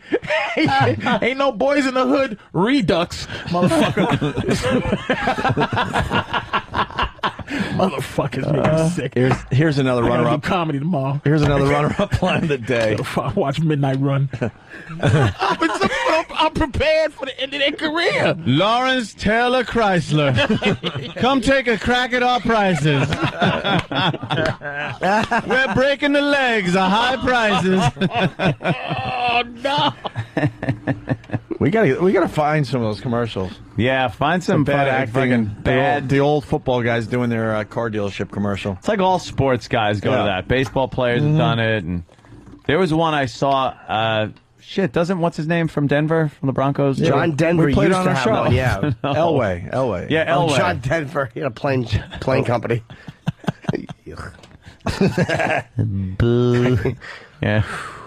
John Denver. Edward Norton's been on hold the whole time. He just heard that bomb, Jimmy. He Jimmy joked his plane into the ground. Yeah. Edward Norton wanted. No, I think Edward would appreciate the fact that not only have I been standing at the plate, but I've swung at every pitch. Yes. And I've fouled a few off. Good eye, got Jim. a few doubles off the wall. That one was Good low and bat, outside, Jimmy. and I swung in the bat good of my at bat. hand. He got him. Ultimately, struck Jimmy's him out. Team play because the pitcher got to leave because he spent about 20 pitches just on Jimmy. Yeah. God bless I was him. bad the like job. fucking Bugs Bunny, just swinging back and forth on both sides of the plate. Actually, it was the Gas House Gorillas. Oh, was it? That were swinging. What do I Bugs Bunny remember? was pitching. I'm just a boy. And he was also playing first base. Bugs Bunny. Second What'd you base. say? Bugs I'm Bunny, just third a base, boy. You did grow when fucking goddamn Bugs Bunny could be racist. Of course. Oh, yeah. God, they people. What do you mean Kids, could be? There's racist fucking Bugs Bunny. no, they're gone though. They're Yeah. fucking gone. I got him. I got a copy. I got him at home. Do you have Unga Bunga Bunga? Binga, Oh. binga, binga, bunga. Wow. Motherfucker. The funniest racial ever. And Tom and Jerry, the black maid. Just racist accident. Oh, no! She holds up a little dress and the way they drew her, all shiny. Anthony's first date, they went to see A Birth of a Nation. Great movie. Do you see how he's blinking his eyes 47 times in a row? Oh, look at how vivid Watermelon is in the 20s. fucking Lucas Arts couldn't make Watermelon that vivid. Vivid Watermelon. So bright. This With is great. with the silent film piano thing as they're hanging a nigga. And then the word board comes on. That'll teach him. God damn it. Oh, Jesus. Classic. Well, we're gonna go home now. Yeah, let's. Line of the daytime. Oh, we hadn't done that. Patrice is going to be at Catch a Rising Star in Providence, Rhode Island. Thanks. Starting tomorrow. Yeah, if I can get through this. Hang in there. I'm hanging there. I mean, it is what Yeah. it is. You need I a just hug? don't want to be misunderstood with the Dude, whole You thing. want with Roland him. to hug you? I don't want Roland to ever touch me. You are gonna be an American with a black president, so don't worry. Yeah. I gonna happen. I hope so. I don't Gonna think so, happen. but I don't think so, but I hope so. And it's not gonna make a there's the difference. little honey. There she is. Who? See, when you ask me what black Now, chick would I you fuck thought- the one on the right at the bottom to get to her? No. Wow. I wouldn't fuck her either. Would you though. fuck her to get to the cute black one? Okay. You would. No. But would you fuck the other one to get to the cute black one? No. Not a chance, right? For the story, yeah. I'd fuck Lucia Ball right now to get to that bitch. Lucille Ball. Which chick, Patrice? Opie, not Opie. Anthony likes. There's a little black on MSNBC. On MSNBC, she's like, she comes on on now. About 9. They're not showing her. Now. Where is she? They're showing this dog face bitch with. She's just a guest, though. The bitch, she'll be on in like. Got to be a couple of seconds. They can't Yeah, give they'll this go back to her. fucking And lesbian. they certainly ain't going back to her. There you go. The Look one on the left. The one Look on at the her. bottom right, that ugly bitch on the No, red? the one on the left. Look at She's her. ugly. She got a big fat fucking Sherry from the View head. No, on the left. I know, asshole. I got it. On the left. Look at her. The one that looks like Patrice in a wig. Oh, it does Jesus, not. she doesn't. Leave Fred Berry alone. Leave her a fucking. She does not. Oh, It kind of God. does, Patrice. Holy shit. And I'm not going with is that? with y'all look-alike bullshit. No, that Berry. kind of looks like That you in bitch a wig. doesn't look like me with She that. certainly does. I don't know with what that- she's saying, with but that she's burning a bridge. With that girl hairdo. Oh, is she awful? God damn it! You want to fuck her to get to that other piece of ass? Ugh. Come on, All right, man. who's your? Would you Why fuck not? her to get to Jessica Alba? What would you do?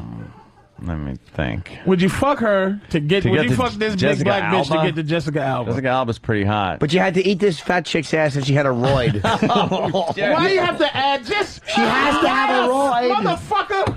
She has to have a A roid. pristine. She's a wait, fatty. no. A pristine that bitch. At her best, that bitch. Would you fuck her to get to that one at her best? Would be 150 pounds lighter. Jessica Alba to get to as she is her best? Yeah. Her asshole smells good. Yeah. You know. She might have some shaving bumps on the pussy. Yeah. Because she didn't, yeah. Her pussy has white stuff in the corner like the mouth of a manic depressive. Oh God! You see like those guys that you don't see for a while and they're on fucking antidepressants. You're like, things are good. They have the spittle She trail. has a pussy that sounds like this. Sounds like a fruit roll-off when it opens. What are you storing Elmer's glue in there? All right, And you for have Jessica and you Alba. have to eat it till she comes. I would, no, now I got to go down on Well, you got to go down on it. You have to eat it till she comes. 69, her on Oh, top. you talking about just sticking it in? I would just stick it in. I'd fucking But wouldn't you even gotta look fuck, at her. You got to fuck her until you come or she come. Oh, damn. That's right. You can't just look stick at it that. in. What the fuck? You gonna make us No. go down on black pussy now? That's Why good. not? Look at her. She's all right. She got to do something different with her hair. She's got a fucking I'll go down a on great y'all's kazoo pussies. hairdo. Look like uncooked chicken. I'll go down on your bald white pussy. I ain't gonna. It's better than fucking burnt steakums. It's all delicious to me. It's all protein, motherfucker. Uncooked chicken. I go get E. coli for salmonella eating white pussy. I didn't say nothing about it. Oh shit, that's good. That's terrible. All right, should we do line of the day? Yeah. This is Jessica Alba. Look at that, my man. Right here. Yeah, she's. Oh yeah. All right, definitely. Ridiculous. Yeah, why not? Would you let her take a dump on your chest, Aunt? Who, Jessica Alba? Yeah. Say it was a one log. Yeah, no cause liquid. Because her shit smells different. Say one it's coming log. out of a delicious Yeah. white lower intestine. One log on your chest. One log from Jessica Alba. Let's And see. you have to kiss the taper tip. You have to lean down and go. Oh, Jesus. No one turns it all See, into dumps. You know why? You know why? Because he sensed I was going to say yes. So he had to, like, he's got to make it more But disgusting. I will say there are women who are pretty enough to be that disgust. Like, it's almost not nasty looking at her. Watching It's it just- hurt Thank you. like shit. It's just Now almost you not move it. nasty. Now have it. Now Yeah, just, but trannies don't fall in that category. oh, if you let a tranny shit on you, you need psychological help. You never let a dude Okay. take a dump on you? Ugh, no. No man colon. Just Pretty thought it was his girl. black cock. No. So listen, explain something to you. Let me explain. Would you something. let Serena Williams drop a log on your chest to get to Jessica Alba? No. No. Her shits are probably liquidy and awful. Who? Yeah. Serena Yeah, got like a an Gatorade. ass like, I know. Her ass is too big to let you dump, though. It's just, I know it's something like she just has A full baby shit no could be ass. out of her asshole, and you couldn't see it yet. Like it's got to travel to the crack. I don't know if I'd let like Jessica. For some reason, she just looks her butt's so little. It's almost not. Serena though, I put my face right in it in a second without a problem. I bet Jessica's shits stink. Like before she shits, the log probably pokes out and you hear. Oh God damn! You wouldn't take a log out of that ass? Man, I might look the at that. fuck Don't is even that? start saying that's luscious. That's a little too- Whatever it's a little- the a little fuck too you big. say, Are whatever you the fuck fucking? you say. I don't want to. I'm not This going is to where- talk. I'm this not is- going to talk to white people about that ass I not being understand. fantastic. It's a little you too big. discuss it. That is devastating. In a good way? That's not a good picture of it. Listen, if a nigga says anything that's wrong about an ass, as the right. If I say that shit's tremendous or unbelievable or fucking, that's good. Yeah. That shit is monstrous. Absolutely. That is a juicy, fat Kidding. ass. That's where we're. But I wouldn't let her take a dump on me, and I wouldn't No. let Jessica Dude, that's- Alba take a fucking dude, dump on me either. That's where but we're- I'll put my face in there. That's where we're different. Most white guys are scared of that ass. White guys are ridiculous, but a white guy Why? packing, Why are we packing a ridiculous? monster. If you're packing at least that banana, you should take it. Look, I like a big I'm not fat ass. I'm not packing nothing, and I'm going for that. I'm going to do What is this, something. 1996? Look at this ass. Look what this at fucking- this ass. Fuck no, Are man. you fucking crazy? Her ass the fuck cheeks has no. nothing to do with her asshole. She Dude, washes her like, asshole. Is Danny into this ass? He's Of course nodding. he is, because he's the one that pulled it up. Yeah, I like big dumpers. Like Could you that. show a better so picture of her They're ass? like though? big All right. black There dumpers. is I no don't care what better color they picture are. of her ass. As long as they're shaped is like that. A big fat, No, not fat. unattractive ass. No, don't add unattractive, but No, I did. if you need to, I'll take that. But I love it. I'll tell you what I'd like to see that ass in. I don't like the bathing suit she's wearing. It's not to me. It's not like a fat ass. I would rather see that in a thong. I think would show the shape of it better because it looks like it's like uncomfortably big and hard. I would rather see it in a thong. I wouldn't give a fuck if somebody nailed a paper bag to it. I fucking put my face in that ass. Her ass is delicious. Hell no, man. Let me see that. Danny, go down a little bit. Let me see that picture. There's way too much going on That's a better picture of it. there. That shows. Hell the fuck no. That shows the juiciness and the firmness Juiciness? of it. Yeah, I like a big ass, dude. roast. Oh, Common is hitting looks on like that, man. Common It looks gets a like piece Lawrence of that. Taylor in a bikini bottom or something. Don't disrespect. Don't even be that racist. If you didn't see the rest of her, you would think that might be a guy in a bikini. Oh, damn! Look at that. Wait a minute. If you didn't see the top of it, you go, wait. You would go, that's LT. That's fucking. Like you saw that ass, you would go, oh shit. Oh wait a minute. Fuck no. That's Vince Wilfork from the Patriots. She looks like it looks like two different people have been melded together in a fucking photo. That's a terrible photo. That ass is horrid. Oh, fuck you. Fuck all Horrid of you. ass. See, I was getting over everything. Would you and put your then dick in it? Dude, this. When I put my dick in it. In the ass. Let me tell you something. Let me tell you something. I would poison my girl like they did in Flowers in the Attic slowly. If Venus if Serena promised me some pussy, I'd slowly poison my girl with what's that poison that kills you slow? Strychnine. Strychnine. Slowly. If she says, as soon as your girl's dead, arsenic. You get to sniff my asshole. Not even go with me. Just sniff my asshole. Just put my face in that onion. Hell no, man. Smelling asshole is fucking great. Here's where Danny really shows his talents. Yeah. He could navigate the web and just find anything that has to do with pornography. Oh, this is tame, though. This is only Ass Parade. Yeah. Oh, let's see Ass This Parade. is rookie ass stuff. Let's see Ass Parade. All right, ready? All right, well, ready? Let me ask you a question, Hope. Yeah. Ready? Yeah. Anybody that'll make you murder your woman. Hell no. Murder. Why? Hypothetical murder. Oh. Look at that. Play murder. Play murder. What girl would cause you to give my it all God, up and Lord, leave? man. Play murder. Ass Parade. Play murder. I'm going to give the hacky answer. Nah, because then they're This going to kill me. motherfucker. They're going to kill me because Who? I'm very happy. Dude, I can't think. I'm very happy. All right, and but I'm I can't telling think you, of I'm anyone. I'm play murdering my girl for Serena's Jessica asshole. Biel. But you're not even in this. I'm You just saying. can't be. I'd When you- fucking when you in a I'd play relationship- murder anybody. For Jessica Biel. Fuck Well, yeah. It's easy for you to say that. Who would you play murder? What woman is out there that you play murder your woman for? Play murder. That you say, I'll kill a bitch for that. Yeah. I don't know. Nice talking to you. I'm being honest. Nice talking I'm to fucking you. being honest, Patrice. Fucking goddamn it. Nice talking. Where am I going to go with the basic Jessica Biel? No, fucking anybody, Jessica somebody Alba? that you Hey, I fucking just killed about- someone for Jessica Biel. Yeah, like You ain't somebody taking hot. that. I know you're happy. We know everybody's Dude, happy. no, I'm not. No, I'm not. I'm playing it real. I used to be really into Drew Barrymore. You would have killed your girl for Drew Barrymore back in the day? An E.T. But we talking man cold pussy shit. We just talking some pussy. The old girl. Yeah, no problem for Drew Barrymore. Yes. What, like, is there Now Drew's older and Well, she's not murder anyone able. like I would ruin any relationship. Yeah. And I've ever had happy ones even. For Scarlett Johansson. Any girl I've there's dated. another one. I would ruin. All right. was pretty good. My ex-girlfriend I would have pushed into a fucking manhole face first for Scarlett Johansson. My girlfriend got mad at me one Push her time. into Serena's ass to get to. And if you're talking, I play killed my girl for just Venus's ass, but right now, and on my mind is probably Raven Simone. I'd like to. Wow, really? Yeah, I'd just like to see Little what's fucking going on. Really? Raven I'd Simone. like to see from- what's going on from with the Raven Cosby Simone. She's Show. about 22. She's getting into her Yeah. world. Yeah. I just She's like got to, a big ass on her. I like it's like a flat butt, but I'd Is like it? to. Yeah, I'd like to take a I shot. thought she had a bigger ass. So I mean, play kill is one, and then Yeah. but my taste in terms of like whatever play killing. Well, what do we got here? What are these big ass white chicks? Wow, that looks like an arm. Fuck.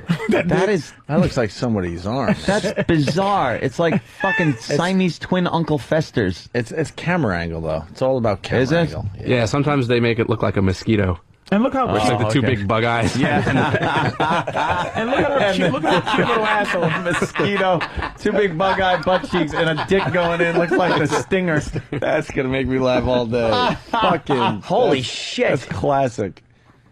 Yeah, but that's forced perspective or whatever. Oh, the fuck. You can't shoot a camera angle that makes a cock look that big if it's not. There's a fucking car parked next to it. There's a fucking cloud around the That's head too of it. much ass for you. No, that top blonde on the That's left. the same ass Hell as Serena. fucking no, You fucking it's racist not the bastard. same. It's the same ass as Serena. Hell no, it's That's not. Serena's ass. Hell no, it's white. There you go. Thank you. Right. Thank you, Anthony. At least we got, thanks. at least thank you very much. I just want to point out the difference. Thank you for being. Thank you so much. But the bottom line, but what you're saying is not accurate because it's like Anthony, you're raising like the wholesomeness and just the inbred goodness of it. Right, That right. doesn't make it a better ass. Well, I yeah. hope so. That's wow. That was Norton. You should have thrown it in. Never mind. No. I'm throwing that joke out. Where should I have thrown Nah, it? he should have explained it like he was talking about Crash. He just should have threw it in Crash as a part of that. Yes. That ass has redemption. The duality The of duality cheeks. of those cheeks. They drop a watery shit, but then you clean them and you can eat them. Jesus. All right. Let's do line of the day and get out of here. Line of the We're day. actually running out of show. Yeah. We're going to turn Yes. this off in less than a Ooh, couple nice. minutes 5 minutes, man. because we didn't do any breaks today. Just a little one. All right, Patrice, thanks. Always a pleasure. A pleasure. Thanks.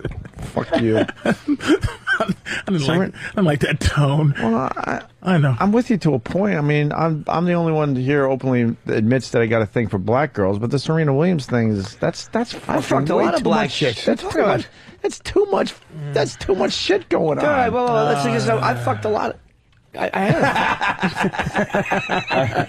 But Patrice, that's just There's a racial angle there. there's too much muscle, man. But y'all like your women that just look like they, y'all get mad if they're 5'7", 110 pounds. It bothers you. Look at the sex symbols. You though, call man. them a fat bitch. Most of the white sex symbols, way back, Jane Mansfield, Marilyn Monroe. Were Look bigger now, like girls. Johansson. They were voluptuous. Oh, Now look at them. Scarlett Johansson, the fucking big juicy ass. And what is she doing? That bitch is in a movie every other fucking millennium. No one puts her in shit. No, they love her. Are you kidding me? They What is love she her. in? Are we gonna? She probably just chooses Prestige. The Prestige. It was on last night. People That movie's suggest great. That's another one I'll fucking put on every time it's Who's on that? just to fall asleep I've to. never seen The that. Prestige. I saw the other one, The Illusionist. No, The Illusionist Look, isn't. look, look, look, The look. Prestige is good. Is this Look at Anal Hell? The one on the right. The one on the Keith right. in Philly wants Anal Hell. The one on the right. Which one on the right? On the right with the this- light blue one. You mean that the, one there. the two on the right? Look at that. That's too much It's ass. too big. It's just not too much ass. It's too big. It's Where? just not too much No, ass. I like a big. I gotta be honest. A big ass. I kind of like a big fat one. A nice fat ass. I don't understand Oh. why you don't like. I With mean, the cellulite and all Look at that the shit. meaty pussy on that. Look at Because that Patrice, fucking you fat you pussy. openly admitted that you like the cellulite and all that that's going on the ass too. there's a Where to it looks me, like a dried here's me. riverbed. It's hard for me to have this argument because even ones that you guys will find to be attractive, I find value in a teeny booty up in the air with the asshole showing and the pussy showing. There's value to that. Yeah. But this is the delicious ass, man. That It's is not a turn on. Big know? fat, like with the and, fucking and a bumps. flat ass is not a turn on. But there's they're value. shutting us off. Yeah. Oops. Literally, they're going. Yeah, to. yeah, that's what the music is. What's our line That's of the day? computer Out of generated. curiosity, WebEx.com. Here's your line of the day. That means we're Here stop it. comes. Did you have to do the intro? I know, right? Line of the day. Line of the day. Yeah. On a scale from 1 to 10, we give you a 30. The sports where white people still dominate, that's the ones they pay attention to the white guys. We root for the astronauts. Fucking. There's a little improv stand-up for you. Yeah. All right, we get all the plugs in. Everybody good? Yeah. Tricky is this week in Providence, Rhode Island, in the Catch. And I have Boston November 15th. Ooh. And L.A. December 12th, 13th at the Viper Room. Ooh. So if I sell the fucking tickets, Nice. please. Viper Room. Yeah, you guys small tomorrow. room. Very dangerous. Thanks for having me, fellas. Thank you, Patrice O'Neill. Oh, I- The Anthony Show. I gotta take